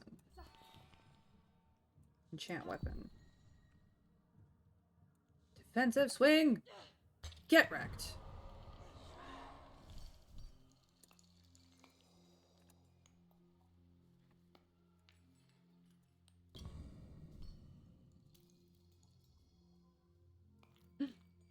Blue bird! What's that sound? Chirp chirp! What a beautiful bird. I wonder if it is the same bird the burning tree spoke of. Quest updated. Okay. I think I can catch the bird. She seems calm. Oh no. Oh no, it flew to the other side of the stream. Oh, that's gonna be such a hard fight. I don't want that fight. Why you gotta do that to me, bird? I was hoping to help you. Hello? No? Okay. I want to go here. So I'm gonna ignore that for the moment. More tracks? Looks like this is the way he went. Yeah, we're not going that way right off the bat. Sorry. Any other supplies before I step into there? No.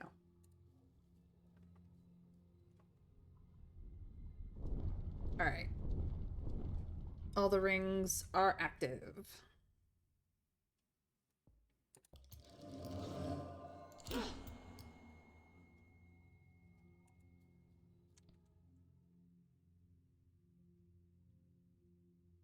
I have to go through those Elder Spirits to go towards either quest, so I might as well try on a full health.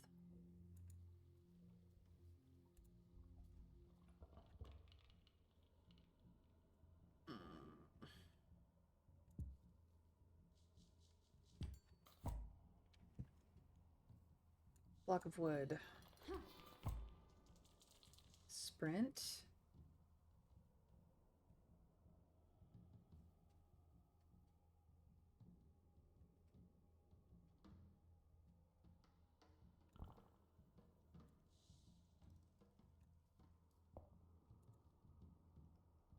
Enchant weapon.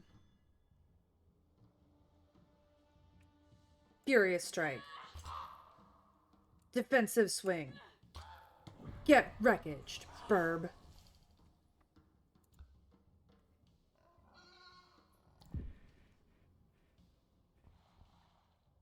Ow.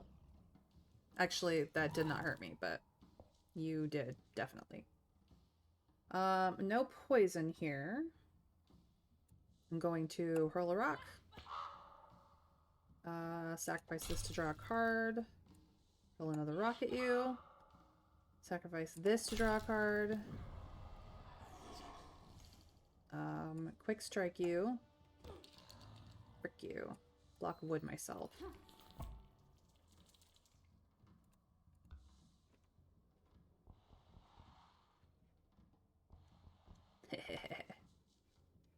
Okay, enchant weapon.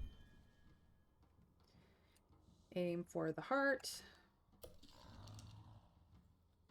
Move over 1. Quick strike you. Move over 1. They cannot charge me. Ow. That hurted. Ew, that hurted too. Okay. Quick strike you. Hurl this rock. Destroy sprint. Hurl this rock. Sacrifice block of wood. Hurl this rock. Move over 1. I was screwed anyway I went, but this one will hurt less.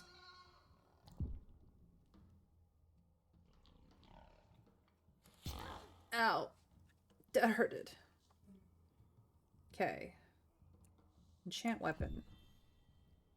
Block wood. Defensive swing. Quick strike. Do not stay there.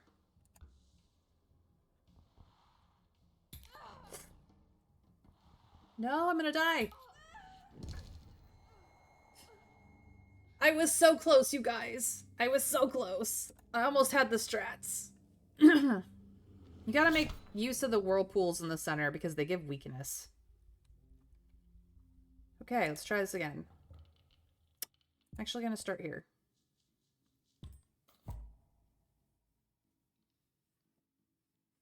I would like to hurl rock. I'm going to get rid of this to draw a card. I'm gonna move up. Enchant weapon. Defensive swing you into death.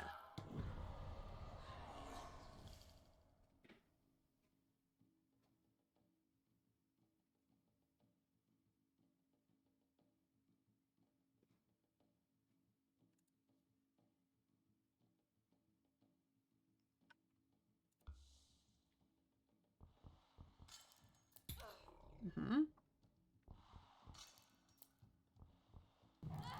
Ow. Howsomever, enchant weapon, block of wood, defensive swing.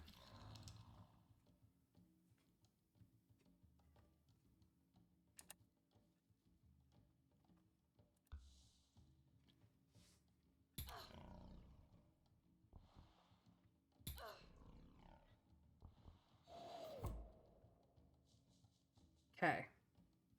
So, let us block of wood.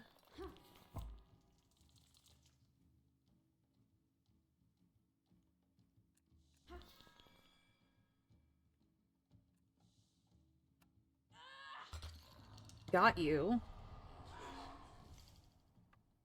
Cool. This is gonna hurt. I might be able to survive everything, though. Okay. Let us enchant weapon. Sprint to here. Quick strike you.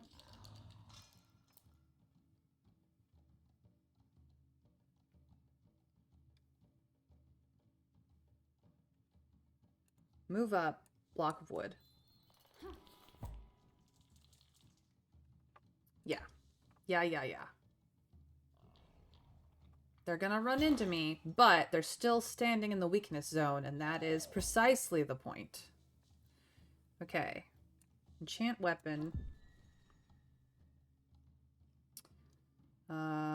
This will take you out.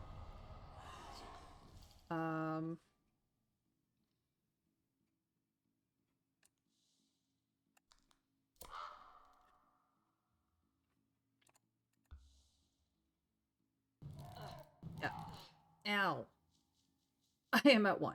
Okay.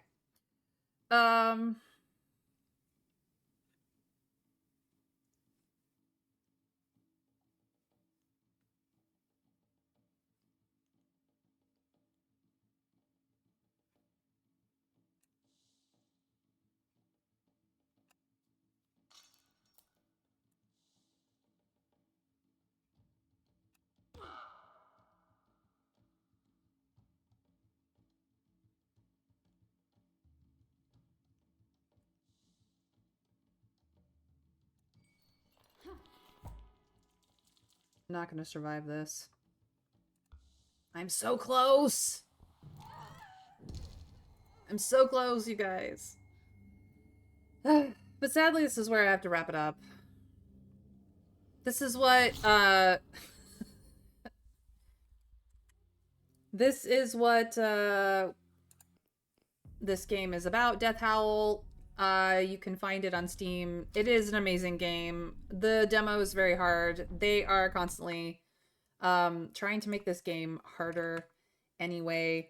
But thank you guys so much for joining me. That is the end of my stream. My name is May Renal Theatover. I do stream Monday through Friday at 1 p.m. Eastern US time. If that is not your time zone, feel free to give me a follow, put on notifications. Either here or Blue Sky will tell you when I go live. And if you can't join me live all the time, you're welcome to head over to YouTube, subscribe, and ring the bell so that you have the ability to use all my handy-dandy playlists whenever it's convenient for you if you need some company. That's really all it's there for, is to give back. I do try to raid a friend or make a friend when I'm live. So those of you who are live can copy pasta my raid message. And those of you who are already on YouTube, don't worry. You can raid the next video. It's there for you. So let me see who I am going to raid. I am going to raid into Psycho Phoenix, who may in fact be raiding on as well, but needless to say, follow the raids. It's gonna be fun. I played a little long today, so I hope that you guys have a fantastic rest of your night, that you have a fantastic magical rest of your time, whatever time zone you're in, and that I hope to see you in my next stream, which will be tomorrow as of the live, and whenever I stream next as of the YouTube video. Until then, you guys, take care, and we raid in 3, 2, 1. Bye, guys.